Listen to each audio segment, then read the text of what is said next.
Seems everything costs more these days. Gas, groceries, and when's the last time you checked your wireless bill?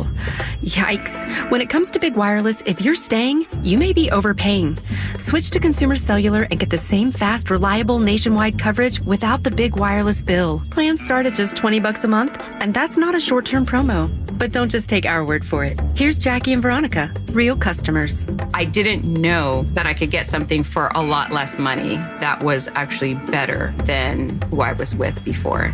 Anytime anybody complains about their cell phone bill, we say, you've got to check out Consumer Cellular. Our U.S.-based experts will get you switched and saving in about 20 minutes. Just call or click to see how much you can save today. Because when it comes to big wireless, if you're staying, you may be overpaying. Call 1-888-FREEDOM or visit ConsumerCellular.com. That's 1-888-FREEDOM or ConsumerCellular.com today. Real people pay to share their opinions in this ad. Plans include $5 credit for auto pay and e-billing.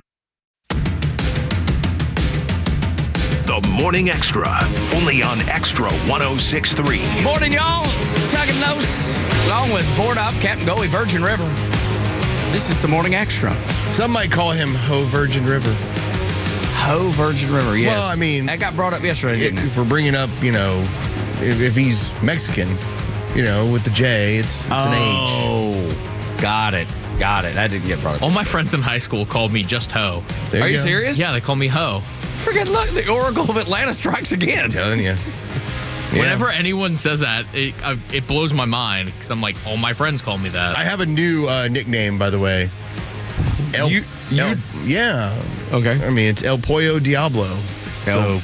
Like chicken. Devil chicken. Devil chicken? The devil chicken. I was trying to get it out. I couldn't get it out. Yeah, hey, your Spanish, though, is pretty solid. You identified. Yeah, well, it's because I've been to restaurants a bunch. I love El Pollo Loco. That's a dish. They put like a grilled chicken with some cheese on top of it. Sit it on a bed of rice. If I may, yes. There is an El Pollo Loco, and I think it's California-based, and then it kind of spread from there.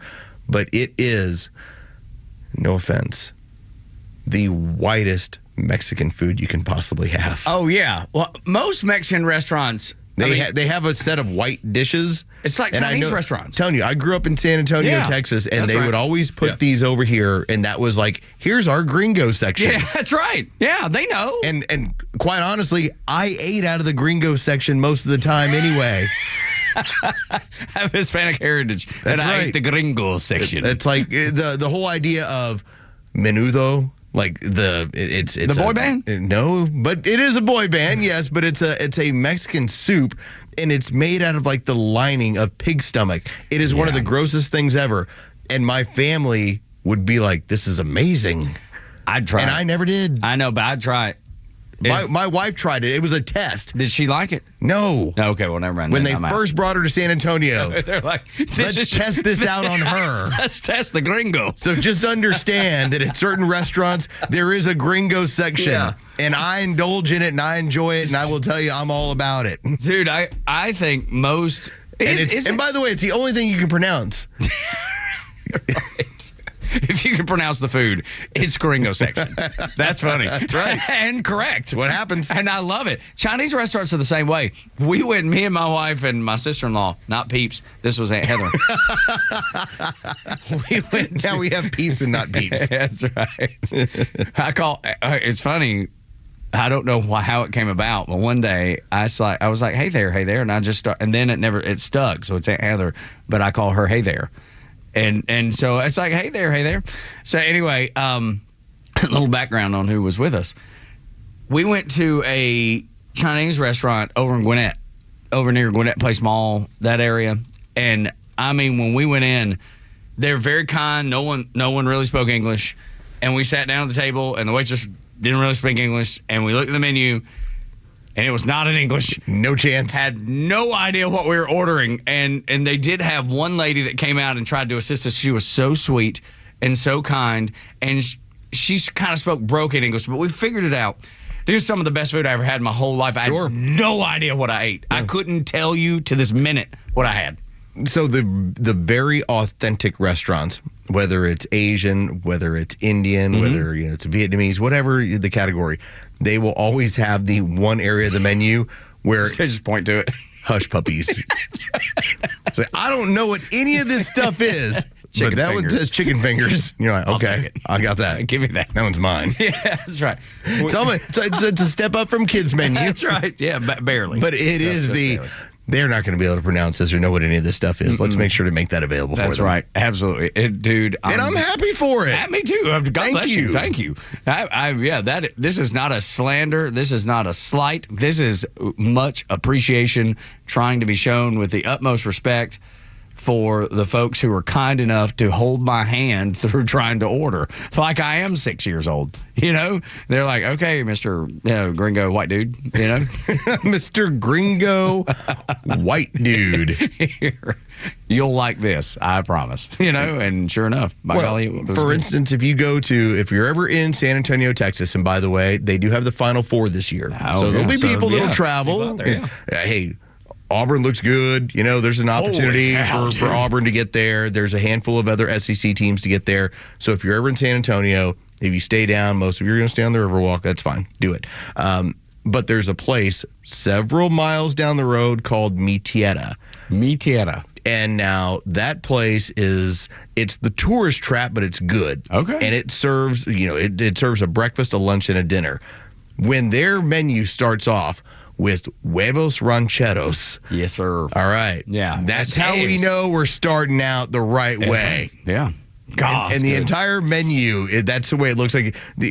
That place makes you point at the picture. I want that. Yes. I can't say what it is, but I want that. I don't have idea how to pronounce it, but that looks fantastic. I'll take two. We just bring out some extra. Like one of them just says, huevos con hotcakes. Okay. Those are pancakes. I know that. I think I got it. No, order that. I'd fit right in San Antonio. They'd love me there. They would. Yeah, but of course, you're America's guest. Like, you make friends wherever you go anyway. That's right. I do. Man, every restaurant you walk into, they're like, get him a bib, and he's our friend. That's right. This dude never shuts up. He talks to everybody. Yeah, it's funny because it I don't know that it embarrasses my wife and son, but they're like, do you have to talk to everybody? Do you have to say hello to everybody? I'm like, why would I not? Like, why be opposed to that? I enjoy it only because that keeps me from having to do it. And you would think, why doesn't my wife think? I keep to myself Why are you so a lot of logical? times. Why doesn't my wife think like that? I keep to myself a lot of times. Now, so my wife went to Good Old Days probably about a month and a half ago. Had she ever been before? She'd been like one other time. God, so love that place. We did we had like 10 things going on, and we just decided, hey, let's just stop in. We'll get a drink. We'll go home. We'll order some food in. And so we're just trying to kill a little bit of time. Sure. And we go and sit down over at the main bar area, and there's a handful of people that she knew. They were old friends from the neighborhood. That's who cool. used to live in our neighborhood. And she's like, so it's like, what is... it's like he's in here on a somewhat regular basis. What do you see him do? And they go, he puts his headphones in and he just has a beer. Like, he didn't talk to anybody. Like, if you talk to him, he'll talk to you and he's friendly and everything else. It's but like, he's to himself. But he just, Ain't and that's wrong when with I like listen to the show or anything else. Yeah. So the reputation within the bar, it's all right. He kind of does his own thing. But if you want to interact with him, he's good to go. Just give him a little elbow. That's kind of how I am when it comes to Tug. Tug is going to be the forward-facing, friendly person where you can talk about anything you want with him. Buddy. And I'll wait, and I'll pick up, you'll when jump it's right time. in. Yeah, jump right in. But I'm not going to be the one who volunteers. I can't wait to talk to people. I love talking to people. I really do. I want to know where, this is going to sound ridiculous, but it's the truth. Like, where are you from? Like, who are you? Why are you here? What made you who you are? Like, what are the things that people have poured into you? Like, what kind of wisdom can I learn from you? So the man I worked with yesterday on our sister station, Chuck Oliver, with Chuck and Chernoff. He's so smart, dude. That's a smart dude. He has 20 questions whenever you walk into that studio and you're an intern, a new employee. Where are you from? What do you do? You think it's just a Southern thing? Because he's real Southern, too. That's what he does. He wants to get to the bottom of whatever is going on and find out a little bit of information. Now, basically, when it comes down to Tug, he does everything short of like stealing your credit. Oh, yeah, like, he's gonna find everything except your social security number and your credit score. That's right. But he's gonna find out everything else. Yeah, man. I just like people. I'm interested in people, and I'll be honest. People used to just tick me off, like, because I don't know why. I just you go through that phase where you're, I don't know, teens and 20s, and you're like, I don't like anybody. You know what I mean? And I got over that quick. It didn't last long. It did happen though. It did. It happened though. I just think it's part of the maturation process, right? It's just everybody goes through something, and that's what I just and then I was in the Navy, and by golly, I mean, I met so many people. I met this dude that was in the Maltese Navy. We were doing operations with them, exercises with them, and then we pull in, and they came up on the aircraft carrier, and this is when I was stationed aboard USS John F. Kennedy. Yo, bread. What now? Oh no, nothing. I was just having some ideas of what y'all did after performing your operations. Oh no, we did. We did. Did you say bread? No, we did not breed. But because it was a fella, and so dude comes up and he is like in. Don't mean you can't try. Well, I had no interest. Oh, okay. And neither did he, that I could tell. But it was fantastic. He was obviously from Malta, and he invited me to meet his family and hang out and go to. His sister was there. See, Joe, this is where it was all going. He was like, "Let's grab this American kid." No, dude, he introduced me to his girlfriend. Have you met my sister? Yeah, right. Yeah, well, yeah. She would love to be an American. Yeah. Now there may have been something. Could have been something there. Now flashing back, I don't know that I've ever thought about it, but there could have been something there. Huh. It's interesting that he was trying to get Tug over to his home to meet his sister. And she was a sweetheart. She was, because I was probably 20. Because this is your way out of the Maltese Navy. She's number 4 prostitute in all of Malta. No, they were sweet family. She was not doing that. No, but she was like a senior in high school or something, And so it was cool because we were watching European MTV, and the family made this huge dinner. They're so welcoming. And they offered you 2 sheep. No, it's Malta, man. They may have sheep in Malta. I don't know. Well, I mean, this is traditional in some areas of the world that, there's a dowry. Right.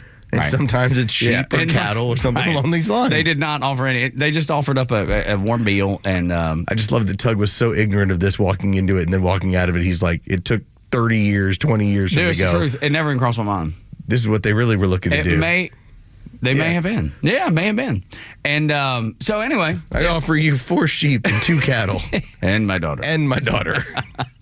No, yeah, but anyway. Anchor babies galore. Yeah, Let's do this. Everywhere. No, but they were the kindest. They were the nicest folks. And you just meet all kinds of people. We pulled into. Well, the military has that way of doing it. Yeah, of course. That's a cool part about anybody who does any sort of service. The amount of different people you meet from different areas of the world. Holy cow! It was interesting. Here's another thing.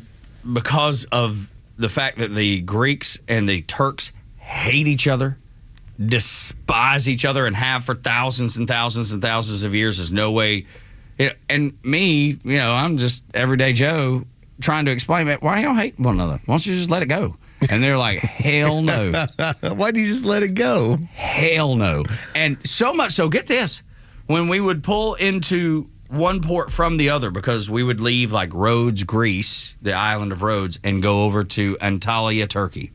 And before we get off the ship, they were like, do not, whatever you do not say you just came from Greece. Do not. Wow. That's pretty strong. And then, you'd leave Turkey, you go wherever you're going to go, and then you do not say you've been to Turkey because you will cause an international incident. It is. I find this very fun that there are certain areas of the world where if you end up in one part and you say you've been in another one, or it's vice versa, dude, like it's a battle. Like one of the things that I found funny, we talked about on yesterday's show for a moment when you were talking about your friend from New Zealand. Mm-hmm. Greg. The way New Zealanders look at Australians and the way the Australians look at New Zealanders. Yeah. You're in the same area of the world. Dude, you couldn't be closer. You've got a lineage. Yeah, right. I mean, and New Zealanders look at Australians as y'all are all a prison colony and you're all scum of the earth. That's right. And the Australians look at New Zealanders as like the most hoity-toity people in the world. And you can't tell the difference if you're just a common American when it comes to what they sound like and how they react. That's exactly right, dude. 100% correct. And we should get Greg on the show one day just to talk about that. He'll rail right on all the Australians. He wouldn't, because he's the nicest dude you'll ever meet in your life, but he could give you he could explain it to us. Put a drink in him. Yeah. He'll start talking about those. Let me tell you, he loves to have a drink. One of the most fun dudes you'll ever be around. And you know what? We'll be like, here, look, I got you a Foster's, and he'll immediately curse us out. Yeah, like, I don't want no Foster's. Throw it against the wall. Yeah, it's an Australian beer. That's right. That's urine in a can. Absolutely. Who would drink that piss? Nobody's drinking that. Good Lord, it's amazing. But yeah, so that's our... Well, welcome to Wednesday. Welcome to Wednesday, right? Halfway through the week. You've made it here. That's right. And there are people that just don't get along around the world. The Greeks and the Turks, the Australians and the New Zealanders, they butt heads a little bit. Here in the United States, it's the Democrats and the Republicans. And Elizabeth Warren, man, Lowe's, she was screaming and hollering. She looked so mad. She looked like somebody said, "No, you're not Native American." If you are now just getting in the car, I want you to recognize that you're a winner. If you are in your bathroom getting ready for work, whatever you got going on, you're getting the kids out to school, you're listening to the app, I just want you to know you're a winner. And this is what is happening that is beautiful. The Democrats, the globalists, the communists are so angry that all they now have is fear. They have to try and scare you and scare their own voters. That's all they have left right now, because what has gone on in the last 3 weeks, as we get into week 3 of this Trump presidency, they have been bombed into oblivion. Now they're at a point where they have a South African, who's now an American, who's using his power to take them apart financially in Doge and Elon Musk. I want you to take a listen to Elizabeth Warren. She's complaining about what's going to happen with Health and Human Services and Robert F. Kennedy Jr. She doesn't know what ground to fight on anymore. So all it is just anger everywhere.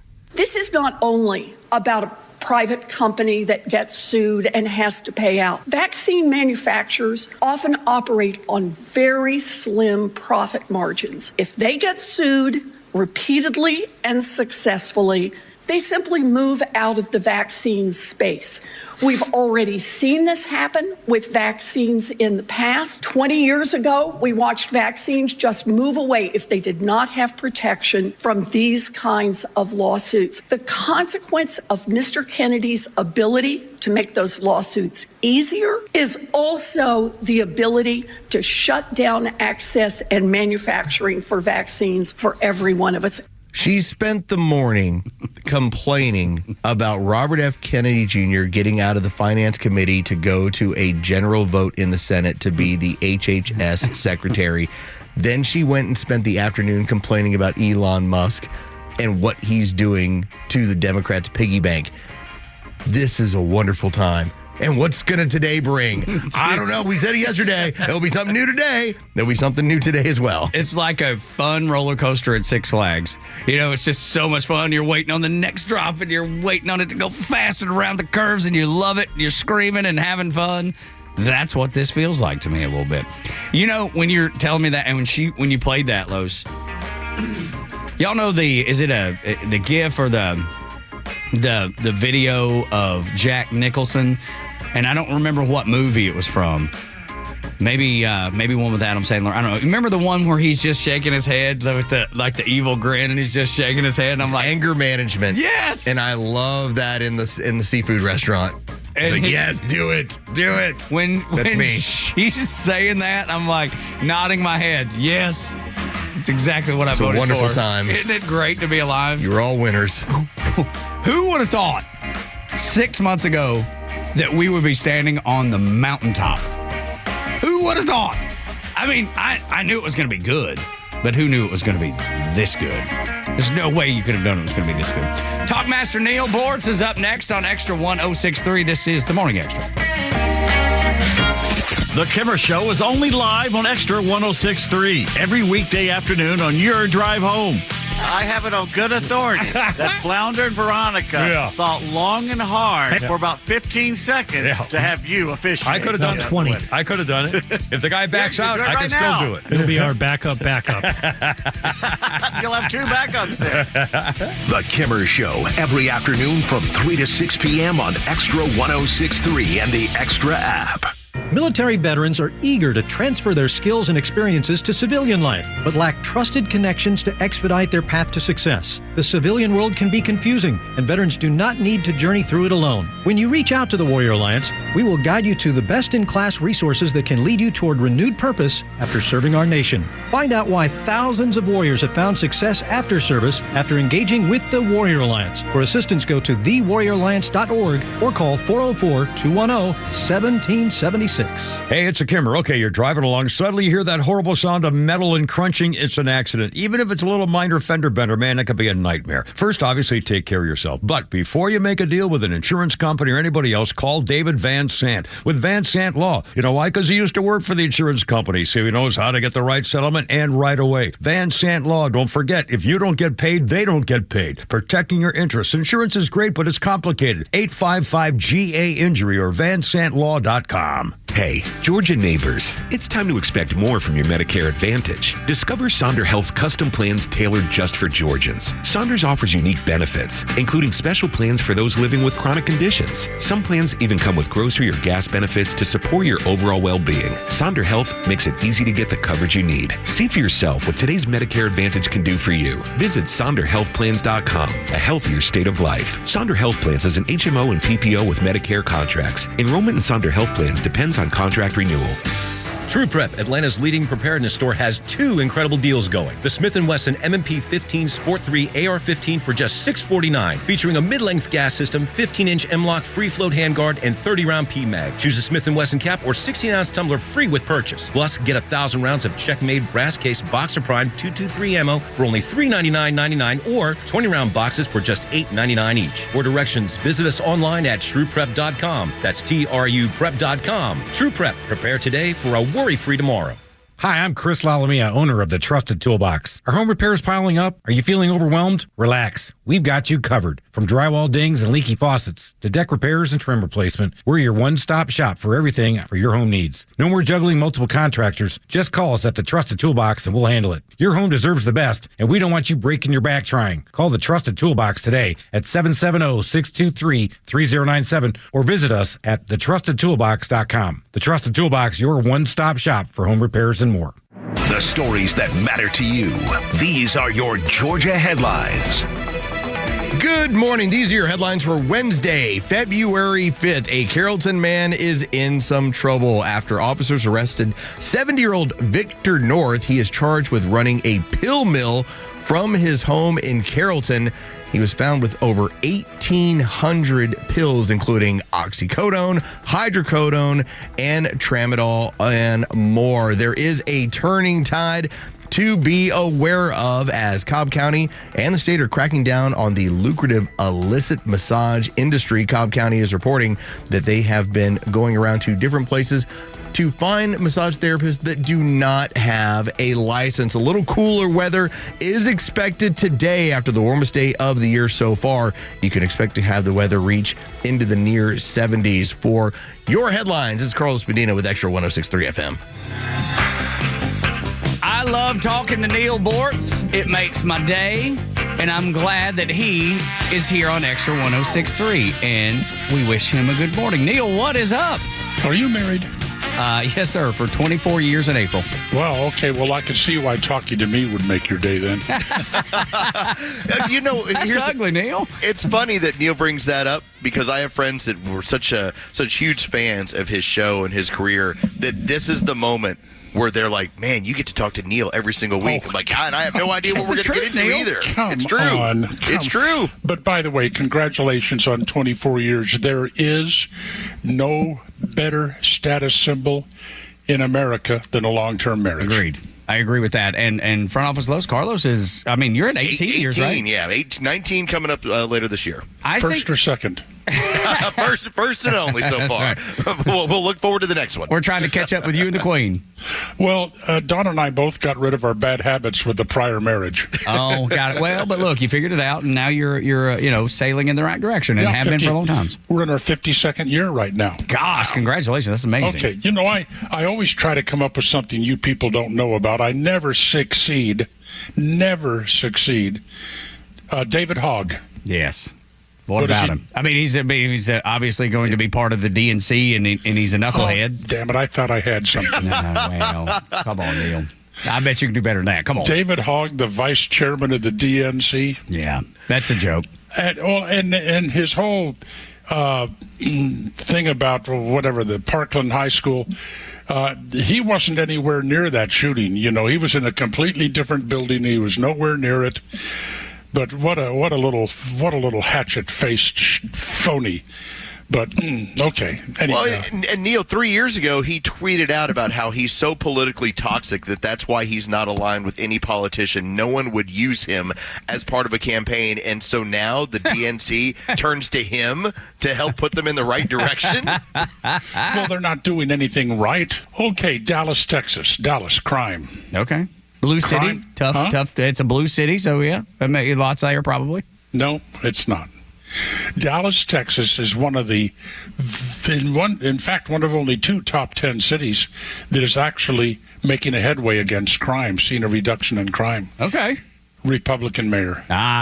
Republican mayor. Now, since you guys know everything about everything that's going on, explain Jaden Smith. Well, I mean, he's Will Smith's son, and he's, an entertainer himself, and he's a musician. I don't understand the box on his head thing that he did. Well, that's what I want. Yeah, what about the box on his head? I have no idea. I don't even have a good guess. You know it's listed on Zillow already. I did not. No, I didn't realize that. No. What do you think Jaden Smith could sell that box castle for? Yeah, I mean, like on eBay or something? Yeah. I mean, I don't know, $100.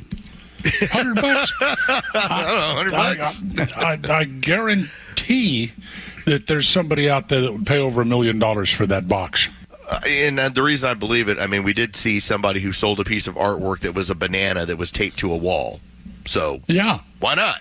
Along with a certificate that gives the purchaser the the right to replace that banana when it starts to look like Sharon. What's her Stone? No, the Basic Instinct, whatever. Well, Sharon Stone. Yeah, when the banana starts to look like her legs, they can replace it, and it's still a legitimate piece of. Still a piece of artwork. Okay. Okay, Joe Biden now has a talent agent out there in Los Angeles. I did not realize that. Yeah. You're pandering now. No, I'm not. I didn't. I had no idea. Me. You're trying to tell me that you didn't read the news about Joe Biden hiring a talent agent to help book him out in Los Angeles. If I were a baseball player, I would have struck out on that one. Well, I think that Joe Biden is going to resurrect the role of Mr. Tudball. What?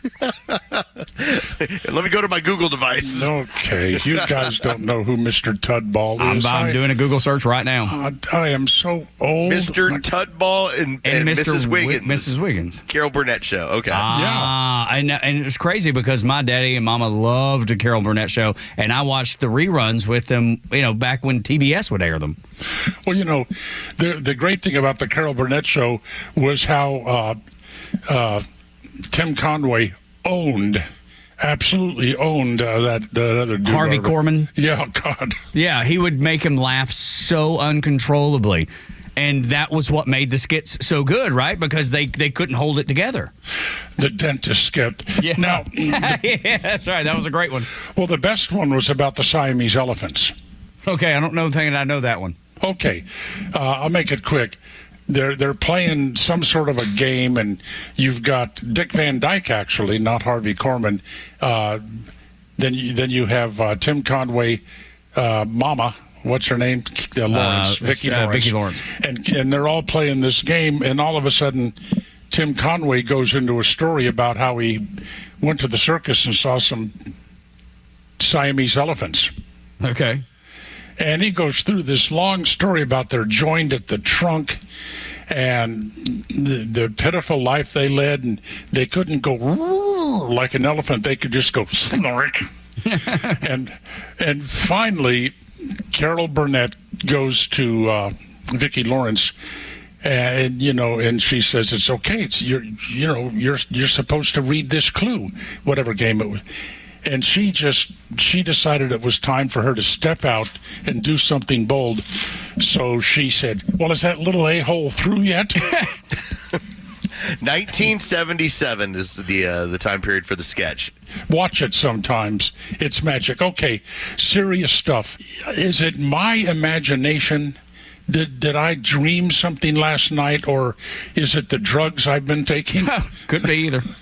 Or did Trump just beat the crap out of Canada and Mexico with these tariffs? You know, Neil, it's funny that you bring it up that way, because I said how this is how fast things are going. That you started your commentary yesterday by saying, I want to reserve judgment. I'm going to take a look into this, and we'll see where it goes.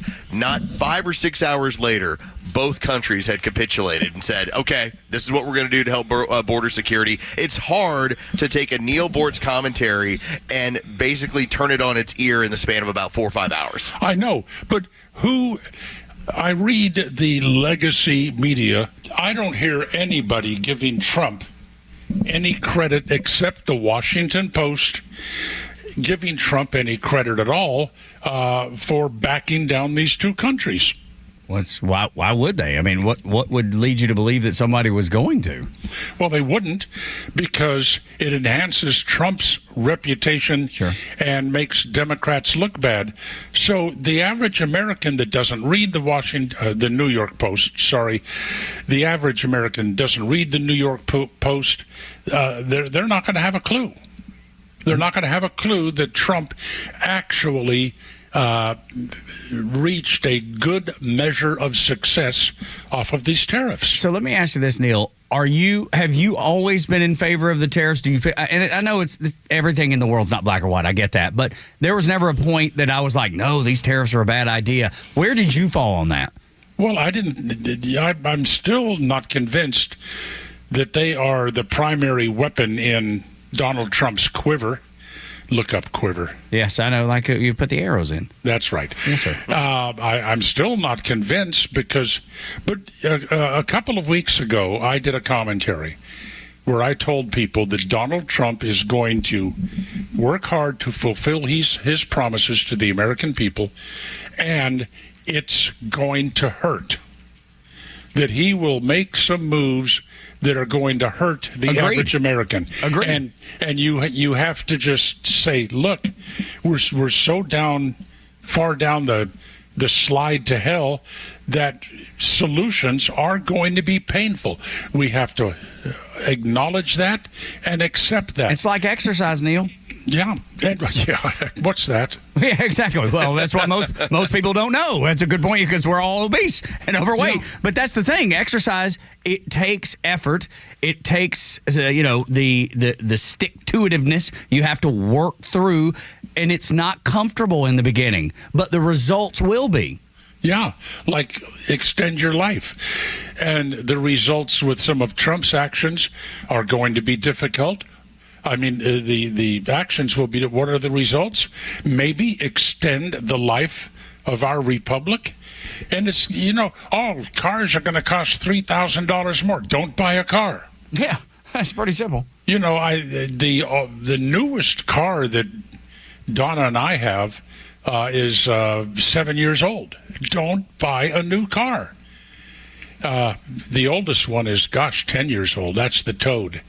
But And as far as eggs, who the hell eats those things anyway? Well, I do. I gotta admit, that's my favorite thing. I'll eat eggs morning, noon, or night. I'll eat breakfast for lunch, dinner, whenever. But you can decide just not to eat eggs for the time being. That's right. If I had to dial back, I would. Yeah, just like if anything, if you can't afford cable, you turn the cable off.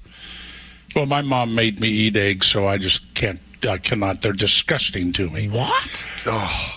But not, they are. Oh God! Okay. I've never heard anybody say that before, ever. I can eat them if they're mixed into a cake batter or something like that.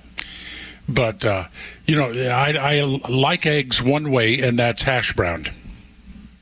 Okay. All right. Yeah, scrambled up with some hash browns mixed in like a Waffle House bowl. No, not with hash browns. Oh. The eggs are the hash browns. The eggs are the hash browns. Okay. All right. Yeah. I like them anyway. So they're brown and crispy. I'll eat them. Okay. All right. Got it, man. That's really done. I don't think I've ever seen anybody eat them quite like that before.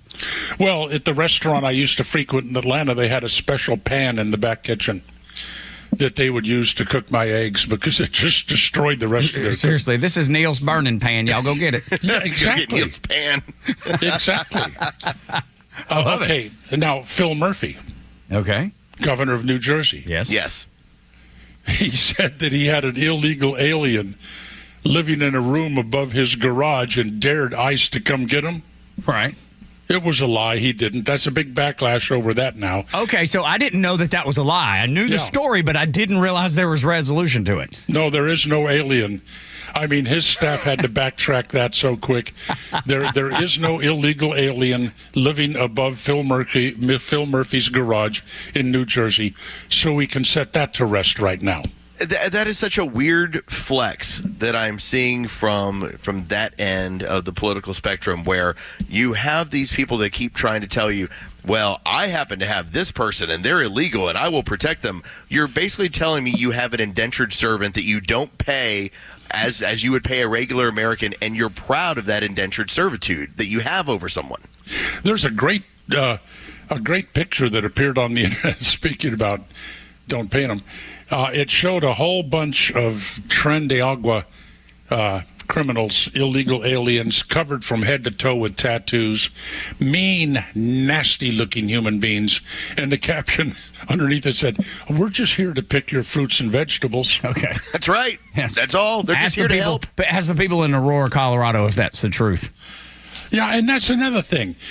Why did the media work so hard to debunk that story about the Tren de Agua gang taking over that apartment complex in Aurora, Colorado? Because it looked terrible. That's right. They knew that they were losing the argument, and they knew that was going to be a huge issue when it came to the election, and it was. Well, how in the hell are you going to hide that story?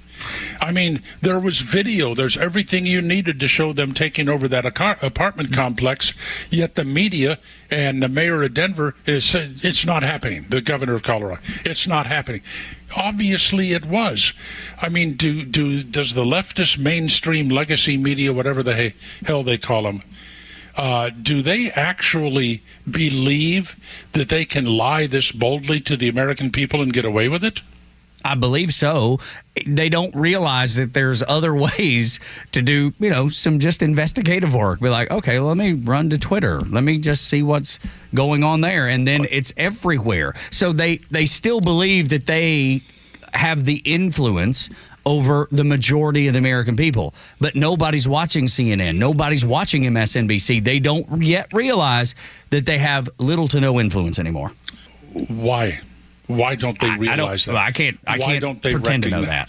I mean, there's a reason that Chucky Todd is no longer at NBC. There's a reason that creepy Hispanic anchor, gosh, what was his name? From CNN? Acosta? Yeah, Acosta. There's a reason why he's no longer there. They moved him tonight. He still didn't have any listeners. I mean, how blind and deaf to reality does the media have to be? There's right now, with David Hogg as the vice chair of the Democrat National Committee, the polls show that among men in this country, the Democrat Party, the DNC, has a 67% unfavorable rating. 67%. And somebody like David Hogg just fits right into that. Because, he's a man's man, isn't he? He's very dainty, I guess is the nicest way I can put it. Yeah, he's not like a guy that I'd hang out with. But a 67% unfavorable with men, and they can't read those hieroglyphics. Good news for us. Yeah, I just don't get it. Being the party of masculinity is not the worst thing in the world, and yet they reject it outright. Like as if the toxic masculinity came off of their lips, as if it was a real thing. Another thing, I'm going to get to this maybe the next time I talk to you, maybe in a commentary, so I can't take any flack for it. I'm starting to list things that just irritate the hell out of me that are really not all that important. Okay, well, look. Well, one of them is these, and I've commented on this so many times. Eggs. Not well eggs. These damn prescription drug ads on TV.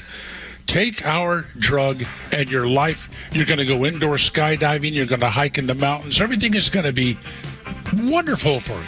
And another one that's really getting on my nerves is that watching TV commercials, you know that every white person's best friend is black.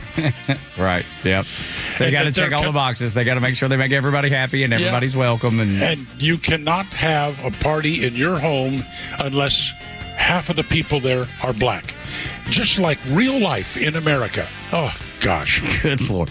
Neil Bortz, the talk master on Extra 106.3. When we continue, thank you, Neil. When we continue, the left's obsession with January 6th is and was incredible. And wait till you hear the resources that they put into this charade. It'll blow your mind next.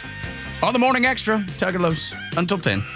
The latest sports news, powered by 680 The Fan, and driven to extra listeners by RBM of Atlanta in Sandy Springs, Atlanta's Mercedes-Benz connection since 1964.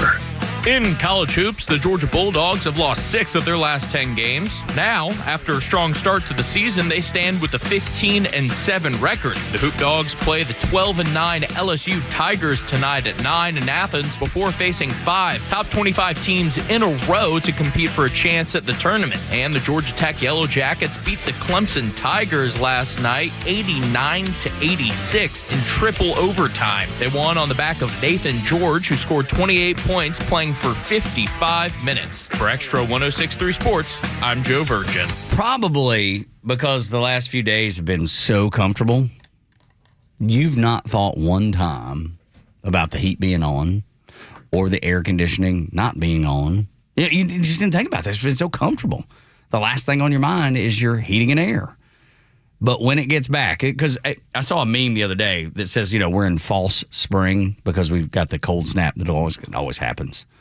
End of February, beginning of March, cold snaps back, and people are lulled to sleep because of the comfortable weather, and then they're like, oh my God, it's freezing. I grew up in this, so I recognize what we're in. I appreciate it, and I love it.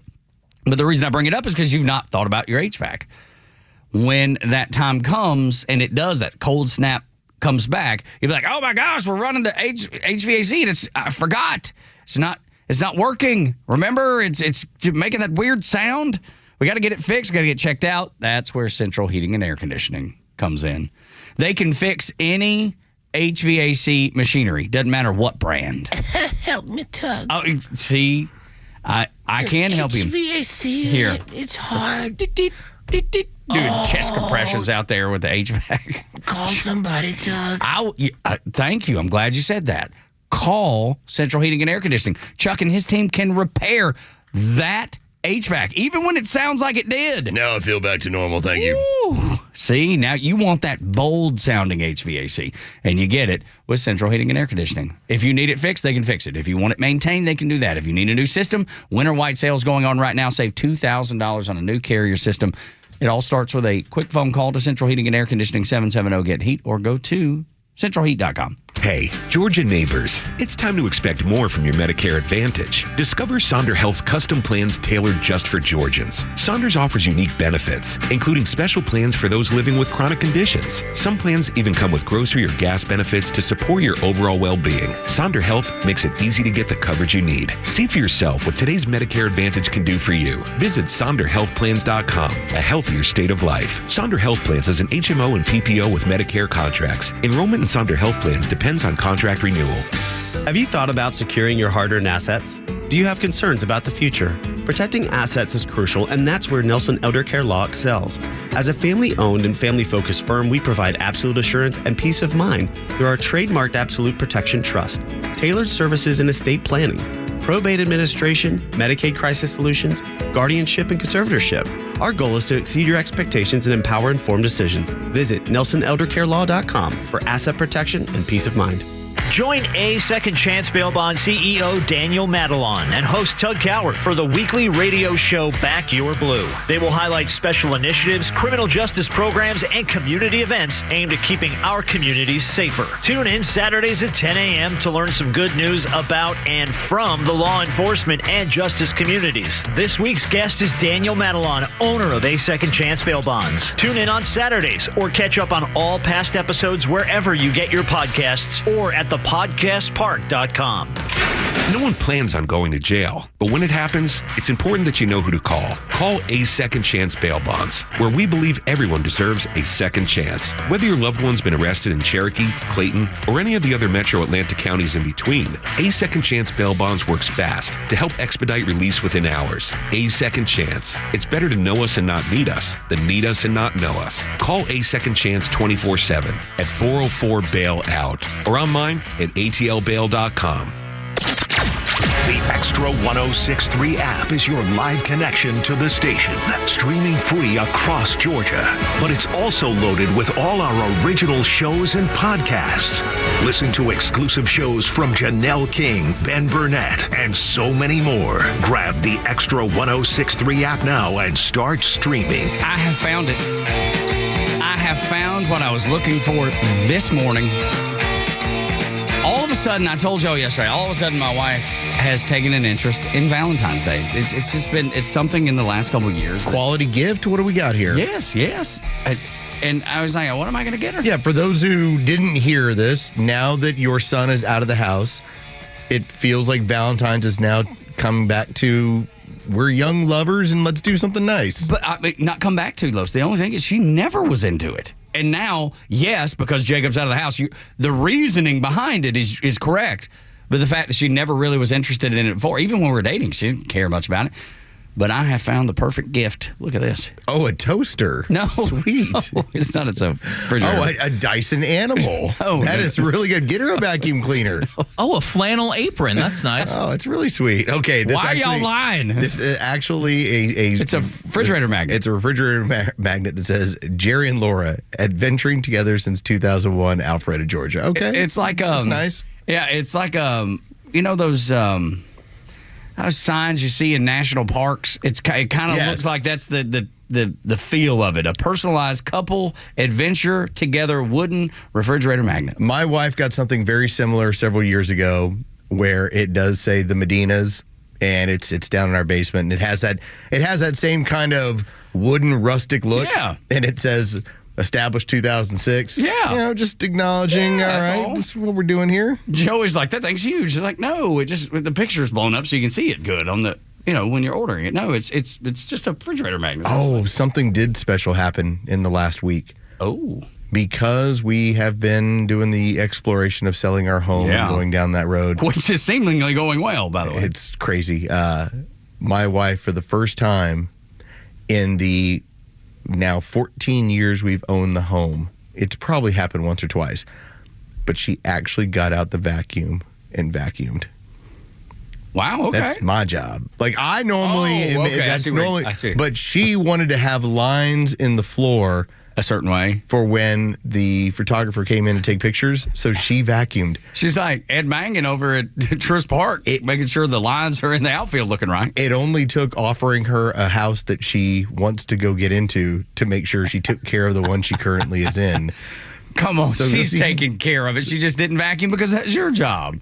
The way you present it is like she's been, a hellion putting holes in the wall. I haven't put one hole in the wall. Yeah, right, the other three girls have combined for like 2 or 3. Dude, you got some hellions on your hands. It's kids, man. They will swing a door and you just go, oh, what'd you do? We were very lucky. And it's funny because Jacob being a rambunctious boy, he never broke anything, never destroyed, not a lamp, nothing. Like, we don't have a good story about him, us coming home and the couch is upside down or whatever, We have none of that. Yeah, my 14-year-old at one point, put a hole in the wall and then sheepishly came to come admit that I put a hole in the wall. And I've since patched and repaired it because that's what I do. Yeah. And then after I was done with the whole sanding and repairing, I had to vacuum it. Because that lady who lives in the house doesn't vacuum until this week for the first time in 14 years. So when you say it's your job, it's nobody else will do it. Right. It's nobody. You've inherited this job. No one else will grab the Dyson Animal except myself, so I take care of it. Got it. Makes sense. All right. And do you realize how much 3 girls shed hair? There's only one in our house, and I know how much she sheds hair. So, yes, I can only imagine. Dude, I bet you could I don't know. You could make your own goose down. No, I can make like these little dead gerbil looking things. Ugh. But every now and then I have to get into that vacuum and pull all that stuff out. The brush. Oh, yeah. Dude, you have to take scissors and just cut it out. Clean it all out. Dude, I've had to do that because Laura loves to vacuum for whatever reason. Well, good for her. Yeah, she loves it. Send her on over. Exactly. So, but when she's like, this thing's not picking up, I'm like, here we go. And I get in there, get it all squared away, and she's back. I found a, what is it, like the tailor's tapes, you know, how the ones that you can just measure, like, you know, if you go get fitted for a coat. Oh, yeah. I found one of those in my vacuum cleaner, and it was keeping the little underneath thing from spinning. The brush. Like, I looked at it, and I was like, it's not turning on. And I opened it up, and I just go, honey. Are you missing your tailor's tape? Do you know where this came from somewhere in the house and who decided to run this thing over? Probably a sewing kit. They always have them in Probably there. so. Yeah, because that was another thing for my wife's stocking stuffer.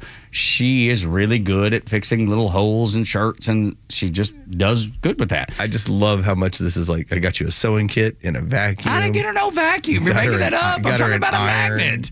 You started by saying it was a vacuum. It was never a vacuum. I have never bought. One time I bought her a phone. The next thing you're going to get her is a piece of workout equipment. It's very suggestive. Never. I had a friend of mine whose wife got him one. Actually got him a weight scale that would then post your stuff to Facebook. Oh my God.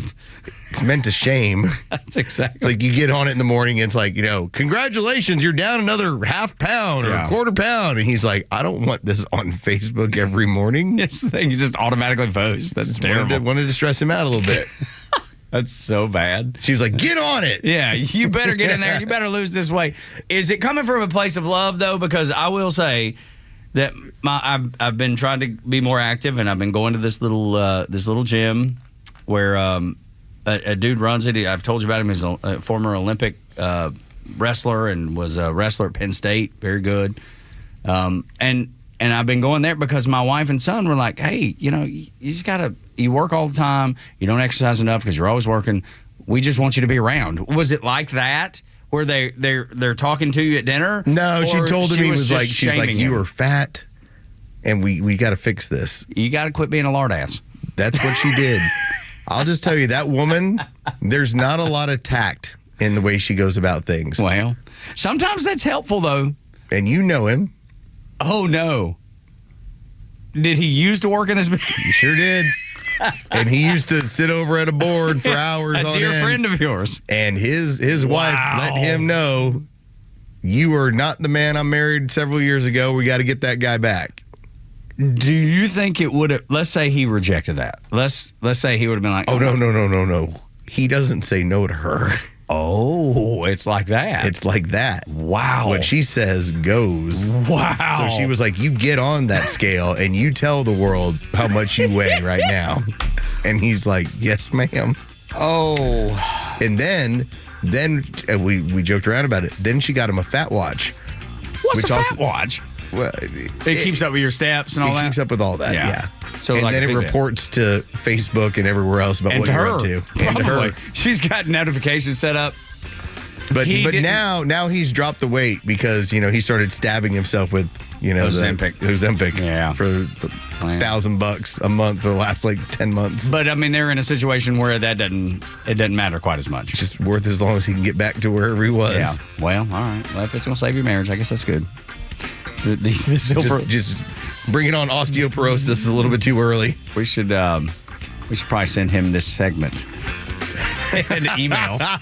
No word that we're laughing at his pain. Talked about you the whole end of the 6 o'clock hour. If you'd like to know who it is, 404-741-1230. When we come back, AOC versus Elon Musk. Who's your money on? It's Hoyt. Hey, it's Tug. The Morning Xtra has you covered from 6 to 10, and Kimmer's got you on the ride home. By the way, for the record, screw the TikTok. Too bad if your children will hate you the rest of your life. It's a Chinese spy agency. Why should we allow it?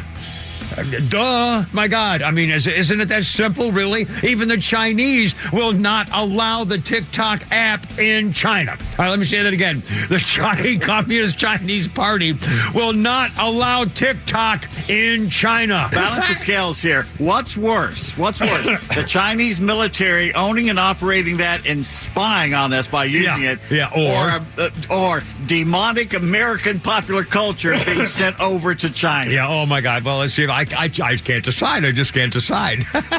It's a lose-lose, I think.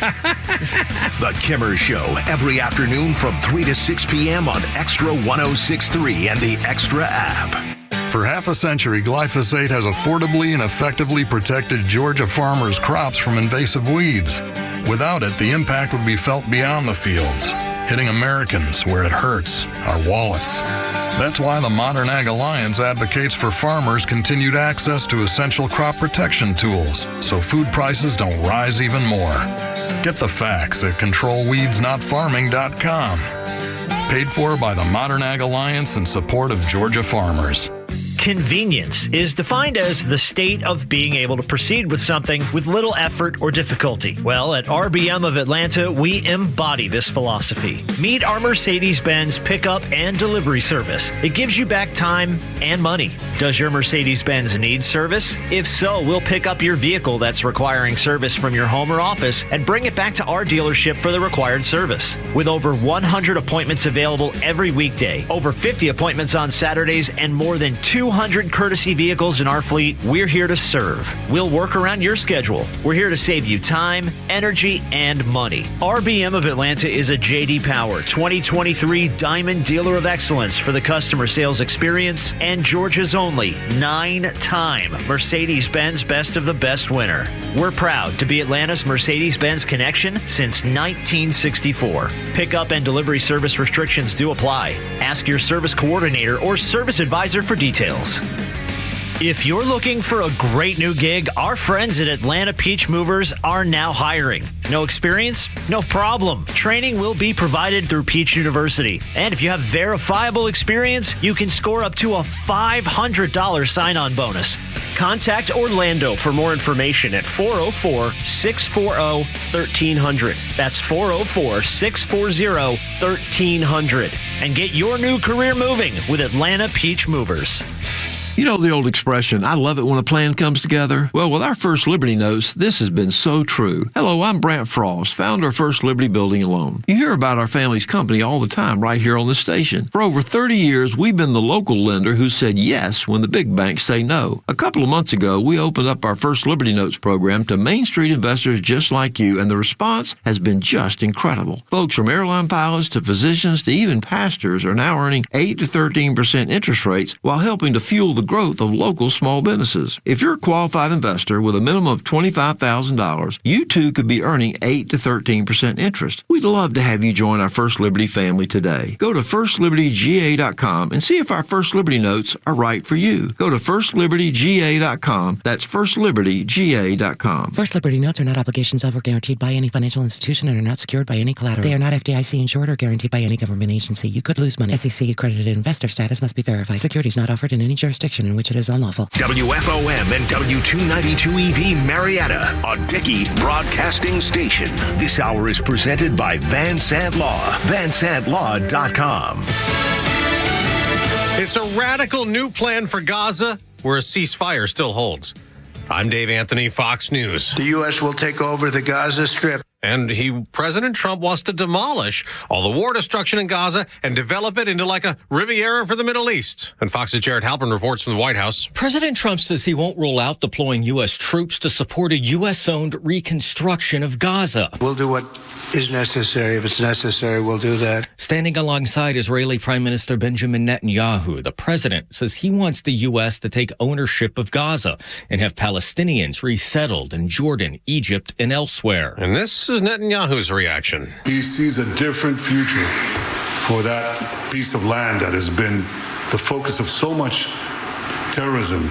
Others in the region are less enthusiastic. Saudi Arabia, an important U.S. ally, saying it would never establish ties with Israel without the creation of a Palestinian state.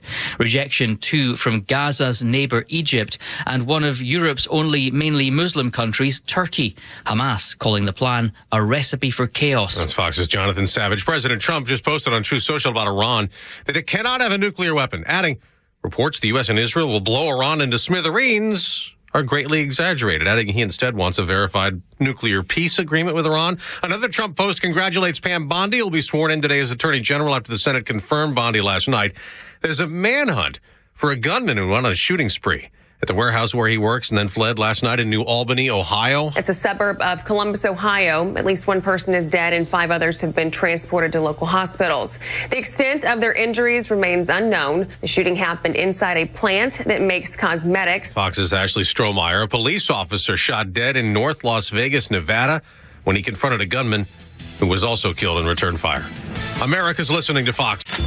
Seems everything costs more these days. Gas, groceries, and when's the last time you checked your wireless bill? Yikes. When it comes to big wireless, if you're staying, you may be overpaying. Switch to Consumer Cellular and get the same fast, reliable nationwide coverage without the big wireless bill. Plans start at just $20 a month, and that's not a short-term promo. But don't just take our word for it. Here's Jackie and Veronica, real customers. I didn't know that I could get something for a lot less money that was actually better than who I was with before. Anytime anybody complains about their cell phone bill, we say, you've got to check out Consumer Cellular. Our U.S.-based experts will get you switched and saving in about 20 minutes. Just call or click to see how much you can save today. Because when it comes to big wireless, if you're staying, you may be overpaying. Call 1-888-FREEDOM or visit ConsumerCellular.com. That's 1-888-FREEDOM or ConsumerCellular.com today. Real people paid to share their opinions in this ad. Plans include $5 credit for auto pay and e-billing. Start your day with live and local conservative talk with Tug, Rhino, and Carlos Medina on the Morning Extra on Extra 106.3. If you're going to go after somebody, don't go after somebody that's bigger, stronger, smarter, or somebody like that. Like if you're going to pick on somebody, or you're going to try to pick on somebody, pick on somebody that you can actually get the upper hand on. You mean like stay in your weight class? Yeah, it's a great way to put it. If I'm 155, don't fight above 157. You know, just a good little way to do things, right? I know we're just now returning to the common sense era in American life. The teacher's lounge has been thwarted, and we're now getting back to let's be back to what was it? Rush Limbaugh used to say, he's the mayor of Reelsville. Yeah, let's all get back to Reelsville. Yeah, it's just, when things make sense again. When the things that you say make sense, the things that are being done make sense. And then there's AOC. She doesn't make sense. She is not fighting in her weight class. Did this hurt you? No, I don't think it hurt me. Were you disappointed? Because you do have a little crush. Well, look, I can put that aside. I know, but you're right. She is so stinking cute. Top 5 material where your wife can't say anything? No, she doesn't fit the top 5 list. Have you explained to your wife that AOC might be a contender for your top 5? No. You know, the free pass list where she can't say anything. It really wasn't cheating. Yeah, right. No, because she wouldn't make the top 5 list. I mean, the top 5 list is scheduled for... Is it Lainey and then it goes from there? It's not even Lainey, no. Oh, not Lainey Wilson? I'm talking like Charlize Theron and Kate Beckinsale. You're shooting way too high. Well, no, you go 4 really, really high. Yeah. And then number 5. And then like your wife's best friend. Yes. That's why you that's what you put in the number 5 slot. So listen, it's Charlize Theron, it's Kate Beckinsale, it's Julia Roberts, and then it's your friend Jill. Your best friend. She's in my top 5. Like that explanation. Can you imagine how awkward that conversation would be? Hang on. Yeah, or she spins it around on you. Yeah, and her top 5 are all your friends. Exactly. She's like, I'll show you. there was a woman, and this was now going back like 20 years ago. If you remember Chris Benson, he was a Major League Baseball pitcher. He was a top pick from Clemson. Okay. And he had married a woman who was a former adult dancer. Oh. It was Anna Benson. Oh, wow, yes. And Anna Benson had made the point in like Maxim or some other magazine that if Chris ever cheated on her, she would sleep with his entire baseball team. I do remember this. And I thought to myself, she ain't lying. No, you're right. And here's the thing. You knew like she was bad news when you see like the barbed wire style tattoo on her arm. I'm looking at her. This was from NBC Sports. I just did a quick Chris Benson, and the first thing that comes up is Chris Benson's wife, Anna Benson. Yes. And it was the story of them getting divorced. She was the AOC of Major League Baseball. there was a lot of hot there. Yep. There was also a lot of crazy there. Crazy. It's exactly right. And to that point, AOC is just trying to fight out of her weight class. She's trying to punch up, and she sounds foolish. She looks foolish. And I guess, if you're being completely honest, she is foolish for going after Elon Musk. If you're going to go after someone, and the Democrat tactic, the playbook has always been to call them dumb. Ronald Reagan, well, he's just a dumb actor. That's right. George Bush, well, he's just a dumb Texan. George Bush, his son, just a dumb hillbilly Texan. Donald Trump, well, he's just a moron. It's always the same stuff. None of these people get to the point that they get to outside of Dan Quayle from being dumb. It does not happen. Dan Quayle's dumb. It's a silly point to try and make. So to think... Well, it's when you don't have an argument. You use that. You just don't. That's what you use. To think that you decided that a guy who is currently planning on taking us to Mars, he's catching his company, catching rockets out of the air. Oh, by the way, when there's a disaster, he ends up putting his Neuralink internet into those places, including overseas, and he has the most profitable electric car company in the world. That she used to drive. I don't know if she still does, but I know she used to. How can you refer to that man as being anything other than, hey, he's pretty good at what he does? You don't have an argument. No. That's what. Listen to what she said. Here's what she said. This dude is probably one of the most unintelligent billionaires I have ever met or seen or witnessed. Which, you can probably even glean that from watching these people on TV. Anyways, all of that is to say is that they don't do their homework. Clearly, they're putting 19-year-olds in at the Treasury. This dude is not smart. And the danger in the lack of intelligence and the lack of expertise that Elon has. I mean, this guy is one of the most morally vacant, but also just least knowledgeable about these systems that we really know of. She sounds like a 13-year-old kid. Can I help? Yeah. So one of the things that is very well known about Elon Musk is he has Asperger's. Mm-hmm.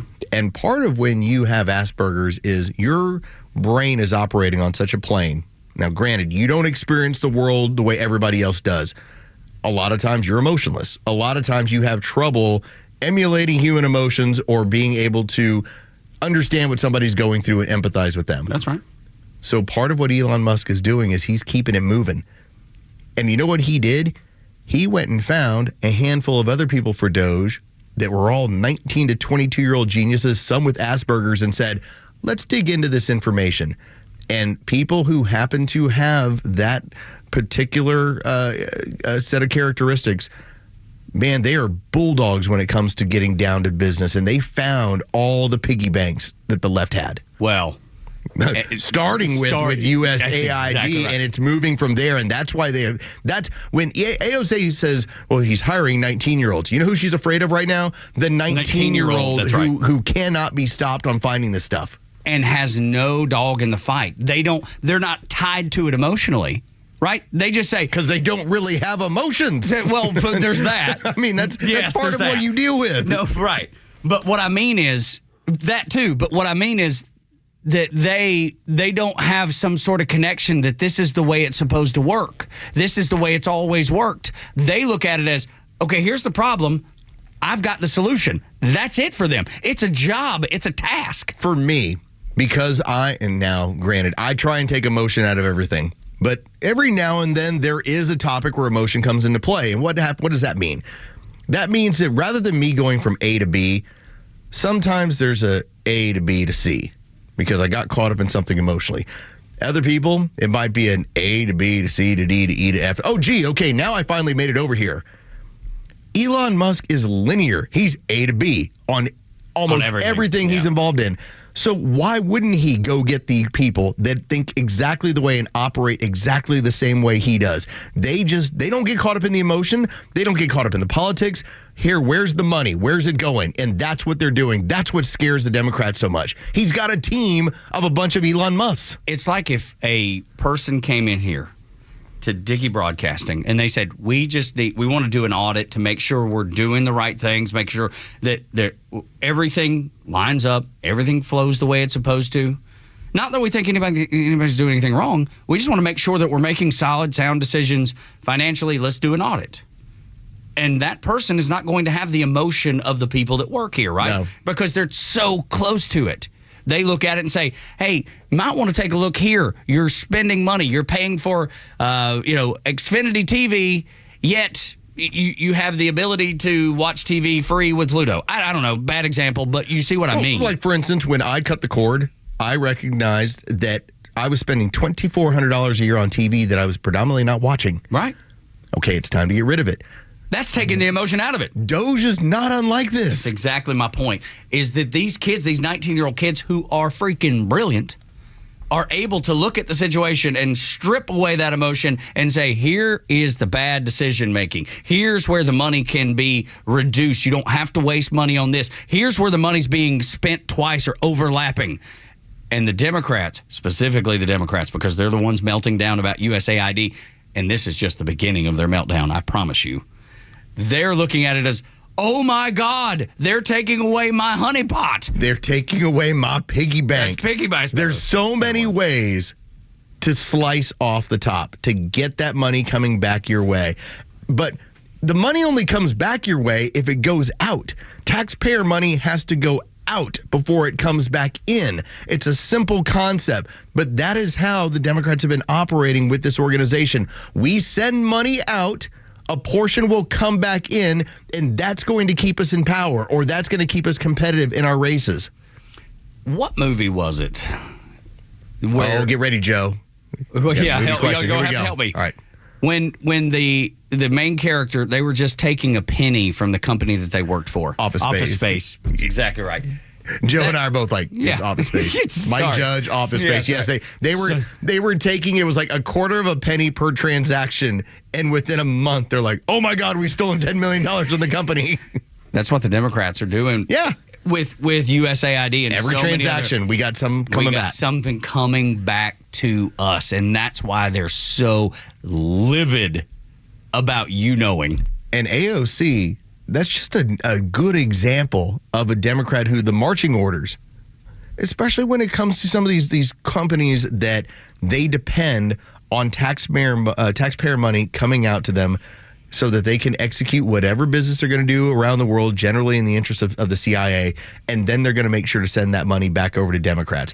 When you suddenly tell them you have to go raise money on your own, AOC, when she goes into her district, she gets yelled at.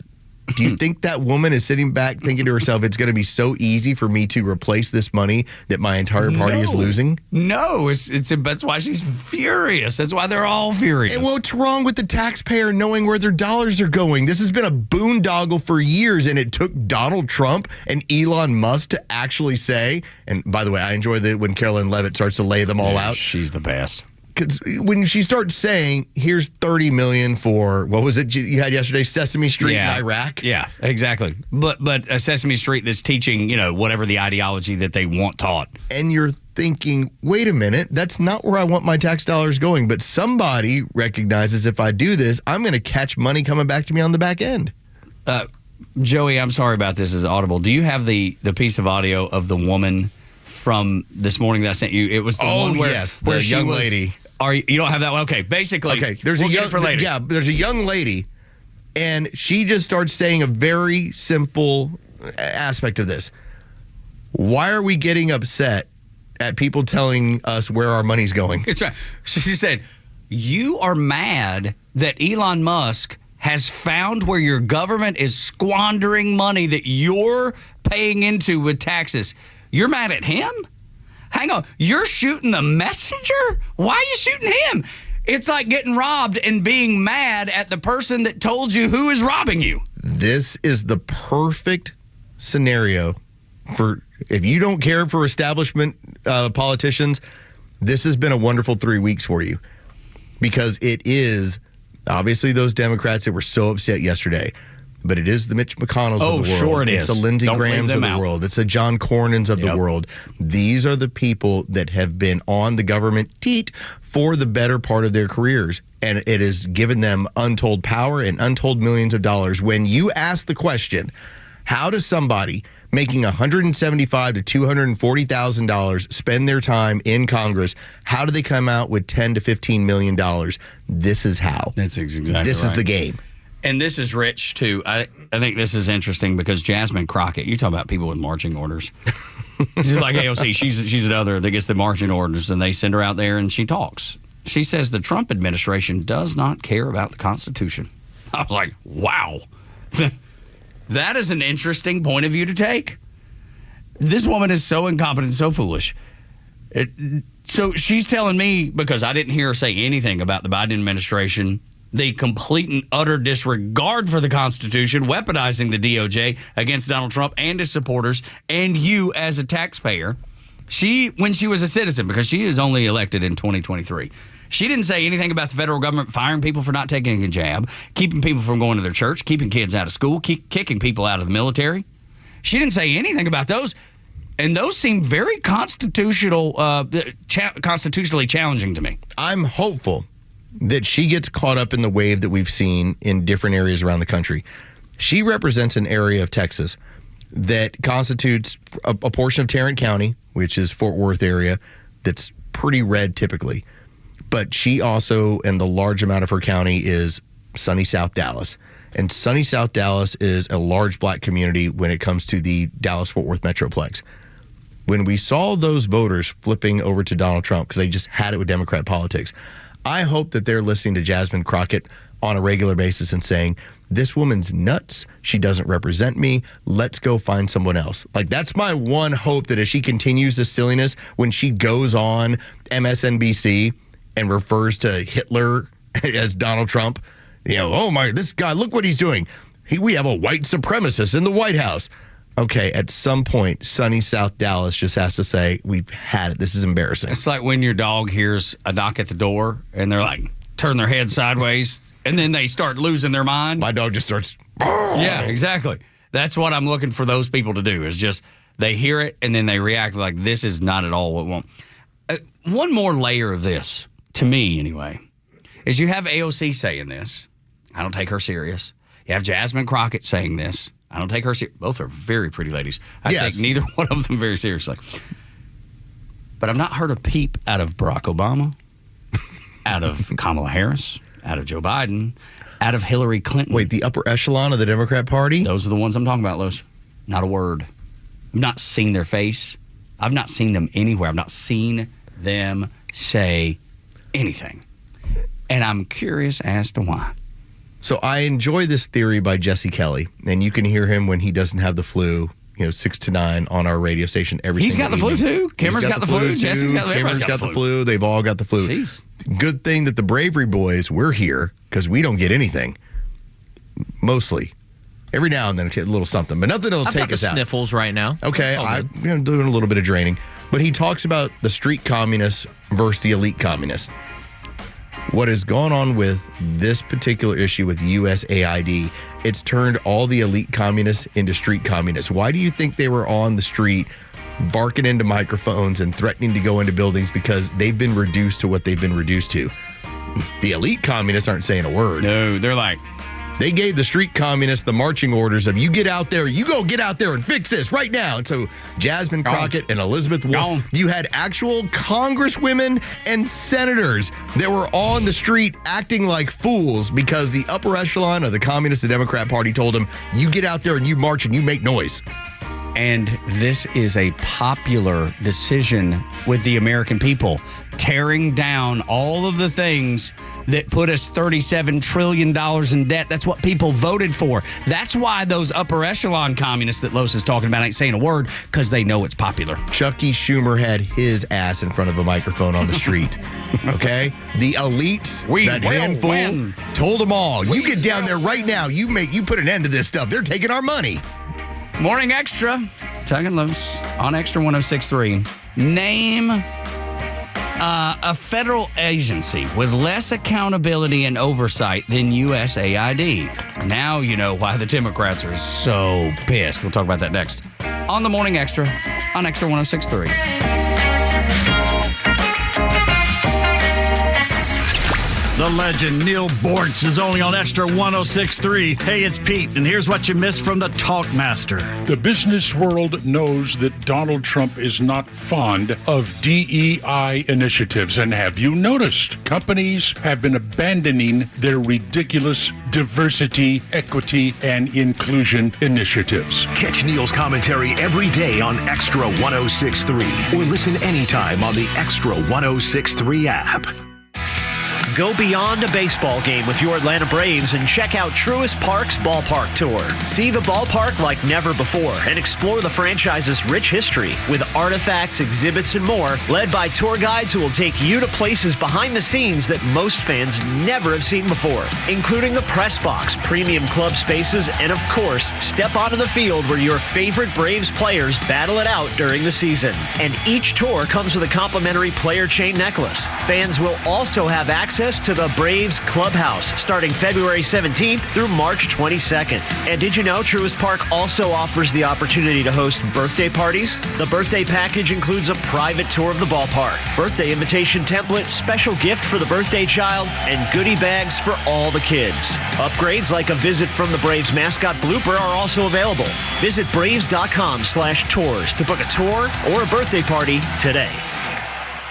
True Prep, Atlanta's leading preparedness store, has two incredible deals going. The Smith & Wesson M&P 15 Sport 3 AR-15 for just $649, featuring a mid-length gas system, 15-inch M-LOK free-float handguard, and 30-round P-Mag. Choose a Smith & Wesson cap or 16-ounce tumbler free with purchase. Plus, get 1,000 rounds of check-made brass case Boxer Prime 223 ammo for only $399.99 or 20-round boxes for just $8.99 each. For directions, visit us online at trueprep.com. That's TRUprep.com. True Prep. Prepare today for a worry-free tomorrow. Millions of guys suffer from erectile dysfunction. That's 1 in 3 men. And I can tell you, I'm one of them. If you or someone you know suffers from ED, Peyronie's disease, or PE, here's 38-year emergency room doctor and founder of Total Body Therapy of Georgia, Dr. Eric Deal. Patients who enter my office are often frustrated, hopeless, depressed, and embarrassed. I understand the problem, and I'm going to help you fix it. We provide testosterone replacement therapy, the P-shot, and treatment for ED, PE, and Peyronie's disease. There's not just one therapy that can solve these complex issues. When you visit our clinic, you're going to see me. I'll do a complete history and physical prior to any treatment that we use. Take it from me, Dr. Deal. When it's not hard, it's really hard. Call Dr. Deal for your free one-on-one evaluation and resolve your ED, Peyronie's, or PE issues. 404-777-1911. Total Body Therapy of Georgia. 404-777-1911. Online at tbtofga.com.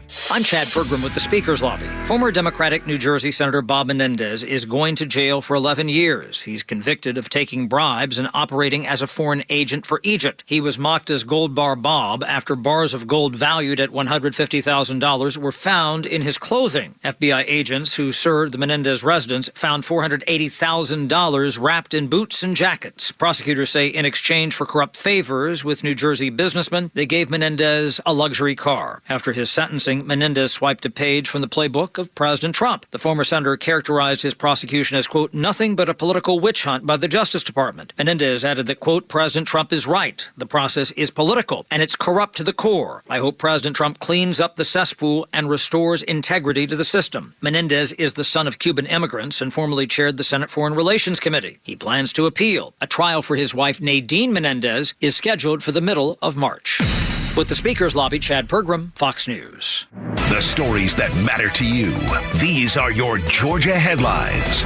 Good morning. These are your headlines for Wednesday, February 5th. A Carrollton man is in some trouble after officers arrested 70-year-old Victor North. He is charged with running a pill mill from his home in Carrollton. He was found with over 1,800 pills, including oxycodone, hydrocodone, and tramadol, and more. There is a turning tide to be aware of as Cobb County and the state are cracking down on the lucrative illicit massage massage industry. Cobb County is reporting that they have been going around to different places to find massage therapists that do not have a license. A little cooler weather is expected today after the warmest day of the year so far. You can expect to have the weather reach into the near 70s. For your headlines, it's Carlos Medina with Extra 106.3 FM. 7 o'clock hours brought to you by Van Sant Law Group. If you're in an accident, make the right call. VanSantLaw.com. Tug and Los on Extra 106.3, 404-741-1230, at Extra 106.3 across the social media platforms, whether you're streaming us on the app, which is the best way to listen.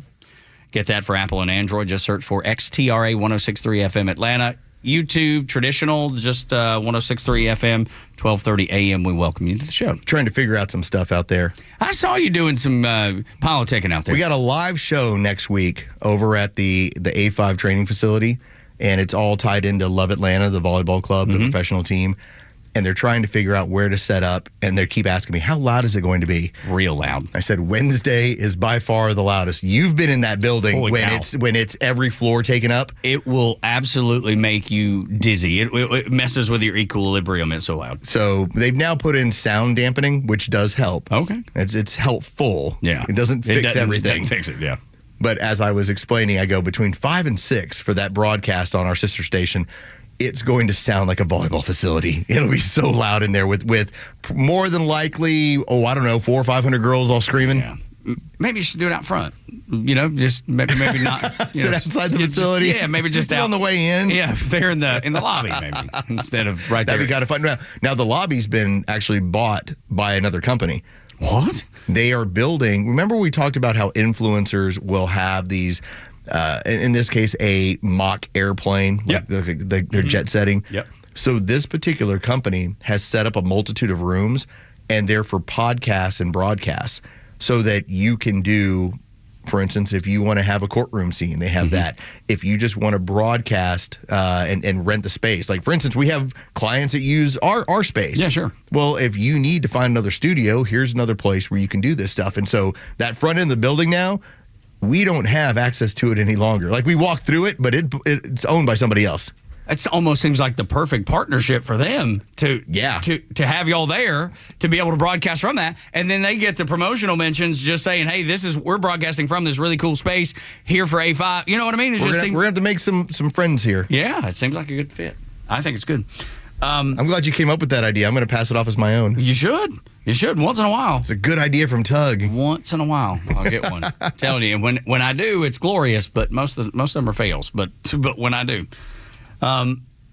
seeing people melt down because their piggy bank has been broken. I mean, that's a story as old as time, right? Smashing the piggy bank, taking the money out. I mean, how many times? I think you see that in Toy Story, if I'm not mistaken. Isn't there a scene where they break the piggy bank in Toy Story? Maybe not. Maybe I'm making that up. Okay. I don't remember that movie. Well, I'm sorry. You didn't see Toy Story? No, I did. Oh, you just don't remember? Yeah, the piggy bank's name is Ham. Yeah. He does not die. They don't kill off Ham. I thought, okay. They don't break Ham and take his money. Maybe it was on Bugs Bunny. I just remember. Give me that pork, Ham. Yeah, that's right. Give me that loot. You know the story, though, broken piggy bank. It's just that at least that message and that thing is as old as time. And that's what USAID was to the establishment. Definitely Democrats. I mean, good. I've not seen any Republicans be out like the Democrats have, as they've just ranted and raved and looked like insane people for doing exactly what Donald Trump campaigned on, what the American people voted him in to do. They wanted a complete change and an overhaul of government. They want to be out of debt. Is that a possibility? Maybe not. But they don't want to be in debt so deep that you feel like there's no coming back from it, and that at any point the United States could falter because of the weight of the debt. USAID, though, was the piggy bank. And I want you to listen to Stephen Miller, who's on Trump's staff, and he talked about a federal agency that has less accountability and oversight than USAID. He said, I don't think there is one. There's probably no entity in the government that is more of an entrenched power center of unelected bureaucrats with less accountability, less oversight than USAID. They funnel money to their cronies all over the world through a swampy network of NGOs, non-governmental organizations, and cutouts, including potentially some very troubling elements of focusing on things like regime change and destabilizing foreign countries. But this is not about America's interests. Donald Trump is courageously restoring democracy. Article 2 of the Constitution vests all power of the executive branch in a president. It's known as the vesting clause. It says the executive power shall be vested in a president, singular, not in the bureaucracy, not in unelected, lifetime tenured career civil servants. Americans voted for one man, Donald J. Trump. They didn't vote for a single bureaucrat at USAID. They voted for Donald Trump to make government accountable to the taxpayer, to make government accountable for them. If the Democrats are saying, as they are, that President Trump cannot implement his agenda at USAID, that Donald Trump cannot fire recalcitrant bureaucrats, what they are saying, what Democrats are saying, is they oppose democracy itself. They oppose the idea that the American people can elect a man, in this case, our President Donald Trump, to reform the government according to the will of the people. This is a battle between the will of the people through their President Donald Trump and the will of an unelected federal bureaucracy. So we and President Trump are on the side of democracy. I love when I hear people say he's not destroying democracy like you would hear on MSNBC or Ilhan Omar, AOC, or Jasmine Crockett, or any of those people saying. He's restoring it. He's restoring the democracy that he was elected to do. And who can argue with, I want to get a look under the hood to make sure that our money is being spent wisely? Give me one reason that is a bad idea. I draw a line on this because I believe that if you are telling me you're taking a portion of the government that is the unelected bureaucracy, I'm high-fiving over that because these people are not elected. We can't fire them. We can't put them on a ballot. We can't get rid of them. Now, the left will tell you, well, it's the same thing with Elon Musk. But Elon operates underneath the power of Donald Trump. If you don't want to have an Elon, don't vote for Donald Trump. Right. Whereas the dude who is running and sending billions of dollars to Tanzania in the interest of getting it back, I can't do anything about that person because no one in the government will do anything about that person. But the difference, Los, I think, between that person you're describing and Elon Musk is that dude actually has the authority to send that money. Elon Musk doesn't have authority to do anything. He's making suggestions. He has the ability to highlight, here's what is going on. Mr. President, you make the call from here. Not my call. I just am here. I'm the messenger. I'm just telling you what's happening. But can you imagine the frustration that you turn loose one of the smartest men in all of the world against some of the dumbest people in the world, and the highest, in terms of what he's worth, the guy who's worth the most money in the world, and he has focused in a laser-like fashion on your piggy banks and your crazy spending and your ways that you've enriched yourself. No wonder Stephen Miller's talking about this is the restoration of democracy. This is how it happens. And again, if you don't like Elon Musk, well, then don't vote for Donald Trump. Easy fix. Easy fix. It's the hand of the king. Okay, that doesn't make any sense to you, but it doesn't. All right. Well, what movie is that from? That's Game of Thrones. Okay, it's the hand. It's the guy. It's a first like lieutenant. The White Walker folks. It's like first lieutenant. I have the king, and now the king has selected who he's going to have around him to take care of this sort of stuff. Put it in military terms for me, like a CO and an executive officer, a CO and an XO, like on a Navy ship. Very much so. The CO has all of it. Commanding officer. And here's your XO who is handling all of the execution of the plans and the directives. Makes perfect sense. There you go. Not the hand of the king. That didn't make any sense. But an XO. Yes. That did it for him. Executive like you had officer. to put him on a submarine for him to go, okay. Or the X has the con, and now he's in charge for the time being. That's all I needed. It makes perfect sense. You just got to frame it right. That's all. Okay. But that's what's happening. And again, if you don't like it, then don't vote for these people. And it's amazing to me that the people that are raising the most cane about Doge and about making the government more efficient, which the American people clearly want, and overwhelmingly, even if you don't believe polls, you can't even avoid it because the polling is so strong for it and in favor of it. The polling data, and it's surprising to the legacy media,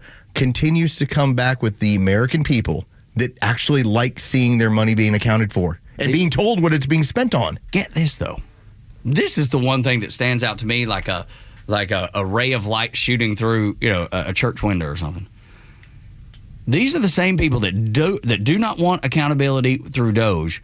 They are the same people that were like, Joe Biden wants to hire 87,000 IRS agents to audit the American people. Yeah, I like that idea. So you would like to, and I think we came up with the numbers about the billions of dollars it would take to hire 87,000 federal employees to target the middle class.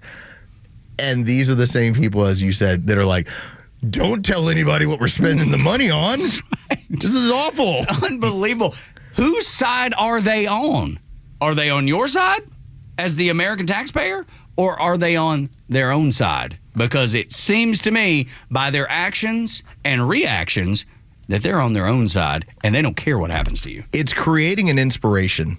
And I saw this on Twitter last night, and I read through the entirety of the thread. This ended up being from a guy named, and I'm going to butcher the name, but that's fine. It's David Hundian. Okay. Now, David, there's nothing crazy special about him outside he's an investigative journalist and he works out of Africa. Investigative journalist and filmmaker. What he did is he put together an entire thread of this one Nigerian company called DAI Global LLC. And he put the tweet out and attached Elon Musk to it. And his point was, look at what's been happening. Look at how they've been using this shell company in Nigeria. Look how even after the president suspended any of these payments, they kept making them. Right. And so he has, and this is all just using U.S. government documents. This is public stuff. But you've now inspired people around the world to be curious. To be curious into saying, that's right. Wow, the Americans are dirty as hell. When I say that we're not always the good guy, this has always been, this slush fund, this group, this USAID has been used to destabilize different places around the world, and we're doing it with our money. There's no way that Nigeria can stand up when we say we're going to put $5 billion into regime change in your area. You don't think that's going to work? Yeah. It's what the CIA does as a front. Right. And does it through USAID. Donald Trump said he's going to allow the United States to take over the Gaza Strip. You want to talk about something that I did not see coming? No. I was relatively surprised by this statement. I don't know that I believe that this is not something to use to negotiate something else. You know what I mean? There's not a bit of me that believes. I didn't buy into the idea that you were going to be hitting Mexico with 25% tariffs. Right. You knew it was a negotiating tactic. Negotiation tactic. All right. I kind of hope that this is the same thing. Let's take a listen to what Donald Trump had to say when he had the dual press conference with Benjamin Netanyahu, and he talked about what the plans for America is in the Gaza Strip. We'll take over the Gaza Strip, and we will do a job with it, too. We'll own it and be responsible for dismantling all of the dangerous unexploded bombs and other weapons on the site, level the site and get rid of the destroyed buildings, level it out, create an economic development that will supply unlimited numbers of jobs and housing for the people of the area. Do a real job, do something different. Just can't go back. If you go back, it's going to end up the same way it has for 100 years. All right, it sounds nice. I reserve judgment here. You have to, because you don't know what's coming. Because on the surface, I don't want the United States involved in Gaza. Neither do I. I don't want us running, I don't operating. want any part of it never anything works there. well. Because you can tell me that you are going, because again, it's a beautiful coastline. You can tell me you can modernize it for the people there. You can give them every resource. Suddenly they're not living in the squalor. Suddenly they have everything they want. Now they have a place where, okay, you call this home, here's what it's going to be. And yet their history says they still lash out and attack you. Which is why the Egyptians don't want them in their country. The rest of the Middle East says we don't want them here. Jordan, nobody's willing to accept those 2 million Palestinians because of their extreme beliefs and following the Muslim Brotherhood and people of that ilk, because it is all about destroy Israel, destroy Israel, destroy Israel. That's the only thing they care about. And the reason why you won't see the Egyptians, the Jordanians, why they won't ever take in the Palestinians is because they realize when they hit a critical mass point, they are so extreme in their religion and their views that they will fight you first before they go back and fight Israel. They will look at it as, you're not Muslim enough, so we've got to take over your country and then we'll go fight our enemies. It's a bad and we want to help. I just don't know that there's helping. And that's why there's not a bit of me that believes that this is the final decision on what's going to happen. At least, at the very least, it might be trying something different, because all the cycle is we let them do their thing for 20 years, and then you got to fight them again. Then you got to fight them again in 20 years again. When we come back on Extra 106.3, the United States military is back, and young Americans are already responding to the change in its focus. And I couldn't be happier about it. Tug and Los on the Morning Extra until 10. The latest sports news, powered by 680 The Fan, and driven to extra listeners by RBM of Atlanta in Sandy Springs, Atlanta's Mercedes-Benz connection since 1964. In college hoops, the Georgia Bulldogs have lost 6 of their last 10 games. Now, after a strong start to the season, they stand with a 15-7 record. The Hoop Dogs play the 12-9 LSU Tigers tonight at 9 in Athens before facing 5 top 25 teams in a row to compete for a chance at the tournament. And the Georgia Tech Yellow Jackets beat the Clemson Tigers last night 89-86 in triple overtime. They won on the back of Nathan George, who scored 28 points playing for 55 minutes. For Extra 106.3 Sports, I'm Joe Virgin. You know the old expression, I love it when a plan comes together? Well, with our First Liberty Notes, this has been so true. Hello, I'm Brant Frost, founder of First Liberty Building and Loan. You hear about our family's company all the time right here on the station. For over 30 years, we've been the local lender who said yes when the big banks say no. A couple of months ago, we opened up our First Liberty Notes program to Main Street investors just like you, and the response has been just incredible. Folks from airline pilots to physicians to even pastors are now earning 8 to 13% interest rates while helping to fuel the growth of local small businesses. If you're a qualified investor with a minimum of $25,000, you too could be earning 8 to 13% interest. We'd love to have you join our First Liberty family today. Go to firstlibertyga.com and see if our First Liberty Notes are right for you. Go to firstlibertyga.com. That's firstlibertyga.com. First Liberty Notes are not obligations of or guaranteed by any financial institution and are not secured by any collateral. They are not FDIC insured or guaranteed by any government agency. You could lose money. SEC accredited investor status must be verified. Securities not offered in any jurisdiction in which it is unlawful. I enjoy a good night's sleep, and I like to breathe while I'm sleeping. My wife appreciates that, too. That's why I wear a CPAP. You want the right machine. You want expert advice. You want all the supplies that go with it. You get it all at CPAPs, etc. in Alpharetta. Machines, masks, tubing, filters, cleaning supplies, all of it, and they ship nationwide. Walk-ins, by the way, are welcome. CPAPs, etc. Alpharetta, CPAPsetc.com. No one plans on going to jail, but at A Second Chance Bail Bonds, we believe everyone deserves a second chance. That's the driving force behind everything we do. If you or a loved one has been arrested across town or across the country, you need help now. A Second Chance Bail Bonds works fast with bondsmen throughout Atlanta to help expedite release within hours. A Second Chance. It's better to know us and not need us than need us and not know us. Call A Second Chance 24/7 at 404-BAIL-OUT. That's 404-BAIL-OUT or online at atlbail.com. Hey, Georgia neighbors, it's time to expect more from your Medicare Advantage. Discover Sonder Health's custom plans tailored just for Georgians. Saunders offers unique benefits, including special plans for those living with chronic conditions. Some plans even come with grocery or gas benefits to support your overall well-being. Sonder Health makes it easy to get the coverage you need. See for yourself what today's Medicare Advantage can do for you. Visit SonderHealthPlans.com, a healthier state of life. Sonder Health Plans is an HMO and PPO with Medicare contracts. Enrollment in Sonder Health Plans depends on contract renewal. It's February 5th, and this is your Fox Daily Snapshot. Today is National Weather Person's Day. I'm always reminded that weather is the one thing we all experience together on the planet. We should all honor the hard work of meteorologists like Fox's Janice Dean, forecasters, storm chasers, and spotters whose efforts help to keep millions of us safe in hard-hit areas of the country. Also on this date, in 1921, the New York Yankees purchased 20 acres of land in the Bronx, New York. It would eventually become the home of Yankee Stadium. In 1994, white supremacist Byron de la Beckwith was finally convicted for the 1963 murder of civil rights leader Medgar Evers, who was gunned down in the driveway of his Jackson, Mississippi home. Born on this day, baseball legend Hammerin' Hank Aaron, born in 1934.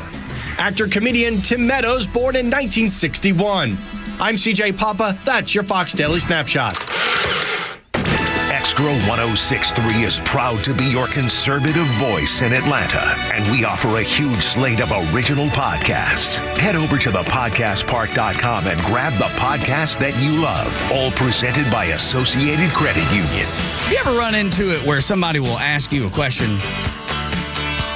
and then when they get the answer, they're like, nah, it's not the answer I was looking for. I'm going to move on. Like my sweet wife. I'm married, yeah. Yes, exactly. Oh, you're about to say my sweet wife. Yeah. Yes, we both experienced this. My sweet wife would be like, hey, do you like the because we're doing the remodel of the bathrooms, do you like the light blue for the powder room or the dark blue? You know, honey, I think I like the light blue. Dark blue it is. She's like, what? Why'd you even ask me? Have you ever been in trouble in terms of, okay, let's do this again. I'm going to play the role of your wife. Okay. And I'm going to ask you the same question, and you can answer it the same way. Do you like the light blue or the dark blue in the bathroom? Sweetheart. No, actually, you like the light blue, and I'm going to tell you that that's what we're doing. Oh, yes. Why even ask me? The reason I bring this up, because Joe, he just came back at the bump was English Beat, Save It for Later. Great song. But he had asked me, he's like, hey, what song should I come back with? And I said, Tennessee Whiskey. It was just the first thing that hit me in the head. Okay. I love that song. It was obviously a huge hit. And he's like, no, I won't do that. I was like, well, why even ask me? Why ask him? In case he had a good option. Is it because you wanted to be simpatico with him? Like you had your own thing in mind, and so you decided to ask just out of curiosity? No, I didn't. I was just trying to think of songs. Did you want to be Cycle and Sisters he said Tennessee, with him? no. And he said Tennessee Whiskey, and I said, no, I'm not. I don't want to play that. You should always be on the same page with the point man. Well, no, I'm just like, why even? I just pick the song you want. And then Tug goes, why not? He's like, you can't not play it now. And I was like, don't ask me and then not play do the it. music. I can do it. Yeah, well, I you want can, it. but it's not the right thing to do. I'm just telling you. Well, I mean, you could be Tennessee. That's a slow song, right? Doesn't matter. It's so recognizable. Everybody knows that song, and it crosses over every genre. Everyone likes Tennessee Whiskey. You've had what was it? And it's been covered so many times by other artists as well. Who's the hip hop artist that did it? Like T-Pain or somebody did like a super cool. It's probably T-Pain. Did a cool version of it. That dude can sing. Yeah, he can. You could be the young Jamie when it comes to good old Tug, but instead you won't. Young Jamie is the producer for Joe Rogan. Okay. He's basically on the same page every time, no matter what. Somebody brings something up, he immediately pulls it up, ready to go. You could have done that. You could have been young Jamie and Instead, had that music. he was Ho. Instead, he's doing his own thing. I could have, but until he's all goey. I like to be combative. It's my personality. That's right. Yeah, clearly. So we by the way, and this is another small thing. Yeah. So we got a few minutes here. Yeah. So we have a new member of the Dickey Broadcasting family. Yes, it's our we friend do. Barrett Salee. Hand salute. So Barrett Salee has been on this program. If you've read his work in the past, it was CBS, Bleacher Report. And when he joined us, it was Outkick. And that was when he felt comfortable joining us because we have similar political views. And so Barrett is now going to be the Braves Clubhouse Report on the Braves Radio Network, along with pregame and postgame. So there's a possibility that down the road, because, obviously Joe does work when it comes to Braves Radio Network, you're going to need the in and know that if we were to tell Barrett, listen, he's difficult, he's combative, it's not going to be helpful to you. No, it's not. You might think to yourself, that's really fun and cute to say until the host of Braves Radio Network knows you're combative, He'll Joe. learn that after a year. Okay. At first, I'm like, whatever you need. It'll sound so friendly, and then you're like, no, not Then really. a year and a half later. And now you're just putting play your foot Tennessee down. Whiskey. Terrible choice. Not doing it. I'm not doing it. I'm saving you from you, Barrett. So Give me yeah, a better option. He's now a member of Dickey Broadcasting. So this was yesterday when he, after 680, our sister station in the Braves Radio Network here at Dickey Broadcasting, pushed that information out. Barrett grabbed it, obviously posted it, and we're so proud of him because he's such a great dude. And Clay Travis from the midday here, noon to 3, Clay quote tweets and says, boom, badass. Congratulations. Great hire, Braves. See you in Atlanta this summer. That's cool. So awesome because he writes for Outkick, so there's the relationship there. It's and it is an exceptional choice, man. I love Barrett. He's such an awesome dude. I just wanted to take this couple minutes just to say you did. congratulations, and you can see where the family's taking care of one another, and down the road, hopefully this makes Joe's life a little harder. Yes. Well, if there's anything right with the world, he will have his spirits crushed like a ant. Barrett told me that I wasn't doing a good job. I'm like, well, I told him to. He said I was being combative. He said I was being combative, and he didn't like my politics. Seriously. I told me I need to keep my politics off the Brace Radio Network. That's right. That's what's coming. That's what you've got to look forward He'll be to. coming running back to us to be like, you guys are nice to me. They're all mean. Please take me back. Please take me back. Oh, yeah. Oh, that's fun. Morning Extra. I love this. When I saw what Los had put into the show, man, I wanted to stand up and salute the flag. It pumps you up because it's happening so quickly. Never expected it to happen like this. Neither did I. Our new Secretary of Defense, Pete Hegseth, ended up putting a tweet out there to give you an update on military recruiting. And as he put it out there, breaking. In December 2024, the U.S. Army had its best recruiting number in 12 years. He followed it up. In January 2025, the Army hit its best recruiting number in 15 years. And as he points out to finish the tweet, bottom line, America's youth want to serve under the bold and strong, quote, America first, unquote, leadership of Donald Trump. Exactly right. It's true. It's not what's changed. Only this. We were down 25,000 troops during the Biden administration. Every year, the numbers just kept getting progressively worse and worse and worse. It's because those young men from the South and the Midwest, that's mainly where our military fighting forces come from. That's who wins your wars. Exactly wins right. Your battles. It's not from the coasts. It's from the Southeast and the Midwest. They were like, why in the world would I sign up for? I love the Army. I love the Navy. I love the military. I love the flag. I want to serve my nation. Why would I go into a military that is not focused on defending the country? They're focused on peripheral politics. And especially when you're a young white male, because under the Biden administration, the military would, on your way in and during your time, would make it a point to tell you how there was something wrong with you. Now, anyone who's been part of a team, military or otherwise, you played collegiate or high school sports or anything else, you'll know the best part about it is that it doesn't matter where you're from, what you look like. It's just, do you take care of your business and are you good to be around? And so the military is like this great example of what society is supposed to look like. And yet the Biden administration was still trying to turn it into its own little pet project, its own little Peachtree dish. And so no wonder young white men were like, I don't want to be part of that. And it was interesting to then hear some of the young black men in the military saying, thank God it's Donald Trump here. Now we can get back to being a team. And focus on the things that matter, which is the reason I'm here, to defend the nation. That's the reason I'm here. There's no that. Is there side stuff that makes sense when you join the military, like the GI Bill? Absolutely. An avenue to go to college. Maybe your parents and family can't. My family couldn't. When I went to college for the first time, my mom and daddy opened up a credit card to pay for my first semester. They couldn't afford it. The military was an avenue to do that. I knew I wanted to serve. Both my grandfathers were World War II veterans. I wanted to serve, and I knew this was an opportunity for me. That's the way most of those kids in the Midwest and the Southeast see this. And yet, you heard from the highest levels of the Pentagon saying, we are not recruiting young white men anymore because they don't fit what we want to do. Consider that you now have, because of this changing mentality within the military, and thank you, Pete Hegseth, thank you, Donald Trump, and we're seeing the numbers right away. We have a family friend of ours, he's committed to play baseball at Air Force. Just the difference in mentality of hearing a president and hearing a Secretary of Defense talking about, we want to stay out of conflicts, yet still be strong. All right, if you're committed, because typically it's a 6-year commitment after school, 4 to 6 years, depending on what you signed up for. Not that you're trying to stay out of harm's way, but you don't want to be frivolous about it. And families don't want you to be frivolous about it. Of course not. Don't just throw my kid into the meat grinder. This is a life and death situation. Yes. When bullets start flying, there's no getting out of it. And whoever's there is there. You want to make sure that you're there for the right reason, for a just reason, and a reason that benefits your country and your fellow citizens. With leadership you can believe in. The numbers are saying what they're saying. The numbers are way up. First, the most amount of recruits in 15 years in January 2024. Do you remember when I told Ed, one of our sales guys, Ed has 2 sons in the Army, at the U.S. Military Academy, Army. And I remember when they joined, I was just like, That's great. And he was like, I could see it in your face that you didn't believe what you were telling me. And I stopped him the other day and I said, your boys are going to benefit from the changes that we've just made. It's the truth. This is Extra 106.3.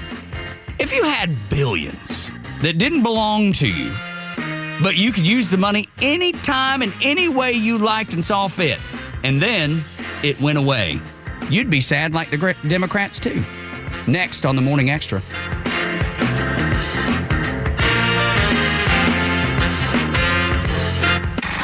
It's time for the Bortz Report, exclusively on Atlanta's only conservative news and talk station, Extra 106.3. Well, here's some interesting news. Guess who among Democrats is polling number one to be their next candidate for President of the United States? It's a her. It's a BIPOC her. That means black or indigenous or person of color. And yes, the answer is Kamala Harris. Boy, the Democrats and the Democrat voters have really learned their lesson this time, haven't they? If the primaries were held right now and they had a convention and chose a candidate, the polls say that it would be Kamala Harris, the hyena. But since I mentioned BIPOC, B-I-P-O-C, black, indigenous, or person of color, DNC members, Democrat National Committee, have a reform package that they're trying to make part of their rules. Rules relating to who can and cannot, who must be a member of the DNC. Here you go. They are considering a pledge to appoint more than one transgender person to an at-large seat in the DNC. And furthermore, that pick has to reflect the diversity in the trans community. So not only does this person or persons have to be trans, they also have to be black or indigenous or some color other than white. Oh, and by the way, at the recent DNC forum, Jonathan Capehart, I don't intend to look him up, I don't care, is blaming racism and misogyny for Kamala's loss, not the fact that she was wholly unqualified. Remember the rules, folks. When you haven't learned, you're ignorant. When you can't learn, you're stupid. Same thing, actually. Neil Bortz, Extra 106.3. This is Atlanta's new home for Fox News, Extra 106.3 FM. Hey, Atlanta's Mark from the Safe House. And now the security riddle of the day. When times get tough, where do you keep your stuff? Answer, in a quality safe from the Safe House, of course. Don't go to a big box store and get a fake safe. That would be as effective as Joe Biden's fake border policy. For over 30 years, the Safe House has been providing the best quality safes on the market. Brands like Browning, Fort Knox, and Champion. And with the largest selection of safes on display in Georgia, we're confident we can help you pick the right safe to fit your needs. So drop by our huge showroom or go to atlantasafehouse.com. Have you considered securing your family's future, protecting your hard-earned assets, navigating complex legal matters with ease? Nelson Elder Care Law is here to guide and empower you and your loved ones.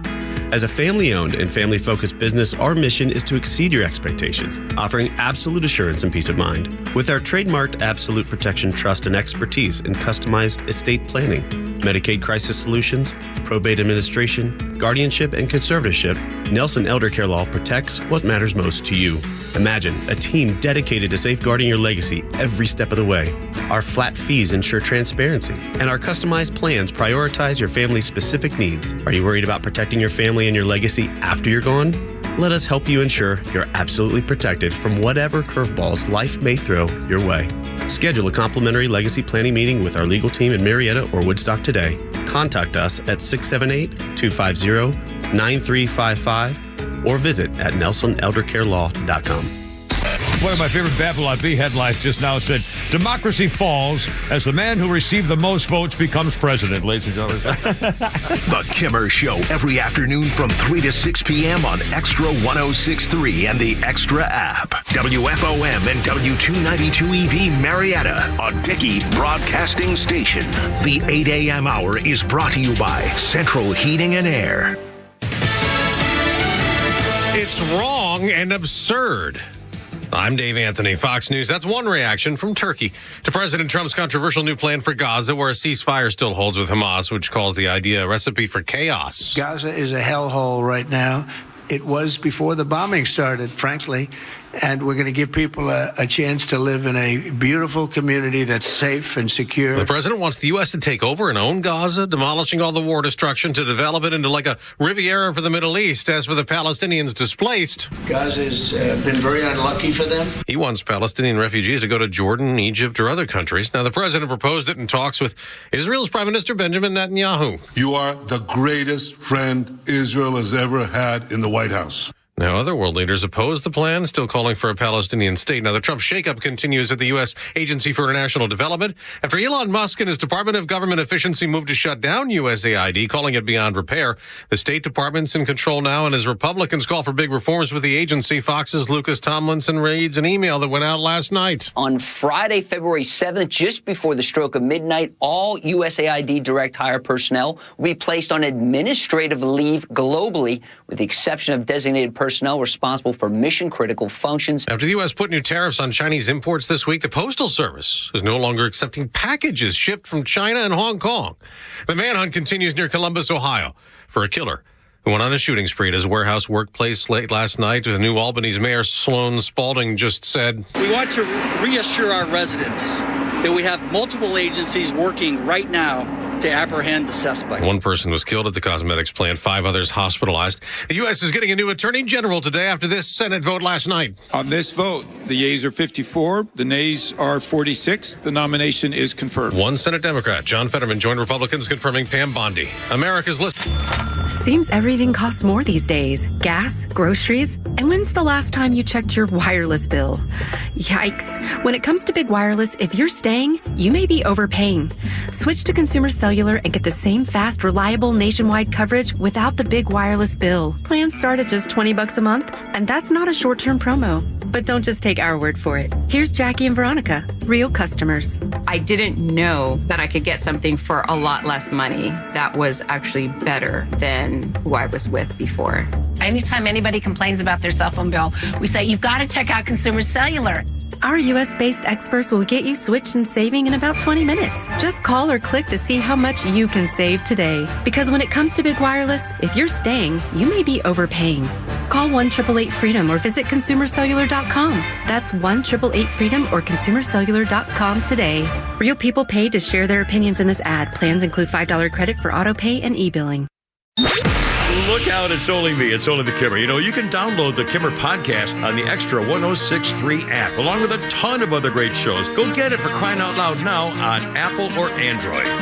Let's say you had this $1 billion bank account and you were able, it's not yours, but you're able to use it in any way you see fit. You're able to access it at any time you would like to. There's billions of dollars, and you have access to it. Now, the problem comes when the person that owns it decides, you know what? This isn't a good idea.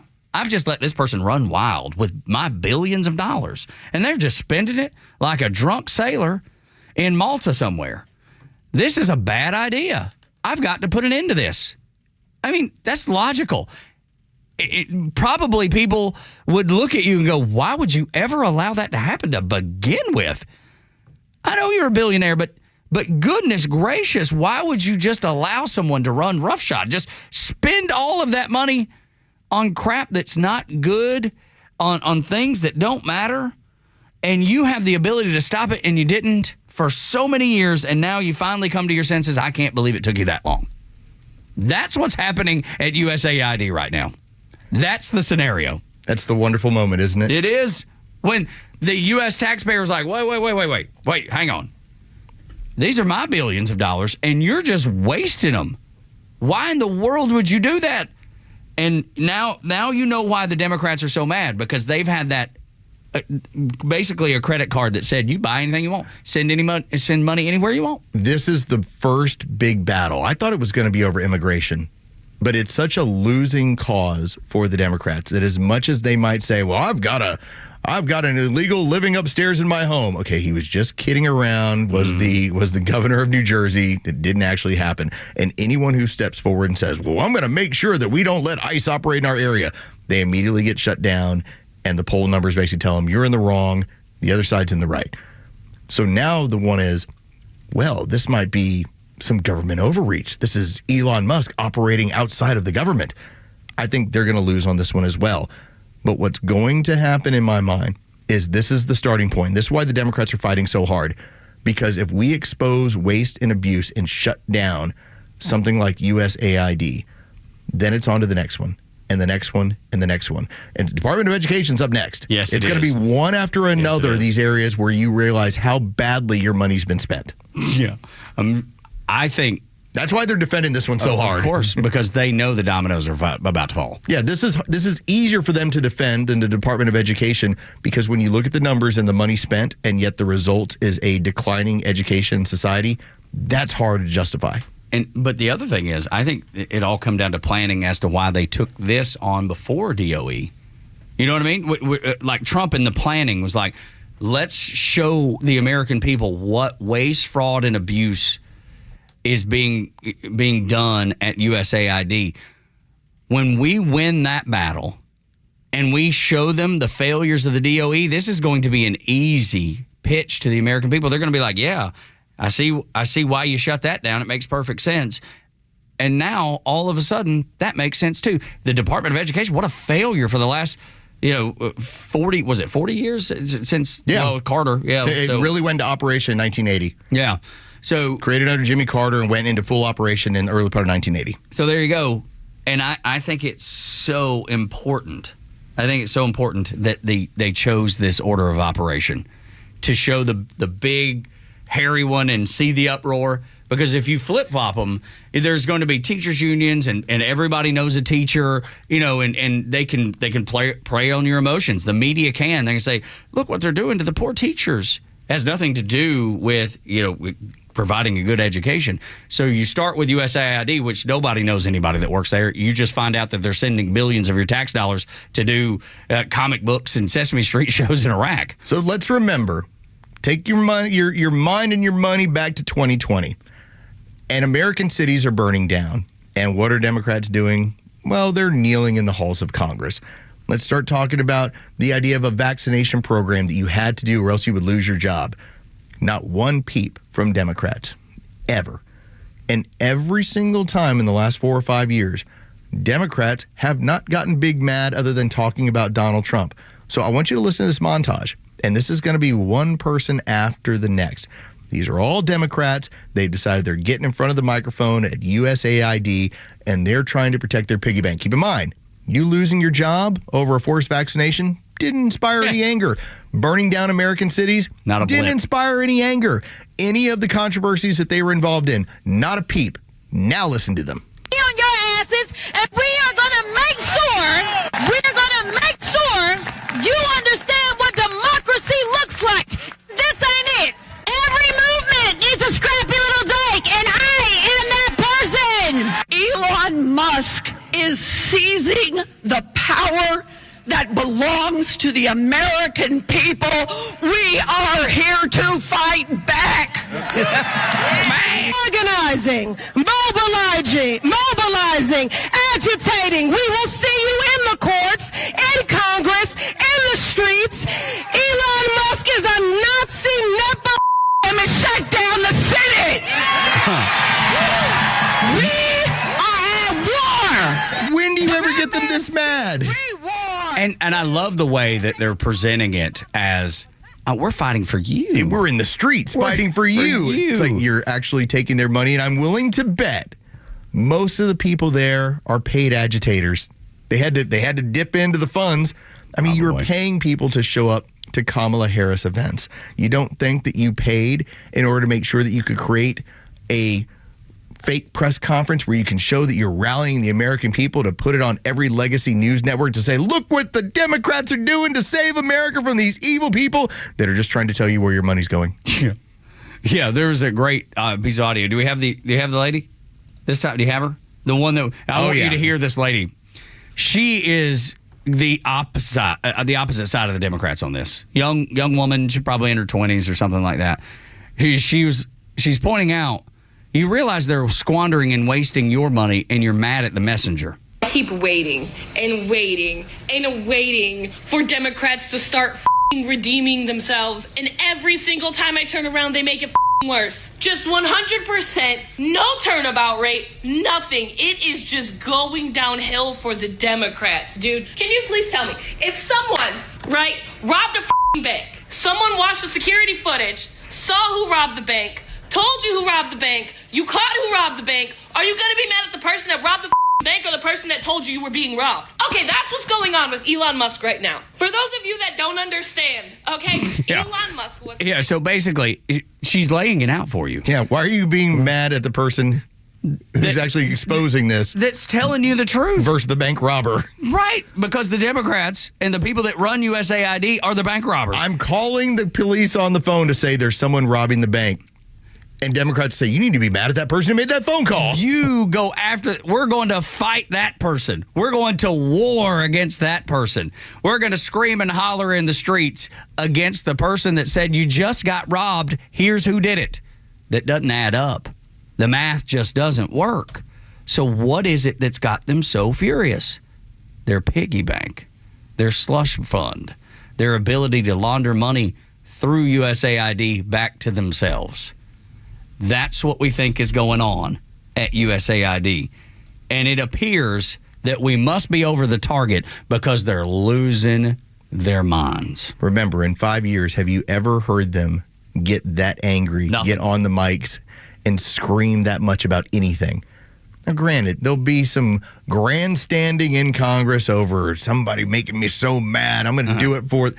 That was, I'm going to get out in front of a government building and I'm going to take a stand against what's going on. You're taking a stand against the person reporting the bank robbery. You're taking a stand against the American people. You're taking a stand against the people that said, this is exactly what I want to see Donald Trump do. And I hope by voting for him, he will, and he has. And I know that we continue to bring this topic up. And the reason why is this.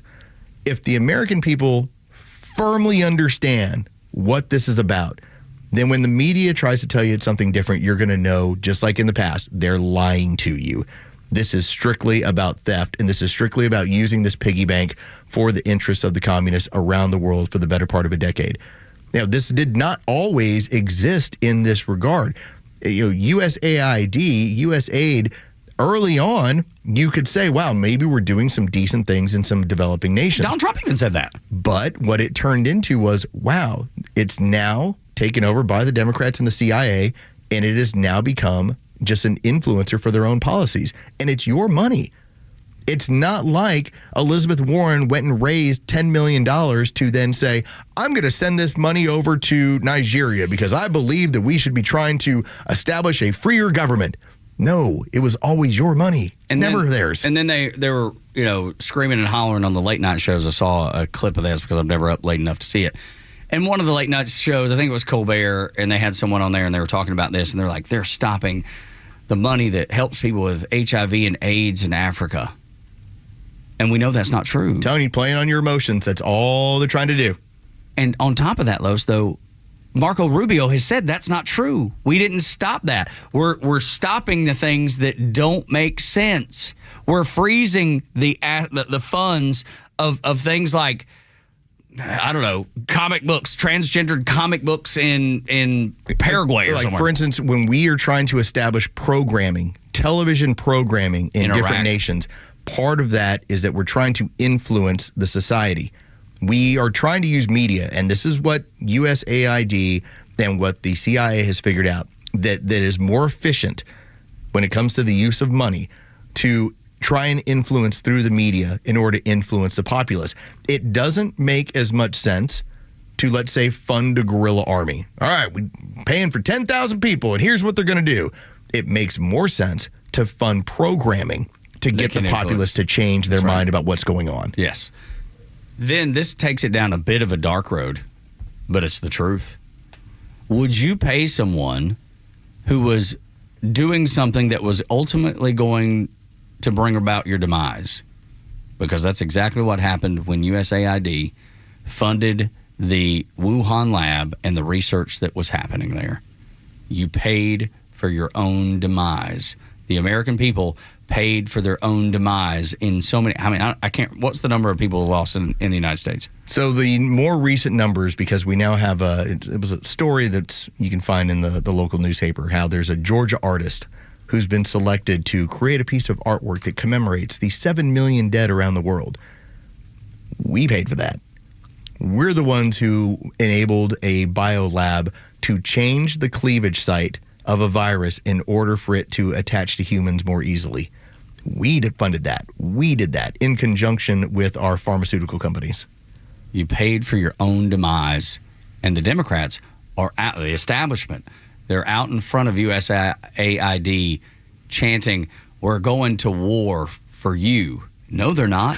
They're trying to protect the butts. That's exactly right. Because can you imagine when you get in there and you see what else, like Wuhan, that we funded or are currently funding? Oh, this is going to be... Dude, their tails are all on the line. Yeah, this is not going to end just this week with one government agency. Yeah, but even let's just take that one. Yep. The slush fund, yes, are they furious that they're not going to be able to peddle influence, leftist, Marxist, communist influence in other countries?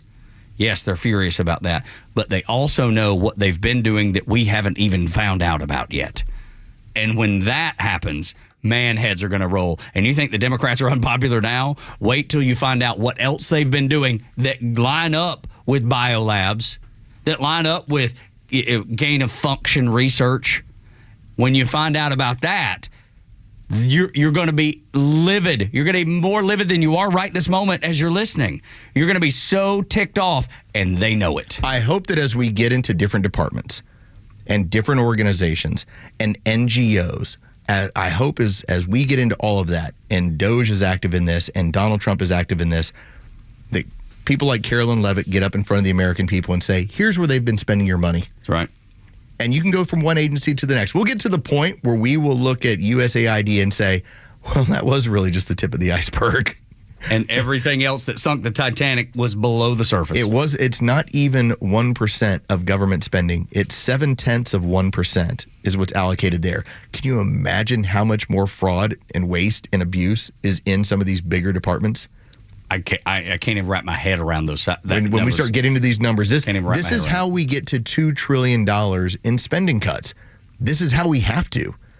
Because we're not going to be touching Social Security. We talked about this yesterday. Not a chance. The area where they will not be touching this is our largest expenditures. When Buddy Carter tells us about how 18% of the federal government spending is what they get to play in. Because about 80 to 82% are in locked-in obligations that they can't touch. I would like to see that change. I don't expect that it will. I mean, that's just a hill that none of them are willing to die on. None.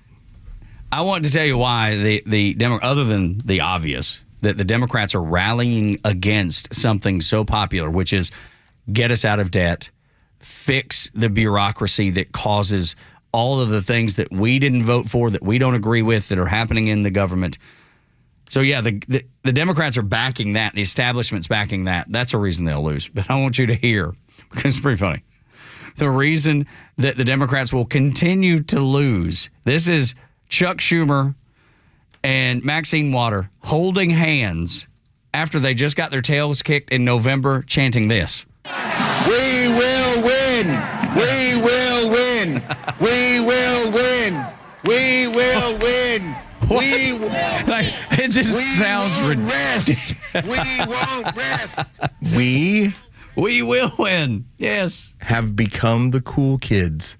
Isn't it crazy? I'd never in a million years expected it. They all look like the old fuddy-duddy dorks. They are. And they are. When Elizabeth Warren is sitting there crying about what Elon Musk is doing. Remember, this is a 75-year-old woman who never imagined that they were going to be able to track down the expenditures and that they were going to be able to bring up in front of Congress. Here's where she's getting her money. It's from Big Pharma, which is why she's going after Robert F. Kennedy. Yeah, these are the sort of things that they didn't imagine. They never thought they would be accountable for it. And now that it's being exposed, they looked old and slow and out of touch and like the dorky kids. Imagine, though, what they've been raking in. Now that you've just learned about all the money that they were taking from Big Pharma, imagine what you're going to learn when they get deep into USAID and some of these other departments of the federal government, the things you're going to find out. Who was on the take. And it'll probably be somebody that you've liked. It won't just be the Democrats, believe me. They're all on the take. And all have been getting their palms greased. That's why they're so against it. When we continue on Extra 106.3, if calling Trump the devil or Hitler didn't work, then calling him this 90s world villain name, it's not going to work either. But they tried it. They've tried it. I can't wait to tell you which name they're calling President Trump this time. Think about all the villains from the 90s and see if you can come up with the right answer. No, it's not Dr. Evil Joe. No. Next on the Morning Extra. The legend Neil Bortz is only on Extra 106.3. Hey, it's Pete, and here's what you missed from the Talkmaster. PMSNBC went on the air with a little sign that said, "Convicted felon sworn in as president for the first time in history." That's the reason the Kimmer and Tug and the gang have more listeners here than MSNBC has viewers. Catch Neil's commentary every day on Extra 106.3 or listen anytime on the Extra 106.3 app. Who doesn't want a great smile? The world seems brighter because it is. Hey, it's a Kimmer. How's it going? You know, that's only one reason to see my dentist, Dr. Dina Giesler at Atlanta Smiles. The other reason, of course, is to take care of your teeth. If they're going to make your life miserable, we all know that. But when's the last time you were smiling before you walked in the door like me? Because I know Dr. Dina and her staff are the happiest Kimmer babes you ever saw. We're going to fix me up, and I always take the gas. They tell me my best stories come out that way. And you can actually get a doggy right there, napping in my lap, a little doggy. I said, go ahead, work away. Dr. Dina's a Navy vet, ranked a master dentist, which only 1% can say. She's been doing veneers since before anybody even knew what that was. My first visit was 30 years ago. Cosmetic dentistry, cleaning, bridges, crowns, especially keeping your teeth and gums healthy to last as long as you do. Veterans automatic 10% discount. Just tell them when you call. Atlanta Smiles, 404-262-7733. It's atlantasmiles.com. Your new smile's waiting for you. atlantasmiles.com. Tell them the Kimmer sent you. Ask for the doggy. atlantasmiles.com. So, the doc says I have ED. ED. But you know what? At the end of the day, it's just an abbreviation for conditions so many men have. If I was to be honest, I probably also have a little OCD. I know I have a great HMO. Heck, I even have 3 weeks of PTO. Look, don't let a few letters get you down. If you have ED, there's HELP. Go see Dr. Deal at Total Body Therapy of Georgia. He's an ED specialist that will turn your life around PDQ. ED happens to a lot of men as we age. And just FYI, Dr. Deal can give you back the confidence you need to perform on the JOB. So, ready to take the first step? Quit yelling WTF at your little BFF and visit tbtofga.com. Total Body Therapy of Georgia. They can fix your ED ASAP. And before you know it, you'll be screaming OMG. I'm getting in the game. The world won't be the same. I'm good to go. Call 404-777-1911 or visit tbtofga.com. You may know that ATL Turf Co. has become a leader in artificial grass design and installation services. But you may not know that ATL Turf Co. is a large artificial grass distributor. We only sell U.S.-made, premium name brand turf at factory direct pricing below wholesale. And now we're open to the public with large inventories of lawn and landscape, putting green, athletic, and pet turf on sale. Plus, all remnants are on sale for only $1 per square foot, direct from Dalton to our warehouse in Kennesaw. Visit atlturfco.com to learn more. atlturfco.com. Hey, it's Mike with Atlanta Painting Company. We invite you to transform your home. Our expert team brings color to life with top quality paints and flawless finishes, and leading the industry with our color consultants. Whether it's a fresh coat of paint for one room or an entire exterior makeover, the Atlanta Painting Company has you covered. So, trust the local pros for reliable, professional service when you need to revive your home or business. Find us at atlantapaintingcompany.com or call us at 1-800-PAINTING. That's atlantapaintingcompany.com. The Atlanta Painting Company, the painters you can trust. You know the old expression, I love it when a plan comes together? Well, with our First Liberty Notes, this has been so true. Hello, I'm Brant Frost, founder of First Liberty Building and Loan. You hear about our family's company all the time right here on this station. For over 30 years, we've been the local lender who said yes when the big banks say no. A couple of months ago, we opened up our First Liberty Notes program to Main Street investors just like you, and the response has been just incredible. Folks from airline pilots to physicians to even pastors are now earning 8 to 13% interest rates while helping to fuel the growth of local small businesses. If you're a qualified investor with a minimum of $25,000, you too could be earning 8 to 13% interest. We'd love to have you join our First Liberty family today. Go to firstlibertyga.com and see if our First Liberty notes are right for you. Go to firstlibertyga.com. That's firstlibertyga.com. First Liberty notes are not obligations of or guaranteed by any financial institution and are not secured by any collateral. They are not FDIC insured or guaranteed by any government agency. You could lose money. SEC accredited investor status must be verified. Securities not offered in any jurisdiction in which it is unlawful. The stories that matter to you.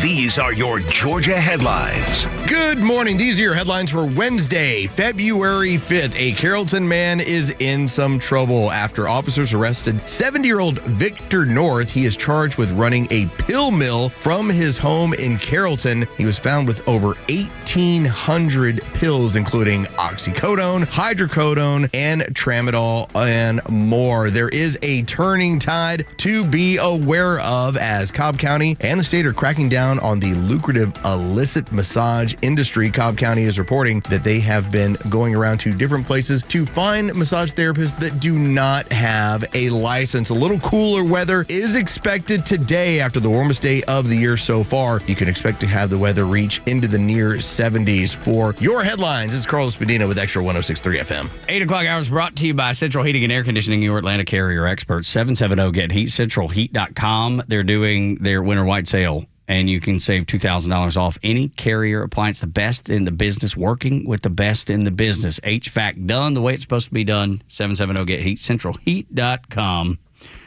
So, where did I run across this? In the last segment, we played that clip of Chuck Schumer chanting, "We will win."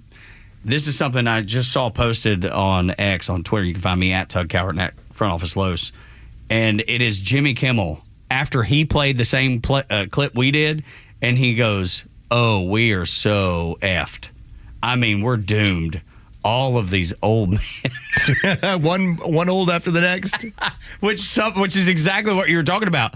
That we, all of a sudden, the Republicans are the cool kids? We're the cool kids. What just happened? We actually have the speed. We have the intelligence. When I talked about Gen X getting in charge of this, bunch of people in their 40s, and now the tide is turning. I mean, think about it. The cool and interesting people on the Republican side, and one of them is Donald Trump. He does apply, but he's 78 years old.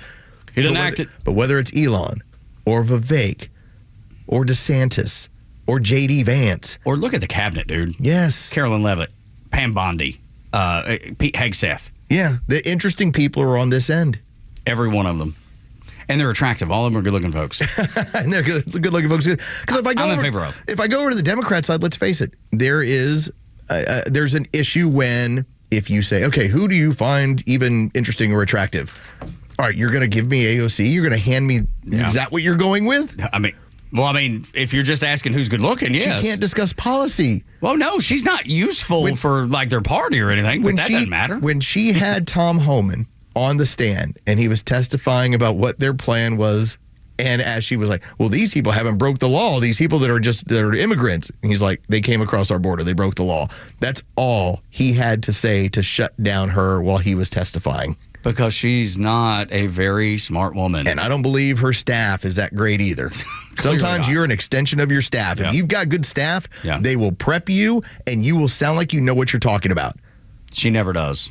She never does. Not a whole lot of Hollies out there. No, that's or right. Masseys out there. Absolutely. Or Johnsons out there. It's just amazing to see it. And the fact that we just spoke about it and I run across Jimmy Kimmel, who's an avowed leftist, saying the exact same thing. He recognizes it. We're in trouble. Like he's upset about it where we're not, but he recognizes that they are in trouble. Do you want to see me and Los take a chili plunge? I don't know why you'd want to do that. I'm asking you not to donate. I'm asking you, please don't make this happen. I love Special Olympics Georgia. I'm wearing my Special Olympics of Forsyth County pullover today. My nephew Aaron participated in Special Olympics. He's done it for many years, and he's done so well, and I'm so proud of him. I love going to see him play. I love going to the events with him, which is where I got the shirt that I'm wearing today.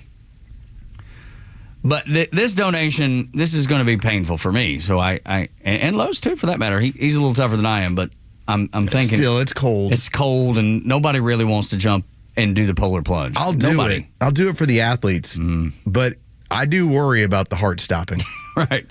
February 16th is the last day that you can donate. Just go to SpecialOlympicsGeorgia.org. Make a donation on behalf of Extra 106.3 and our sister station, 680 The Fan. If we raise $2,500 or more, we will jump in the freezing cold water at Ackworth Beach on February 22nd. I'm hoping. I love Special Olympics Georgia. Again, I'm wearing a Special Olympics shirt today because of my support of them.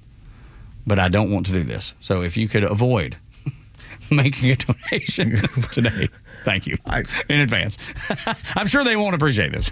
So we have a couple of big organizational things happening. That's going to be the end of the month. We also, with our sister station, we have our Strikeout Leukemia and Lymphoma that's going to be next week. And doing good work in the community, If you want to know the sort of stuff that we're interested in, it's Leukemia, Lymphoma, it's Camp Twin Lakes, it's Special Olympics of Georgia. So great organizations. If you can help them out in any way, we'd greatly appreciate it. We continue to give you this product for free. I'm just saying, a little $5 here. That's all it takes. $10. Just skip the coffee for a day and say, hey, I'm going to send $5 over. If you can. Yes. Now, I'm kidding somewhat about not making a donation because I don't want to jump in this cold water. So, I will jump in the cold water for Tug. Okay, good. Yes, donate today. If you can make a $500 donation, SpecialOlympicsGA.org is where you go get it done. You see all kinds of people for 680 The Fan. You see Los and other people. Finneran is going to be another one of those guys, former Falcon. We're going to get him in the water. Our friend Home Team. Make as many donations as you can. Tell your friends to donate. Now that Los is taking my spot, donate. Now that Home Team, because he's gotten in really good shape. Yeah. You know, he made a conscious effort about a year or two ago. He's like, I got to drop this weight. I got to get healthier. Now I think he's looking forward to getting the clothes off and hopping in the lake. Yeah, man. 2 years ago, he'd be like, I don't know about this. Now he's like, check out this beautifulness. That's right. He's a good-looking dude, and he's an awesome dude on top of that. SpecialOlympicsGA.org. Click on the Polar Plunge link. Please donate.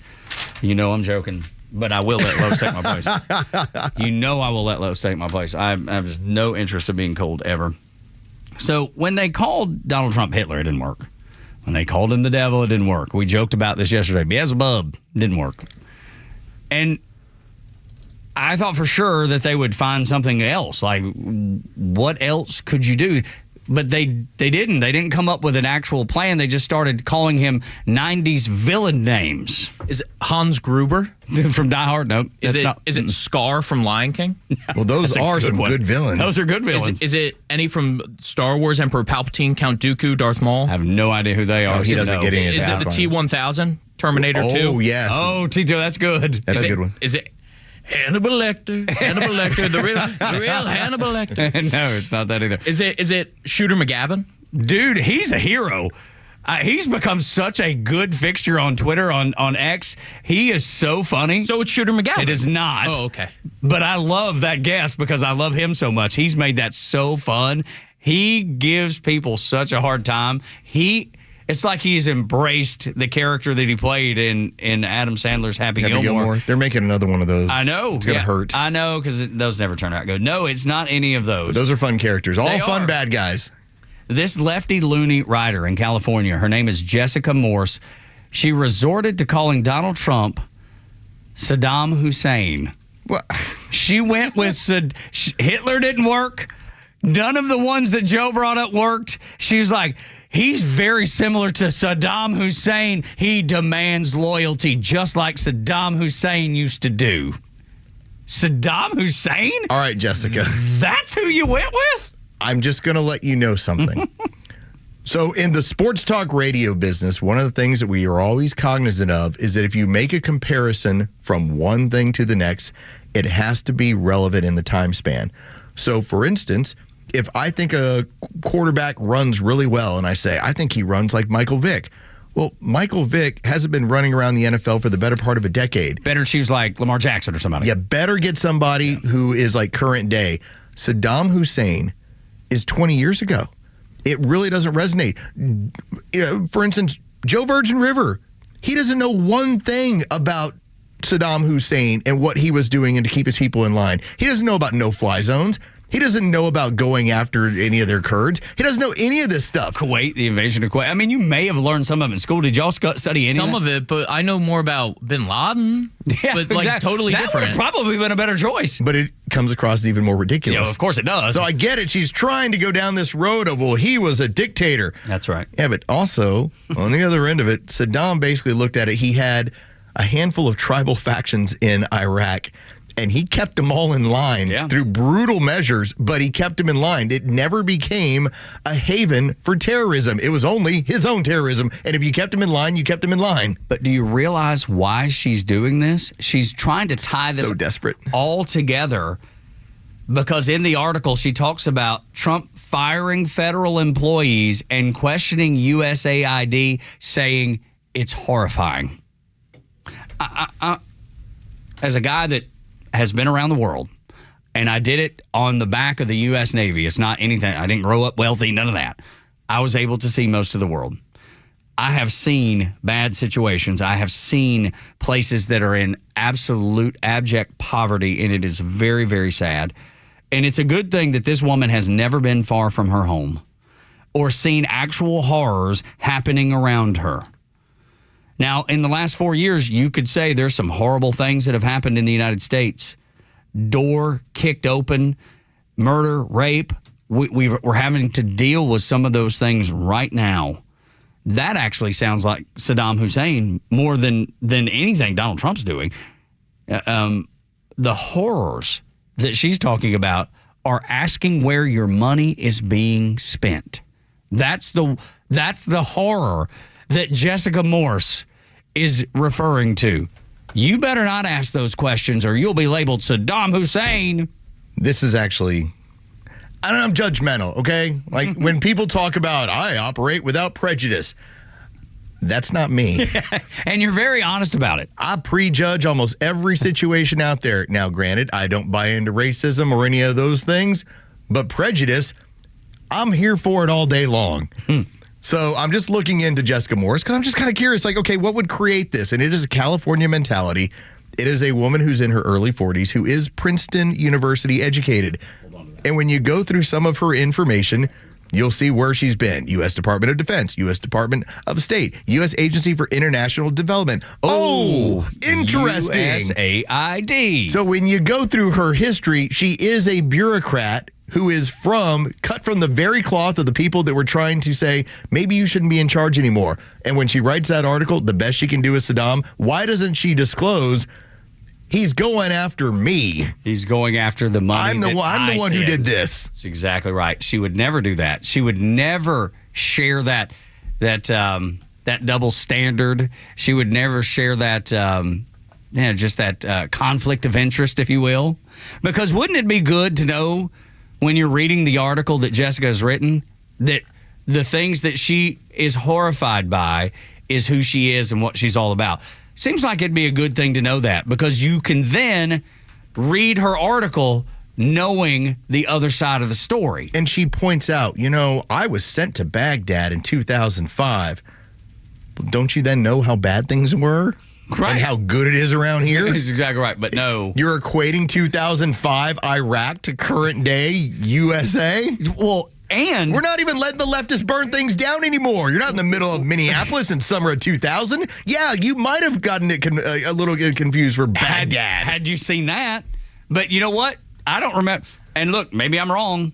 I feel like we should go back through Jessica's repertoire of articles that she's written, maybe during that time, during the Summer of Love in 2020, and see if she made any of those comparisons to those people burning down Minneapolis. Oh, you want to know that? But yes, please. And burning down big cities in America. I'm good at this. Does she make the same comparison? And look, I hope she does. I hope she's like, wow, this reminds me of my days in Baghdad. This reminds me of the horrors that the people faced in Baghdad.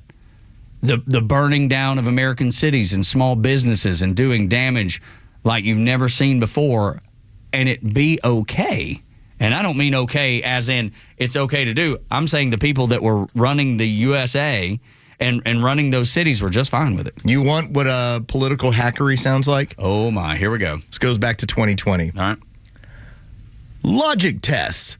if President Trump describes getting COVID as, quote, going to school, real school, then he asks American children to go to school, real school, not Zoom school.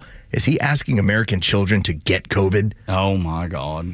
Now, of course, I was looking forward to when my kids got COVID, because then, you know what? They have the antibodies, and we don't even worry about it anymore. And you know what? It's a giant nothing burger for them. It kills people on average at the age of 78 with 3 to 4 comorbidities. And I knew that in July of 2020. You know who didn't know it? Jessica Morse. Had no idea. I was just curious, because you can always search by COVID or BLM, and you'll always get 2020 data. Yeah. Every time. You know what I know about Saddam Hussein? Oh, we were asking you earlier. okay. Yes, yeah. He was Satan's boyfriend on South Park. That's true. He was Satan's boyfriend back in the day. Maybe that's why they always chose the devil for Trump and Beelzebub. The natural progression was Saddam Hussein. They got the relationship confused. It's exactly that. They knew where they were going. Jessica, she knew where she was going. Oh, man, the whole time. Was a COVID nutter now that I look at some of this stuff. Yeah. Oh, yeah, she was way out there. Shouldn't be surprised. I'm afraid. I know you are, Jessica. I know you are. You're afraid of people knowing what USAID was doing. That's what you're afraid of. I wasn't 78 with 3 or 4 comorbidities. Right. I wasn't concerned about my wife or my kids. Gut it and send it back to the states. Vivek Ramaswamy leading the federalism charge in America next on Extra. The latest sports news, powered by 680 The Fan, and driven to extra listeners by RBM of Atlanta in Sandy Springs, Atlanta's Mercedes-Benz connection since 1964. In college hoops, the Georgia Bulldogs have lost 6 of their last 10 games. Now, after a strong start to the season, they stand with a 15-7 record. The Hoop Dogs play the 12-9 LSU Tigers tonight at 9 in Athens before facing 5 top 25 teams in a row to compete for a chance at the tournament. And the Georgia Tech Yellow Jackets beat the Clemson Tigers last night 89-86 in triple overtime. They won on the back of Nathan George, who scored 28 points playing for 55 minutes. For Extra 106.3 Sports, I'm Joe Virgin. Have you looked at the siding of your house lately and you go, mine look good? You know, because siding after a while, it'll absorb water and it'll kind of fluff up a little bit, like especially around where the nail holes are and the edges. Now, does that mean your siding needs to be replaced? No. And just maybe that section needs to be replaced. Maybe that part needs to be repaired. You got that little brown spot on the ceiling. My family had that too. We had to do some work. We had to get the roof repaired. So we've all been there. It's not like something you should be embarrassed by necessarily, but if you don't fix it, then you're putting yourself in a financial dire straits. What can you do about it? Or maybe it's windows that need to be replaced, doors that need to be replaced. They're not energy efficient. Maybe they're old. Maybe the windows, you can't even open them. I know a lot of people, houses like that, older houses that are beautiful, but the windows don't open. They've been painted shut over the years. That's where Southern Exteriors can jump in and help you. They've been servicing Atlanta and Southeast USA for, several years, since 1999, I think. So get them to come out and do the job that you need done. Get it done before the damage gets worse and it damages your biggest investment. That would be your home. They can do roofs. They can do siding. They can do doors. They can do windows. They can do it. They can build you a deck. They can screen in a deck. They can do whatever needs to be done to the outside of your house, and they'll have a foreman there on site to make sure the job goes just the way it's supposed to. And if anything stands out to you and you're like, hey, I got a question about it, you have somebody to ask. They're right there. Call them today. You can pick 0% financing for 12 months or 10% off any job, no matter how big the job is. Southern Exteriors is who you should call. 8779-SOUTHERN, southernexteriors.co. For half a century, glyphosate has affordably and effectively protected Georgia farmers' crops from invasive weeds. Without it, the impact would be felt beyond the fields, hitting Americans where it hurts, our wallets. That's why the Modern Ag Alliance advocates for farmers' continued access to essential crop protection tools so food prices don't rise even more. Get the facts at controlweedsnotfarming.com. Paid for by the Modern Ag Alliance in support of Georgia farmers. Neil Bortz here. Maybe you've already taken the steps to improve your health, maybe save your life. You're using a CPAP for your sleep apnea. I've been using one for well over 20 years. So right now, I'm here to tell you about a source for CPAPs and CPAP supplies here in the Atlanta area. CPAPs, etc. They're in Alpharetta. They have whatever you need. Roddy and Sharon are your CPAP experts, and they'll ship nationwide. More information, cpapsetc.com.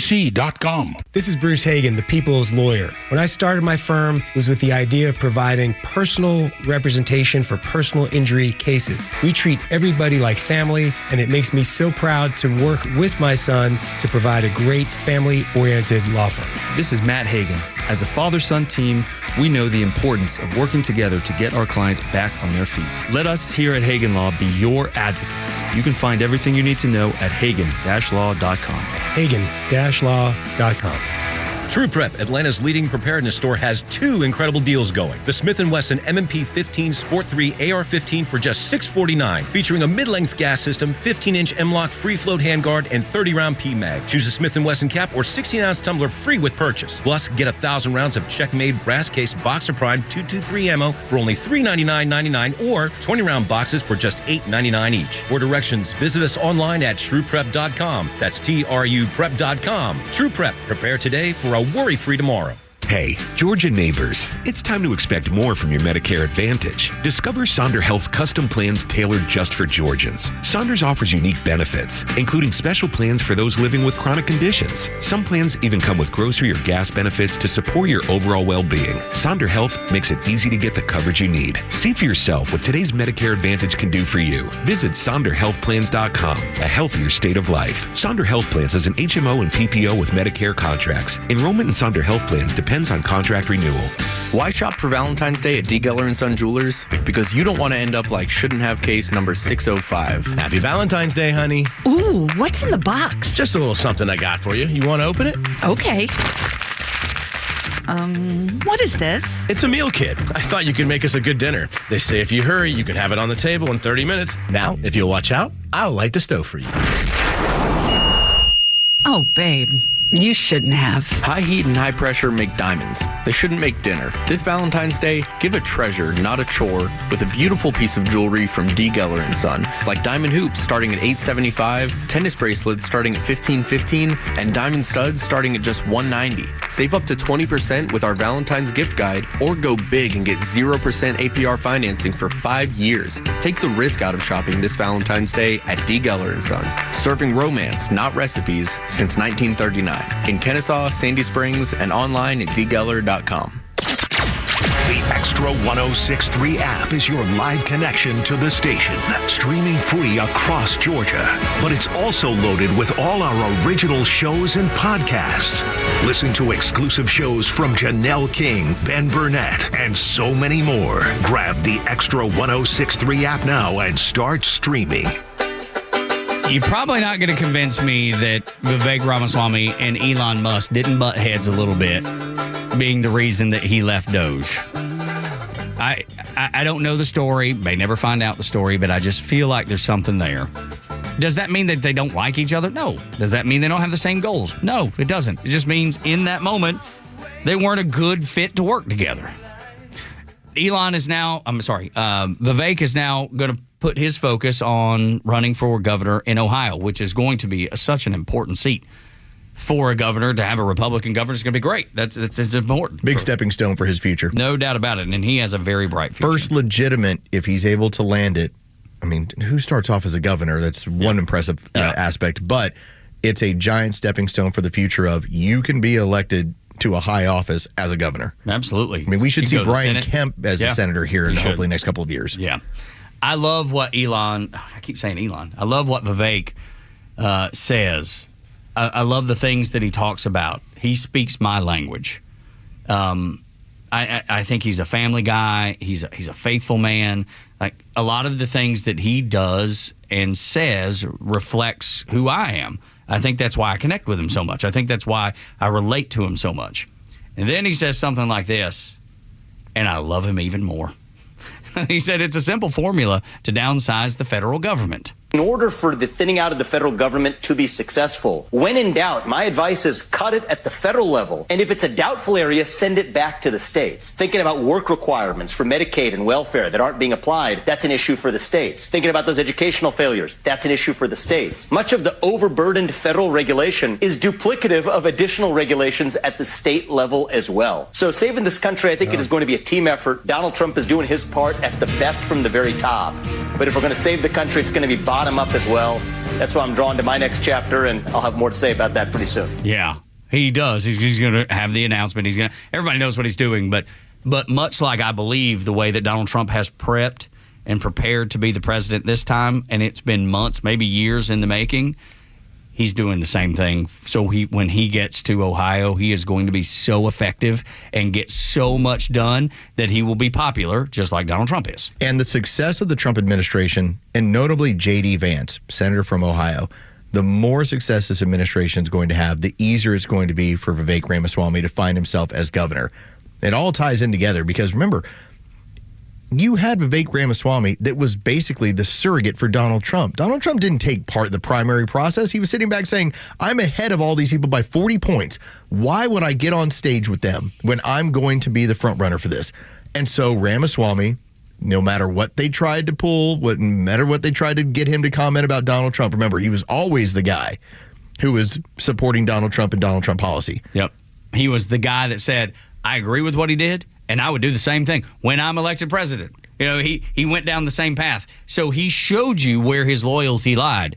Did he want to be president? Probably a little bit at some point. But did he realize very quickly that he wasn't going to be? Probably so. What did he call it?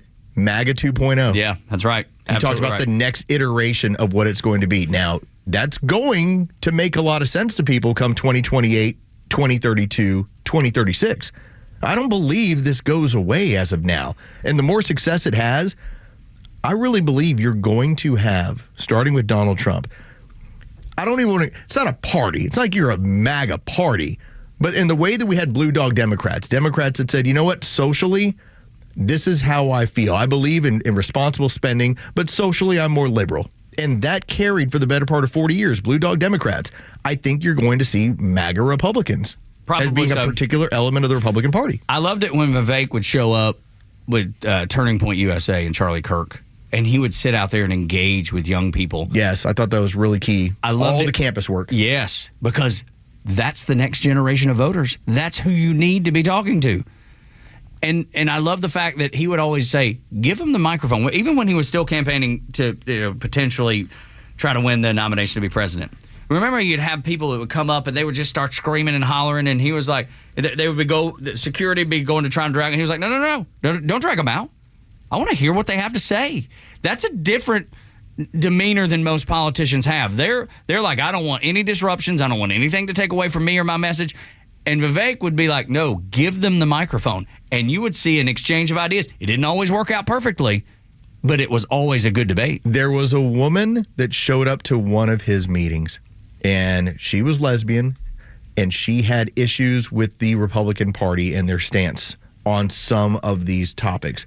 And by the time that after she's done yelling and they're talking, now she's like nodding her head like, okay, yeah, that makes sense. I was not clear. What happened was clearly she had been basically her mind subverted by the media. Yeah, she was brainwashed. She had a belief, and this is how they think of me. Right. This is how it is. And so I'm going to show up to Vivek Ramaswamy's meeting and I'm going to yell at him. And by the time he's done talking about her rights and her abilities to live as a citizen in this country and the things that she's able to have access to, she's nodding like, okay, I am not different. I was buying into what I was being told. So many people did. So many people still do. It's a lot less than it used to be, though. There's only one candidate that emerged in his initial presidential run who said, I'm a believer in gay marriage, and these are the rights these citizens should have, and that was Donald Trump. Barack Obama didn't run on that. No, he didn't. That's how it was. Here's another thing. And I know you're a big NBA fan. Captain Goey Virgin River, our board op, he's a big NBA fan.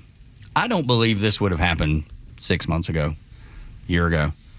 I just saw a picture of that Vivek posted from last night at the Cleveland Cavaliers game.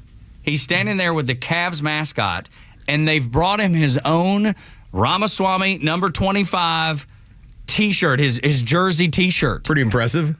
That's a Republican. Yeah. You want to talk about owning the culture? It's happening. The shift is on. The popularity is on our end. The NBA would have never, I venture to say, and y'all know more than I, ever done this prior to.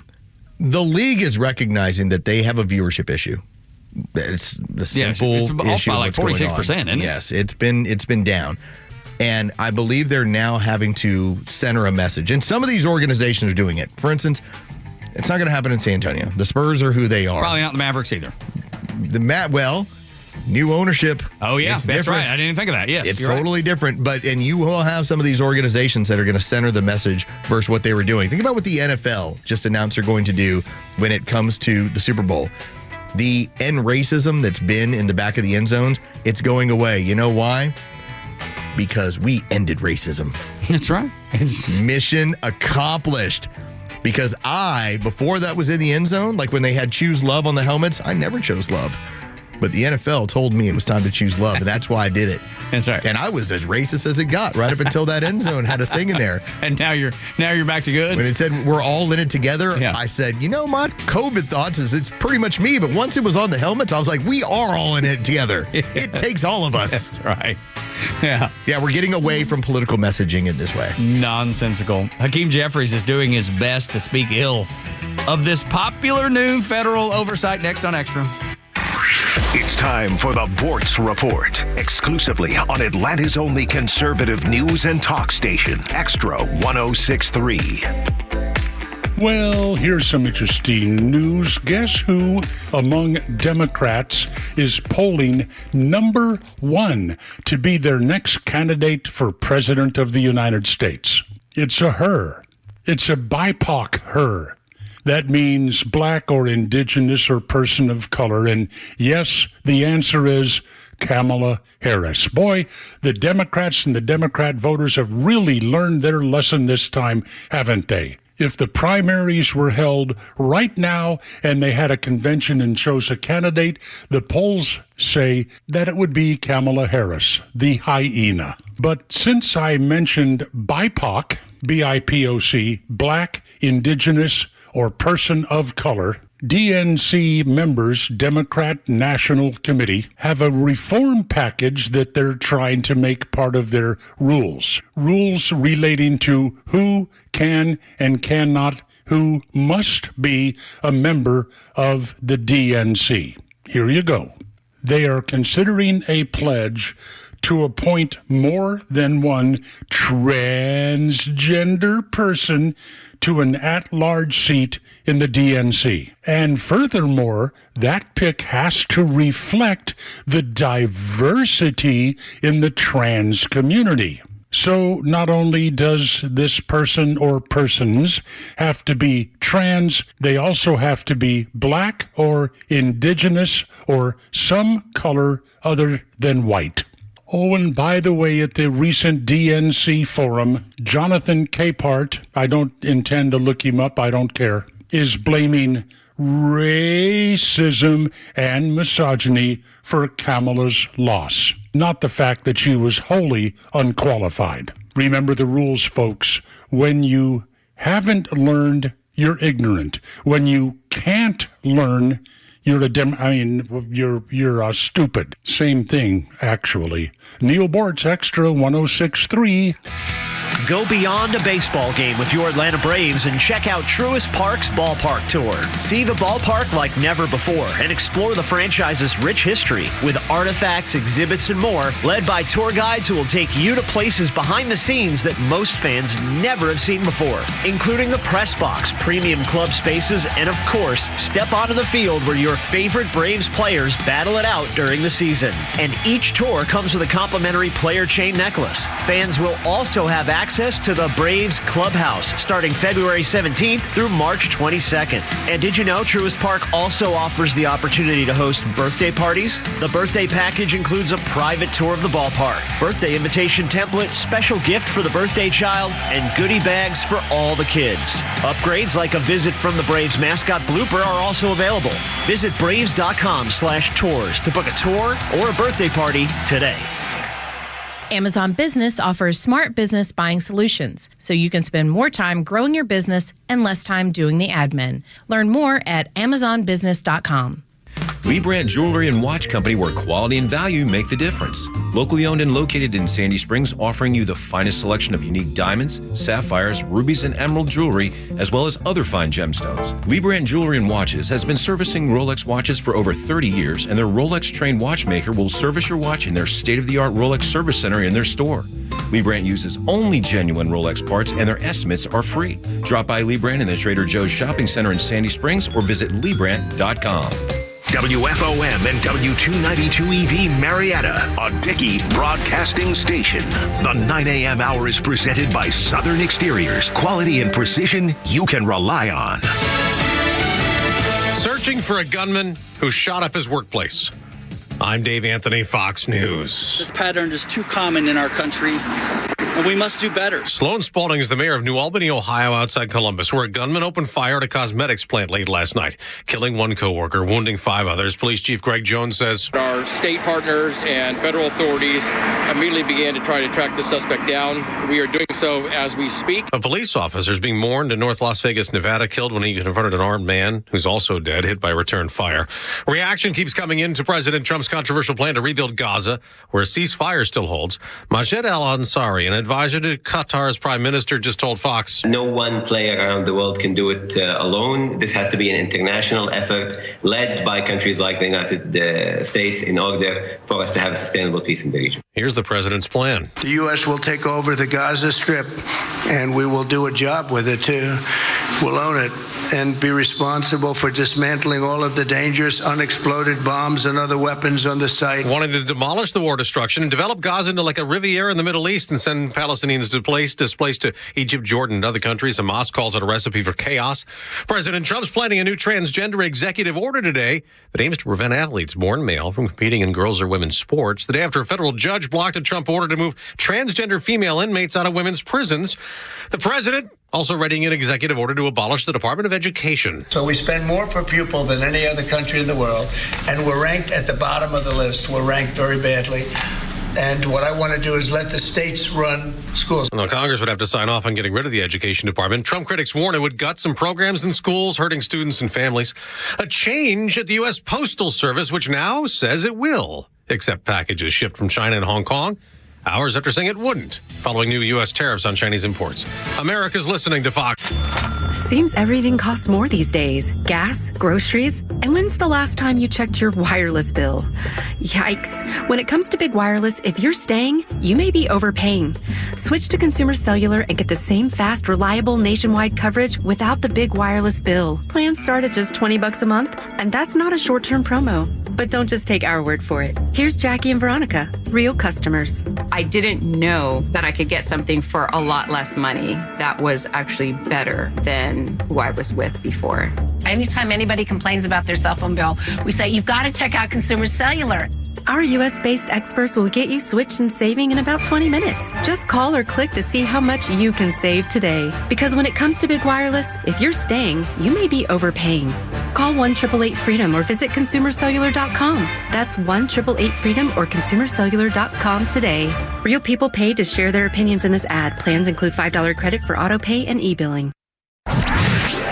No need for traffic updates. We always steer you right. It's the Morning Extra on 106.3. Want to give a big old country call out to Patrick Hill. Patrick listens to the show and sent us a really, really nice email this morning. Thank you, Patrick. Driving from Paulding County to Alpharetta, where he works. And just right to make in the hall. Super, yeah, I'm telling you. That man's working for a living. I appreciate that. Patrick must getting paid because you got to be making some money to travel like that. You got to make a commitment. That's right. Now I pass through Alpharetta, the home of Tug Cowart, daily. Alpharetta. And I used to live there. It's a really nice place. So I hope that whatever work he's doing through there, he's enjoying it as well. Yeah, and it's funny because I'm going to move further north. You're moving further north. I'm trying to reach Chattanooga. That's right. You ain't far off. Slowly but surely. You ain't far off. I'm going to find my way into carpet country here real soon. Man, there's some good folks up there. They're just kind and generous. I'll tell you, North Forsyth County, because we're in South Forsyth, and my daughter's going to be playing and going to high school at North Forsyth. We were moving into the area, and when we drove through this one neighborhood that we've kind of targeted, there were so many Trump signs that by the time, this is all leading up right to the election. How'd your wife handle that? That's the fun part. As we're driving through, I just kind of look and I go, I'll probably do really well around here.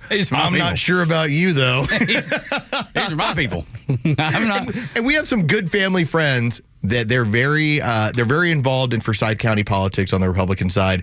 That when you pull up to their house, they've got the Trump bumper stickers and everything else. And I always tell my wife, how long do you think you continue to fool them?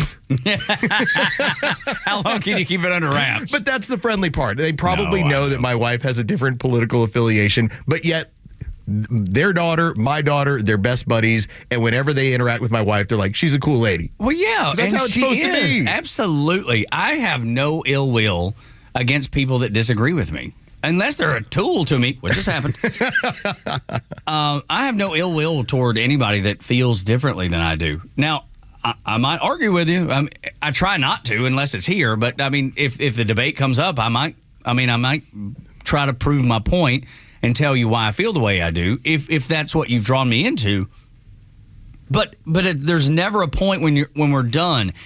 Let's say you feel like you got the upper hand of the argument. It's not going to make me dislike you. No. Or if I got the upper hand of the argument, I'm not going to, crow like a rooster. Not going to remind you about it the next day. I have no desire to do that, and I think you put it best. This is what I do for a living. It's not who I am. You know what I mean? It doesn't eat up every second of every day of my thought process. No, it's what I love. It's what I'm interested in. But then I like putting it down and going into other areas. Like, I really enjoyed listening to the Rogan podcast where they were talking about ancient civilizations, because I'm into that sort of stuff. I like that sort of talk. I like hearing one of the discussions they had were how certain animals in certain places were evolving. Yeah. That's super nerdy stuff. But it's interesting. But it turns my brain off for a while, and I go, oh, that's cool that lemur has that little extra feature. I think I like that lemur more. Okay, well, it's funny you bring up lemurs specifically because it's like I'll get hung up on Animal Planet. Yes. And it draws me in. Shark Week's a big play. Shark Week. Big player. My wife despises Shark Week only because when it's on, that's all I want to watch. And I'm not even a TV guy, so she usually runs the household when it comes to what she watches on TV. But when Shark Week is on, I want to come upstairs, and I'm so intrigued by it, and I love it so much. And she's like, enough with the dang sharks. But don't you know, and you've probably experienced this disappointment, if you catch the right programs during Shark Week, you catch all the new ones. But they are basically airing the stuff that they've aired in the last 5 years. I'm fine with it. Okay, because that's where my youngest daughter, she's like, Dad, I've already seen this one. I'm like, well, we got to wait till 8 o'clock because that's when the new stuff comes up. That's when at like 5, 6 o'clock during Shark Week, you'll see the previous stuff. It's not all new, but then you'll see the newest stuff at 8, 9 o'clock. I love it all. I've rewatched some of those. It drives my wife crazy when I do it. She's not one to watch the same movie over and over again. Like Christmas time when Christmas Vacation is on 1,000 times and you watch it every time. I've watched Creed 2 every time it's on. Absolutely. Another great example. Me and my son Jacob are the same way. When the Rocky movies are on or the Creed movies are on, we're watching them. There's not a chance we're turning it. Why would you? It's exceptional. It's so good. That, and right now, Magnificent Seven, whenever that's on. Okay. I'm sorry, that Western's cool to me. Yeah. I'm in. Dude, Let's go. It's a vengeance movie. Yes. Love that stuff. By the way, when I was driving around that neighborhood, with all the one that we're looking into, as I pull off one street, I was like, so do you want to live on this Trump street or that Trump street? Or maybe we should go down the street and we can find another Trump street to live on. And I have a feeling just they're shaking making her head many at me, just like, oh my God. She's just like, there can't be that many. Yes, there were. There were so many. And I feel quite at home. So I look forward to hopefully being in your area when we can hang out at the cafe. Yes. And talk sports and politics and ancient civilizations and Shark Week. Yeah, there you go. It's an open invitation at 404-741-1230 too. Also, add Extra 106.3 across the social media platforms. So I'm going to show you one more thing. Did you see this? Radio caller Mike. Oh, yeah, he's streaming us. Dude, he is watching us. Thank you, Mike. On YouTube at work. He's got this projector that throws the stream up on something. I don't know what that is. Some sort of screen. Yeah, it's just got a projector over at work. Yeah. And it's internet enabled, so there we go. Or he just plugs in the laptop and he's able to do it. I'm trying to figure out where in the world he is, though. I mean, to me, when I look at it, it almost looks like a stage. I'm sure it's not, but that's what it kind of looks like to me. I have a friend of mine who sent me, and this was during World Cup, that in his office, his company would allow them to pull out their laptop and stream World Cup matches into the conference room. Wow. And so what it did is it caused the staff to go get lunch and bring it back and sit in the conference room and watch matches. So there's always options like that. Yeah, that's great. Building camaraderie with your team and the people around you. That's kind of like around here, though, March Madness, when that's going on. And then not only that, when baseball was on. We get to the playoffs around here. Oh, my gosh. This place turns rabid. And it's a fun place to be around. When everybody's super into March Madness or super into playoff baseball, and everybody's dialed into it. And every person who's a partner of this company, they're all told the same thing. Shows up to hang out. Come here and hang out. And then if you want to watch the game here in the studio, if you want to go across the street or you want to be in the Battery, everybody's welcome. It is a big party. time. If you have a small business, this is the perfect reason. It's the time that you make that phone call. Advertise here. Well, But not only that, is it fun? Yes. Is it a great hang? Of course. But that's not going to drive leads necessarily to your business. But what will is working with people that share your values. It's a dedicated audience that we have, absolutely, which is extremely humbling. It's when you have people will tell you, hey, what was that company that you brought up? Because I heard them advertising with you guys, and clearly they're not afraid of any backlash. I'm calling them. Not only that, the video or the audio of the video that you played yesterday talking about the tariffs, we had a teacher reach out to us and say, that was explained so well, I want to play it for my students so they have a perspective that maybe they've not heard before. And that was a man who had posted a video. It went about 2.5 minutes. And as you joked around, he was talking like Harry Carey. Yeah. He would have these crescendos to everything he was bringing up. And that's why it's not going to matter. Yeah. But it was very well explained about how the tariff program that you've had Donald Trump put forth, it's going to do so much damage to any opponent because of the strength of our economy that any threat of, well, they'll just raise their prices too and it's going to hurt us, they can't survive it.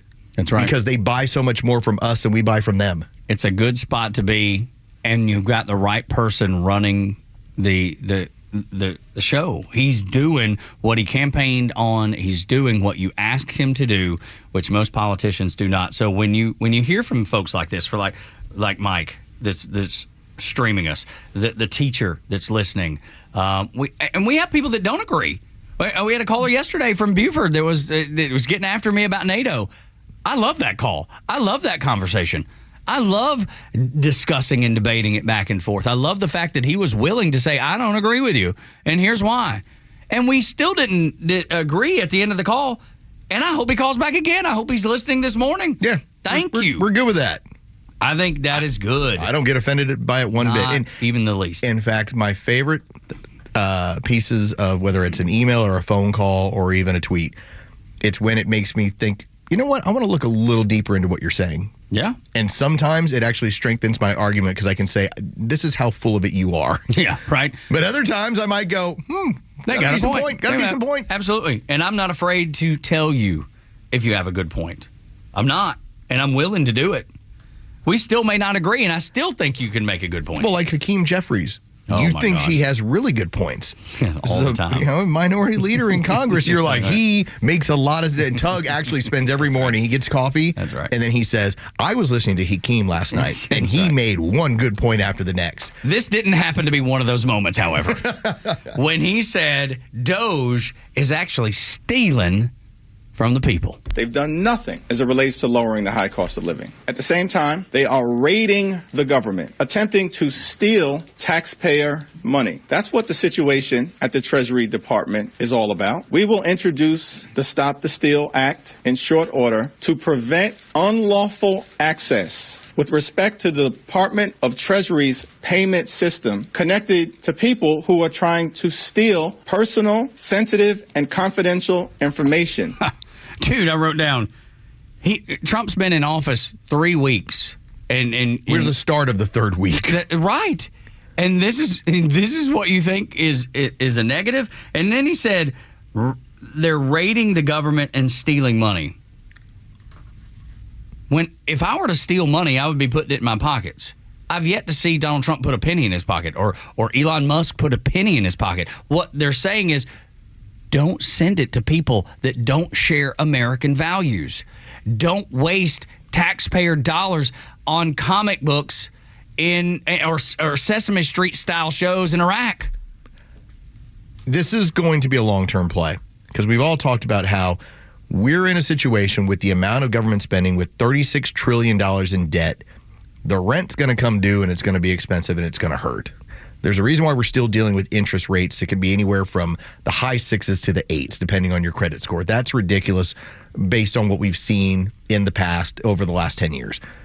So we know, even with the Fed making it a point not to change the interest rate even last week, that they're still concerned about an inflationary environment. This is going to be going on for a while. The only way to deal with it, in my opinion, is to cut government spending. It's the only way. It's the only thing that makes sense. And so that's what's happening across the board. If you were in a situation where you and your wife were just spending, and you had, it's right now. Well, yeah, exactly. Well, here's the painter. Right, here's the inspection. Right. Here's it. Yes. I know this feeling of having to figure out where can you cut stuff. Exactly. This is a very real life scenario. Absolutely. But everyday Americans face that every day. There's a lot of everyday there. Sorry. Real people face that every day. If I'm going to send my kid to college and I don't want to burden him with this debt when he gets out of school and a job that probably won't make enough to pay for that debt, what am I going to do? I've been saving for years for this. So I have that. But then I still have all my other bills, right? That doesn't end. You have to buckle down. You have to tighten the belt. We have him on here's another example. We have him on, he's got his own credit card. It goes to my account. I know exactly what he spends. We're like, $500 a month, that is your limit. You can't go over that. We can't afford for you to go over that. And he's been very good about staying under it. $497. Exactly. $499.99. Yeah, he's getting close a few times. And the knucklehead locked his keys in his car the other day. Oh no! So he's got a Jeep. You know, Jeep doors, they're just they're what floppy. They are.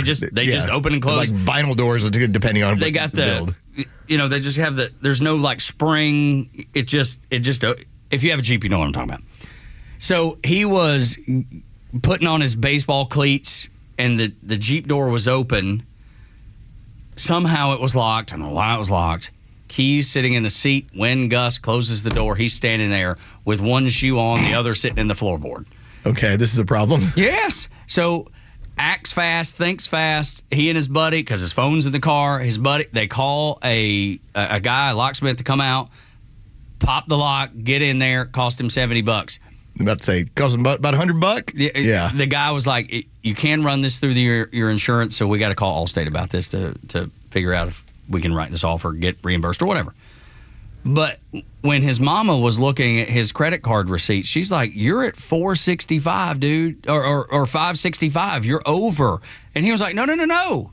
He was like, I locked my keys in my car. And I was like, well, that still counts. That still counts. He was like, no, it doesn't. And here's why. He argued back with me. He's like, the guy said you can get your money back from Allstate. I'm in the good. He was like a trial lawyer or something. I can just see, no, you don't understand. We need Sesame Street in Iraq. Yes, right. No, you don't understand. We need to send this money over to Nigeria or Tanzania or wherever. Or Haiti. Or wherever. And none of it is accomplishing the goals of the American people. The only way out is to cut. And you have to do it. And if you were in the same situation, you would do it too. Now, the Democrats are so mad at this that Hakeem Jeffries said they're raiding the government, they're stealing your money, when all they're doing, especially with Elon Musk, because that's their target right now, they hate Elon more than they hate Donald Trump, I believe, right now. What a change.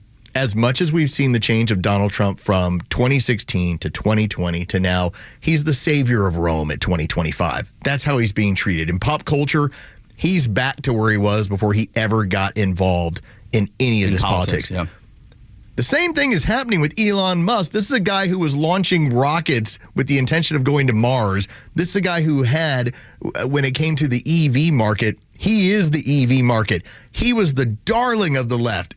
And as soon as Donald Trump got shot and he announced, hey, that's who I'm backing, they went to war on him. And now that he's hurting their pocketbooks, it's on. Like, this is a big fight. They hate him. They absolutely hate him. And we've joked about it all morning, and we even played the cut of the girl explaining why you shouldn't hate on Elon Musk. And I don't believe the American people do. I think the establishment, and especially the Democrats, do.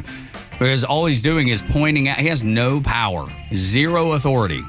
He just said, here's where the waste is if you want to tackle it. And Donald Trump is saying, yes, I want to tackle it.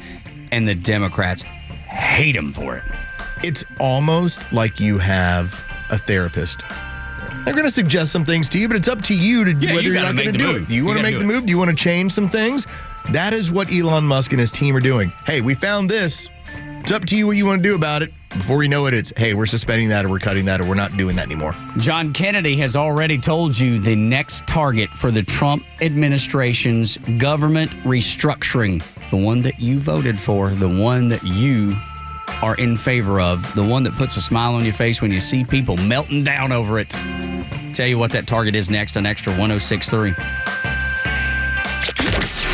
From the latest breaking news to the conservative voices you know and trust, your best new follow on social media is Extra 106.3. We're at XTRA 106.3 on Twitter, Facebook, TikTok, Threads, and LinkedIn, and pretty much any social media you scroll through every day. And we drop exclusive giveaways, new daily content, and the latest breaking news from Georgia and across this great nation. Interact with your favorite Extra personalities. Get the latest on our live events and so much more. Follow at Extra 106.3 across all your social media and keep up with Atlanta's only conservative voice. Atlanta, good morning. It is your friend, El Pollo Diablo. Yes, I am back to tell you about Howard Brothers and Echo Power Equipment. Now, keep in mind, this is like the hint of spring. You've been outside. It was like 75 yesterday. We're going to be really near 70. I'm told it's going to get cold again. It's just that fake out. Hey, here comes spring. Nope, not quite, not yet. But it's time to get yourself ready for that. Have you started thinking about spring yet? If you have, you need to start planning, and you start planning for the upcoming season. What is the biggest thing you can do? Get yourself some Echo Power Equipment over at Howard Brothers. Reliable, professional, tough. Echo keeps you going year-round, no matter the project. Whether you're just a regular homeowner, just like myself, just like Tug, or you're a professional landscaper, you know that Echo Power Equipment is going to deliver. And what do they have coming up? Well, they're going to have their Gear Up Day sale coming up on March 5th over at every location of Howard Brothers. Again, 1 month, March 5th, the Gear Up sale. That's when you go grab yourself some Echo Power Equipment over at Howard Brothers. Plan your spring the right way with Echo Tools from Howard Brothers. Convenience is defined as the state of being able to proceed with something with little effort or difficulty. Well, at RBM of Atlanta, we embody this philosophy. Meet our Mercedes-Benz pickup and delivery service. It gives you back time and money. Does your Mercedes-Benz need service? If so, we'll pick up your vehicle that's requiring service from your home or office and bring it back to our dealership for the required service. With over 100 appointments available every weekday, over 50 appointments on Saturdays, and more than 200 courtesy vehicles in our fleet, we're here to serve. We'll work around your schedule. We're here to save you time, energy, and money. RBM of Atlanta is a J.D. Power 2023 Diamond Dealer of Excellence for the customer sales experience and Georgia's only 9-time Mercedes-Benz Best of the Best winner. We're proud to be Atlanta's Mercedes-Benz connection since 1964. Pickup and delivery service restrictions do apply. Ask your service coordinator or service advisor for details. At Nelson Elder Care Law, we understand that family's everything. That's why we prioritize your family's future with personalized asset protection solutions. Call us today to schedule your legacy planning meeting and discover how our team can tailor our services to meet your family's unique needs, ensuring a secure and worry-free future. NelsonElderCareLaw.com. Hi, I'm Jaron Solomon from Solomon Brothers Jewelers, here to remind you that Valentine's Day is coming. quickly. Are you prepared? If you are looking for the perfect gift this year, come see us at Solomon Brothers Jewelers. We've got the perfect Valentine's Day gifts like beautiful diamond tennis bracelets or diamond stud earrings for 40% off. That's right. You can give the gift of timeless beauty and elegance with a pair of diamond stud earrings or a sparkling tennis bracelet for 40% off. And to make this year even more special, we are giving away a free gold rose with any purchase over $4.99. So say I love you this year with a gift that never goes out of style. Diamonds from Solomon Brothers Jewelers. Come see us at any of our 3 showrooms, find that perfect tennis bracelet or diamond stud earrings, and get a free gold rose with any purchase over $4.99. Solomon Brothers on Peachtree Road in Buckhead, Old Milton Parkway in Alpharetta, and Fisher Crossing Drive in Sharpsburg. Online at SolomonBrothers.com or on Instagram at Solomon Brothers. The stories that matter to you. These are your Georgia headlines. Good morning. These are your headlines for Wednesday, February 5th. A Carrollton man is in some trouble after officers arrested 70-year-old Victor North. He is charged with running a pill mill from his home in Carrollton. He was found with over 1,800 pills, including oxycodone, hydrocodone, and tramadol, and more. There is a turning tide to be aware of as Cobb County and the state are cracking down on the lucrative illicit massage industry. Cobb County is reporting that they have been going around to different places to find massage therapists that do not have a license. A little cooler weather is expected today after the warmest day of the year so far. You can expect to have the weather reach into the near 70s. For your headlines, it's Carlos Medina with Extra 106.3 FM. 9 o'clock hour is brought to you by Southern Exteriors, the Southeast premier home exterior solution. Quality and precision you can rely on for over 20 years. SouthernExteriors.co. SouthernExteriors.co. Right now, you can choose 10% off any job or 0% financing for 12 months. I want to read you something. And this is encouraging to me. And I think it will be encouraging to you. After 35 years as a Democrat, I've been summoned to the White House for a signing of an executive order to protect women's sports, and I'm thrilled and honored to be there. Worst liberal ever. And that comes from Jennifer Say. Oh, I should have let you guess. Sorry, yes. I was curious because that could have come from Martina Navratilova. Mm-hmm. Jennifer Say, if you're just not aware, this was a woman who was an executive with Levi's, who when she spoke out about some of the COVID issues and what was going on with women competing in men's sports, it was pretty much she was ostracized from that part of polite society in California. And so she decided to start her own sports brand that is geared towards women and supporting women athletes. Founder and CEO of XX-XY Athletics. She's written a book called Levi's, Unbuttoned and Chalked Up. Fascinating woman. We probably don't agree on a lot. But we have a common area where we both say we should both be in this fight together. Certainly have especially you, dude, with 2 daughters. I'd never experienced that, and you maybe y'all haven't either, but it's certainly a possibility, something that could come up, and it's worth fighting for. It's challenging. Like we have some friends of ours, and they have a son who loves volleyball, and you can play volleyball as a club sport once you're about 10 years old, and now there's enough men's programs that are doing it, but there wasn't a lot even 3 or 4 years ago. So when he had not gone through puberty yet, he played on the girls' teams, and it was totally fair and totally fine. Then he went through puberty, and it was very awkward for his parents to the point where when he was still playing, because he still could before the high school level, he could still play against the girls, they intentionally had him in positions where he couldn't hit at them. Yeah. Because he loves the sport, but they're trying to make it fair. Yeah. And there were parents that would call it out. Why are we playing against a boy? So understand, there are people that agree with you on this, that recognize this is how it is. But somebody like Jennifer Say, she's like, we got to stop having grown men play against women in our sports, grown men in high school age and beyond. And to pretend that there's not a difference in boys and girls is ludicrous. No, 6-year-old, 8-year-old soccer, that's totally different. Fine. Cool. Nobody's talking about that. Nobody cares about that.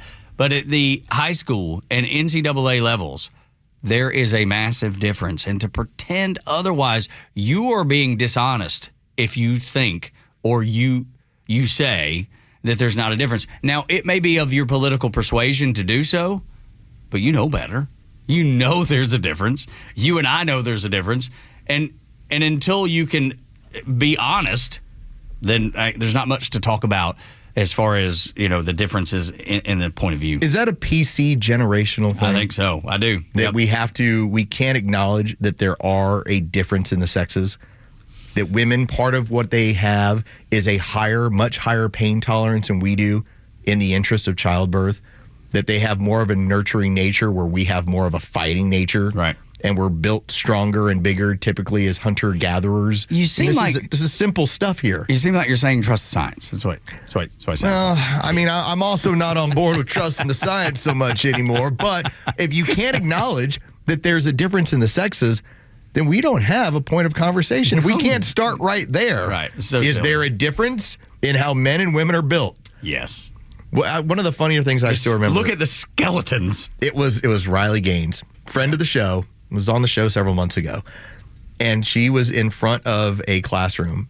And it was brought up by this one professor about how, if you go back 500 years and you dig up a skeleton, you can't tell the difference if it's a man or woman. And they're like, yeah, you can. In fact, it's not hard. In fact, every single person who's an anthropologist can tell you the difference in a male and female of whatever species it is based on the bone structure. That's exactly right, man.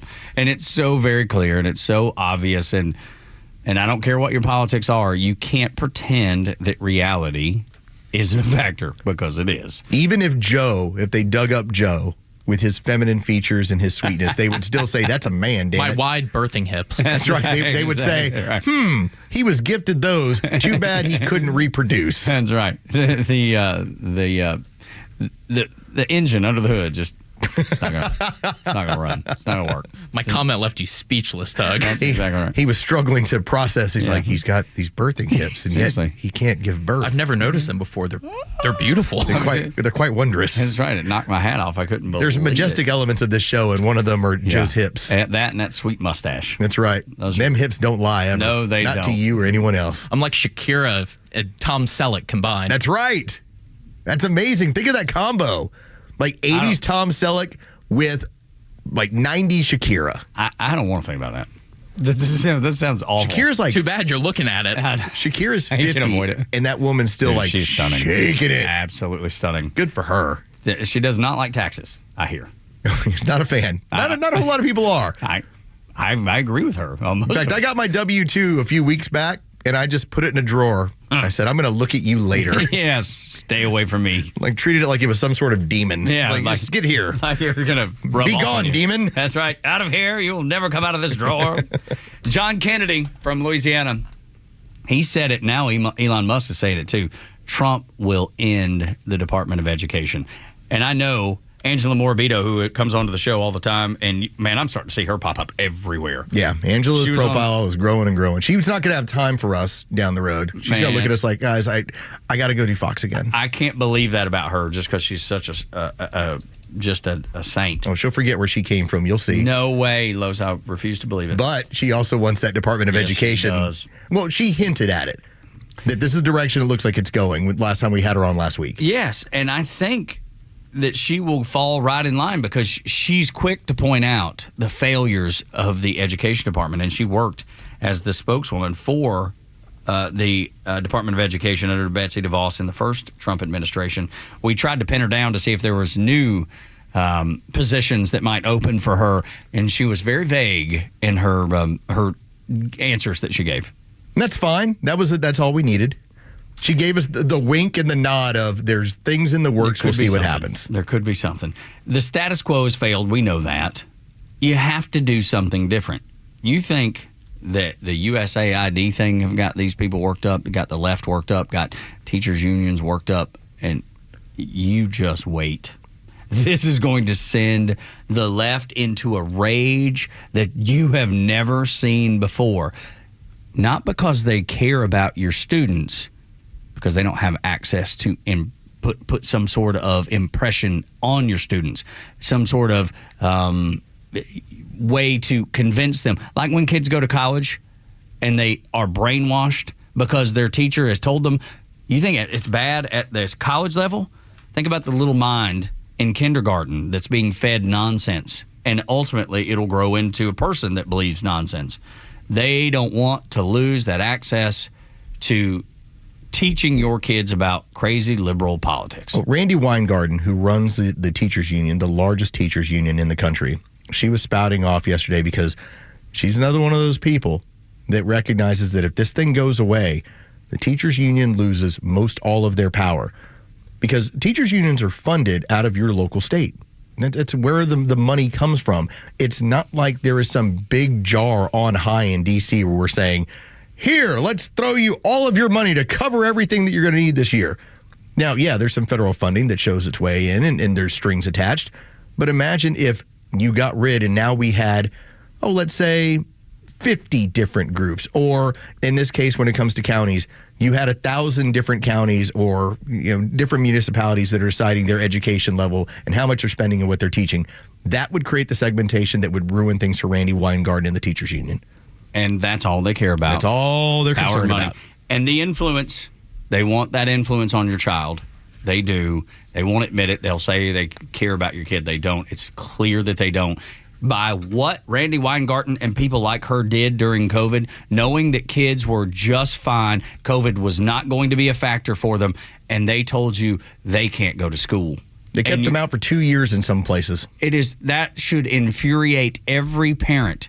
And unfortunately, it doesn't.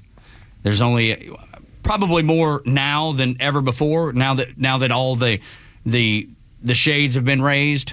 Well, it's why I say real wealth is deciding where you want to live, what community you want to be around. Now, I know that we talk about having a long-term marriage and family. That's wealth as well. Sure it is. But I firmly believe that for the county that I lived in and I live in currently, our kids stayed out of school for 2 months. It was April and May.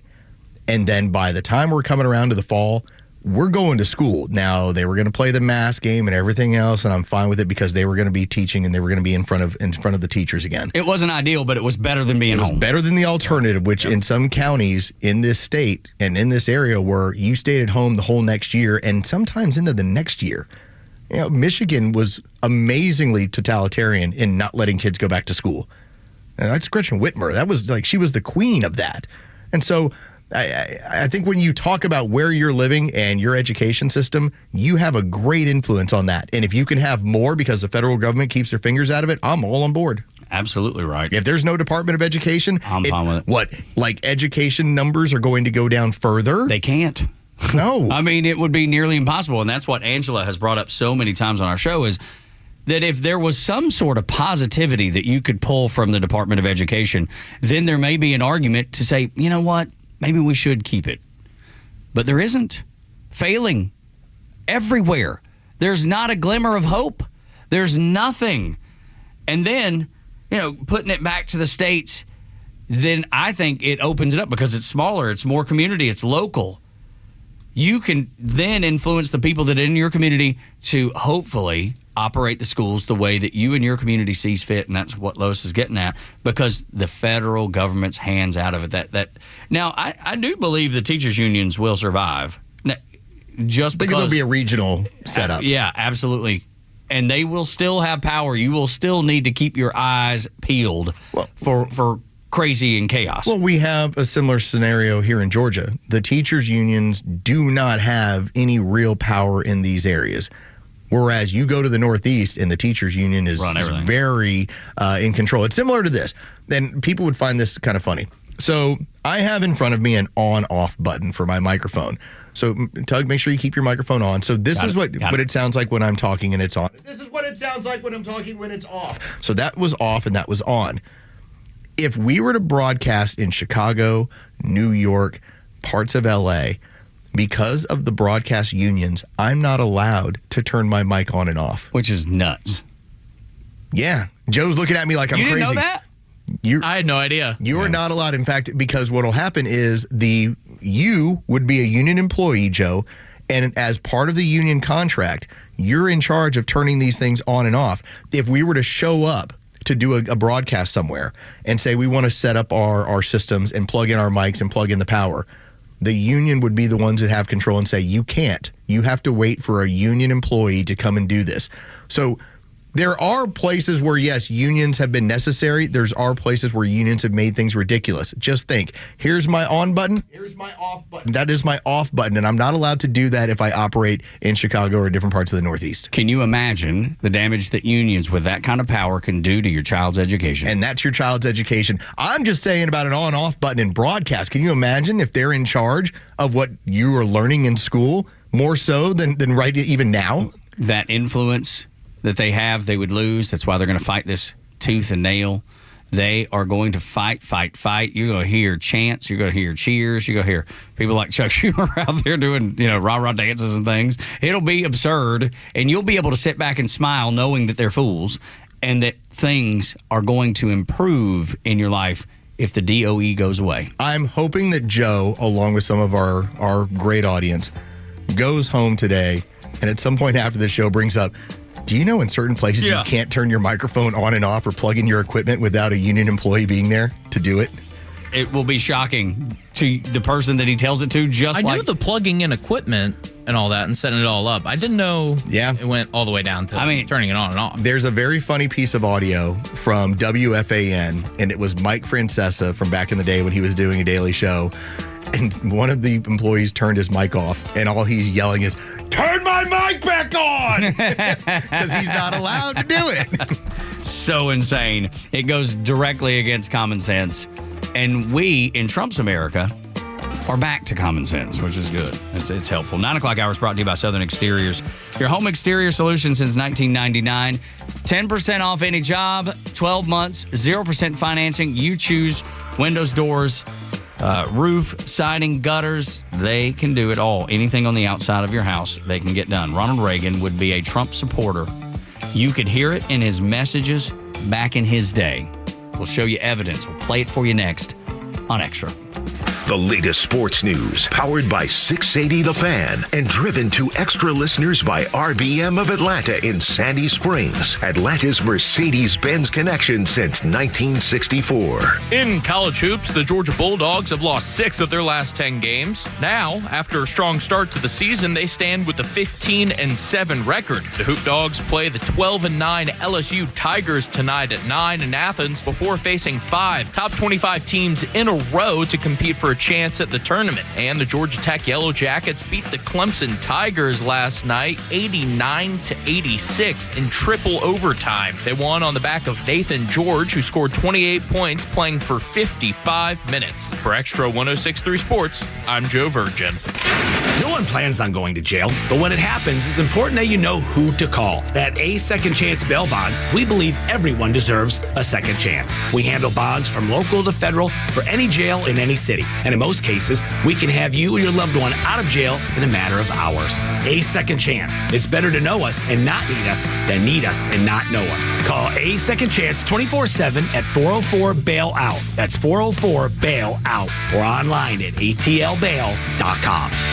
Hi, this is Bruce Hagen. And this is Matt Hagen. And at Hagen Law, family matters. We're not just lawyers. We're a father and son team committed to providing personalized legal representation for our clients. And it's important to me that we are a family-run business. If you've been in an accident or injured, make us your first call. We treat every case with the care and attention it deserves. With over 50 years' experience of helping people, we are here to guide you every step of the way through your personal injury case. Hagen Law is a family firm where family matters, and we're going to treat you like your family. You can find everything you need to know at Hagen-Law.com.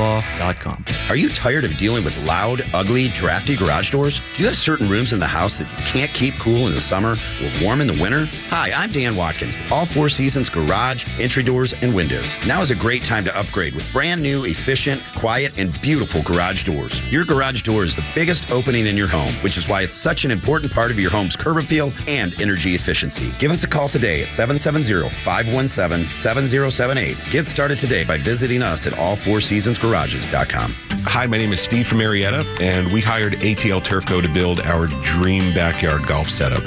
They installed a large 4-hole putting green, a sand bunker, a short game area, and did a full conversion to artificial grass around the pool with decorative retaining walls. ATL Turfco was really creative. They were efficient. The installation was a breeze. Price was completely reasonable, and I definitely appreciated their communication throughout the project. I would definitely recommend ATL Turfco to anybody thinking about doing a backyard makeover. You can check them out online right now at atlturfco.com. True Prep, Atlanta's leading preparedness store, has 2 incredible deals going. The Smith & Wesson M&P 15 Sport 3 AR-15 for just $649, featuring a mid-length gas system, 15-inch M-LOK free float handguard, and 30-round P-Mag. Choose a Smith & Wesson cap or 16-ounce tumbler free with purchase. Plus, get 1,000 rounds of check-made brass case Boxer Prime 223 ammo for only $399.99 or 20-round boxes for just $8.99 each. For directions, visit us online at trueprep.com. That's TRUprep.com. True Prep. Prepare today for a worry-free tomorrow. With over $1 trillion in interest payments, the government is borrowing money just to pay the interest. That isn't going to change. The financial system is under a pressure it cannot sustain. And the hard truth is, you are responsible for your retirement. And you have to get prepared. Because if you don't, there are consequences, and the consequences are not going to be kind. This isn't about fear. I don't want to scare you. It's about reality. And if you're not making moves to protect and prepare, you're leaving your retirement to chance. And hope is not a strategy. It's time to act. Before the markets start to act up, own some gold. If you want to know why gold could be your best performing asset in 2025, call Lear Capital today at 800-889-3070 for your free $4,200 gold report. See why gold could be headed for record highs in 2025. Call 800-889-3070 and ask how you can get up to $15,000 in bonus gold with a qualifying purchase. 800-889-3070. Live and local news talk continues at 3 p.m. with Kemmer, Pete, and Flounder. It's the Kemmer Show, only on Extra 106.3 and the Extra app. Ronald Reagan was the greatest president of my lifetime, or at least that I remember. And I remember being so fascinated seeing Ronald Reagan on CNN as much as I did. I don't think anybody up until that point, really until CNN launched in the 80s, that you could see the president so much. And he was already a Hollywood guy, became a politician, and moved to through the political ranks. And but then all of a sudden you're seeing him on TV again a lot. And some people that liked him, that was great. They got to see him more. People that hated him then took more shots at him. Yeah, ran the actors union. Yeah, and kind of went through that process and became governor, and then again got the shot at president. He did things that nobody else had done. Just interacting with people, just the way he was able to speak with the eloquence that he had, and gained as an actor. You could think maybe Trump could have got some of that, but no. not everyone's perfect. He's done a lot of great things so far. It's only been 3 weeks, and he's done some amazing things that have people turned inside out, as we've documented on the show today. But I believe Ronald Reagan would have been a Trump supporter if he were alive today. If you hear his messages from back in the day, they sound really, really similar. I'm going to play one for you. Listen to this. You know, sometimes the big spenders in Congress talk as if all that money they spend just kind of magically appears on their doorstep, a gift from the Internal Revenue Service. They talk as if spending were all giving and no taking. Well, there is no magic money machine. Every dollar the government spends comes out of your pockets. Every dollar the government gives to someone has to first be taken away from someone else. So it's our moral duty to make sure that we can justify every one of your tax dollars, that we spend them wisely and carefully, and just as important, fairly. Unfortunately, hardly anyone could honestly call federal budgets wise, careful, or fair. Is it fair to ask one small business to help subsidize its competitors? Is it fair to ask workers in the private economy to pay for civil service pensions that are much more generous than the retirement benefits they receive? Is it fair to ask low-income families to help pay for the college education of children from families with incomes as high as $100,000 a year? Is it fair to ask taxpayers to help pay billions for export subsidies to a handful of America's biggest corporations? Well, it isn't fair, and you know it. But that's the law of the land right now. Just part of the legacy of 50 years of trying to do good things for all by treating your earnings like government property. The time has come to decide what benefits we can properly expect from the federal government for ourselves, our neighbors, and those in need, and what government can take from us in taxes without making everyone worse off, including those who need our help. The one thing we cannot do is stay on the immoral, dead-end course of deficit spending. Is it fair? Is the question that he asked. Is it fair that the USAID spent millions of taxpayer dollars funding the BBC? That one's still wild. What? I don't think people know that. And still to this moment, even though this is a huge topic and churning all over the mainstream media, the social media, new media, it's churning everywhere, I don't believe people know that. And that answer is no. Ronald Reagan would have said, no, that's not fair. What USAID was able to figure out as time has gone on was the efficient use of your taxpayer dollars. I brought this up a couple of hours ago, and I think it's worth repeating. They recognized that if you wanted to have the influence around the world that they wanted, to install certain people with elections, to pick out regime change, similar to what's going on in Ukraine, similar to what's going on in Guatemala, what they realized is that rather than funding a guerrilla group of 1,000 or 2,000 men, here's what we're going to do, and we're going to cause havoc. It was more efficient and better use in order to create regime change by using the media, by changing the mentality of a country. So when you hear that they were spending money on the BBC, it's because they were looking to do this operation around the world. The reason why so many countries don't like us is because we use this dark money in order for our own interests and typically against their own. $6 million to fund tourism in Egypt. $20 million on a show that Los had brought up, an Iraq Sesame Street show. $2 million for sex changes in Guatemala. $6 million. Did I say this already? In Guatemala, $2 million to create the regime that you're trying to get in there to influence their election. That's not fair to the American taxpayer. And all that's being pointed out is it's not fair, and we're going to change it. That's what Americans voted for. That's what you voted for. And Ronald Reagan knew it way back in his day.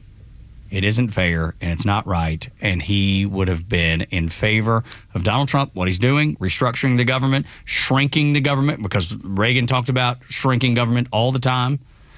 And that is what I want to see happen. I love this, and I love seeing people melt down because they have no idea what they're talking about, or if they do, they're benefiting from it. This is what is gross about this. So one of the line items is $2.5 million of spending for electric vehicles in Vietnam. Now, here's the issue. If we were to buy $2.5 million of vehicles and drop them into Vietnam and say, okay, here's what we bought for you, and we're trying to influence your culture, it's a line item where they probably spent, I'm willing to bet, half of that trying to influence, hey, why don't y'all start driving these? Why don't you start buying them from us? Ads and commercials. And the other half of the money finds its way right back to us laundered over the Democrat Party. It is a filthy, disgusting way of operating, and you're just getting the tip of the iceberg. This is something we talked about a little bit earlier. $3.3 million for being LGBTQ in the Caribbean. $40 billion slush fund overall for leftist programs, leftist ideology, and how to influence the rest of the world to think like they do. That's what they used it for. Like as a reputation, Nepal. All right, that is a society that is considered pretty religious. They spent nearly $500,000 on promoting atheism in Nepal. Reckon why? Why would they do something like that? Just trying to change cultures around the world. To shift the cultures around the world. They love it that they were able to stop you from going to church. They love all of the power and authority. And when you have that kind of budget, man, you have the opportunity to really shape and influence people. Not in a good way, obviously not in a good way. And I've said this a dozen times, I'll say it again. Trump even said, I think this started out as a good deal, a good thing, and it's been hijacked by crazy people. And he's not even said we're doing away with it. He just said we're rolling it under the State Department. We're going to get a look under the hood and make sure that the things that are being paid for out of the slush fund actually benefit the American people. And you see people like Chuck Schumer and Elizabeth Warren and AOC and Jasmine Crockett melt down. That's their orders, because you haven't seen Barack Obama or Hillary Clinton say a word. I want to leave the audience today with just something to ponder. All right, Buddy Carter, when he's run for re-election, and we've seen some of the numbers, if you want that seat, typically it's about $2 million. That's what you have to raise to spend about $1 million, $1.5 million in order to get that seat in Georgia. And if you want to compete against a sitting congressman or a sitting senator, it's going to cost you upwards of $2 to $5 million. USAID had a budget of $44 billion. Can you imagine how many seats of power around the world that they were using this money on, that they bought. That's because that's what it is. That they influenced. Yeah. Yes. If it's $2 million to get a seat in Georgia to be in the House of Representatives, think about what happens when a government organization has $44 billion to spend on influence around the world. I mean, they are going to change hearts and minds. And that's what USAID did. And we talked about this a little bit yesterday, and we'll just brush across it here. Like, that was used around the world. And then all of a sudden, they're like, how do we actually use this on the American people? How do we get our way in our home country? And that's what they've been doing for years now. They turned it on us starting in about 2016. On you. Because they looked at a rise of a nationalistic leader in Donald Trump and turned the guns on the home and said, we need to make sure that this person who's looking to take apart the deep state, remember, he was the first person talking about we're going to drain the swamp. And everybody made fun. Everybody laughed. All the mainstream media, when they had viewers back then, when they had people that listened to them, they were like, he's crazy. This doesn't exist. What was going to happen this time around is organizations like this were going to be used. They were going to be the front line of the battle against Donald Trump and his administration. And now they've been neutered. And that's why you had so much anger from these people yesterday. Their primary weapon is gone. Absolute fury. I think I said it earlier in the show, and I'll say it again. It's like somebody had $1 billion piggy bank, and they said, just use the money any way you see fit. And then all of a sudden, it gets taken away. That's why they're so sad and so mad. It is like going to a boxing match, and right before you get there, you break both your arms. Like, good luck with that. Enjoy the fight. That's right. 9 o'clock hour brought to you by Southern Exteriors. They're giving you an offer for doors, windows, roof, siding, gutters, 12 months, 0% financing, or 10% off the job you choose. 8779 Southern, southernexteriors.co for Los and Board Up Goey Virgin River. My name is Tug. Y'all come back now, you hear?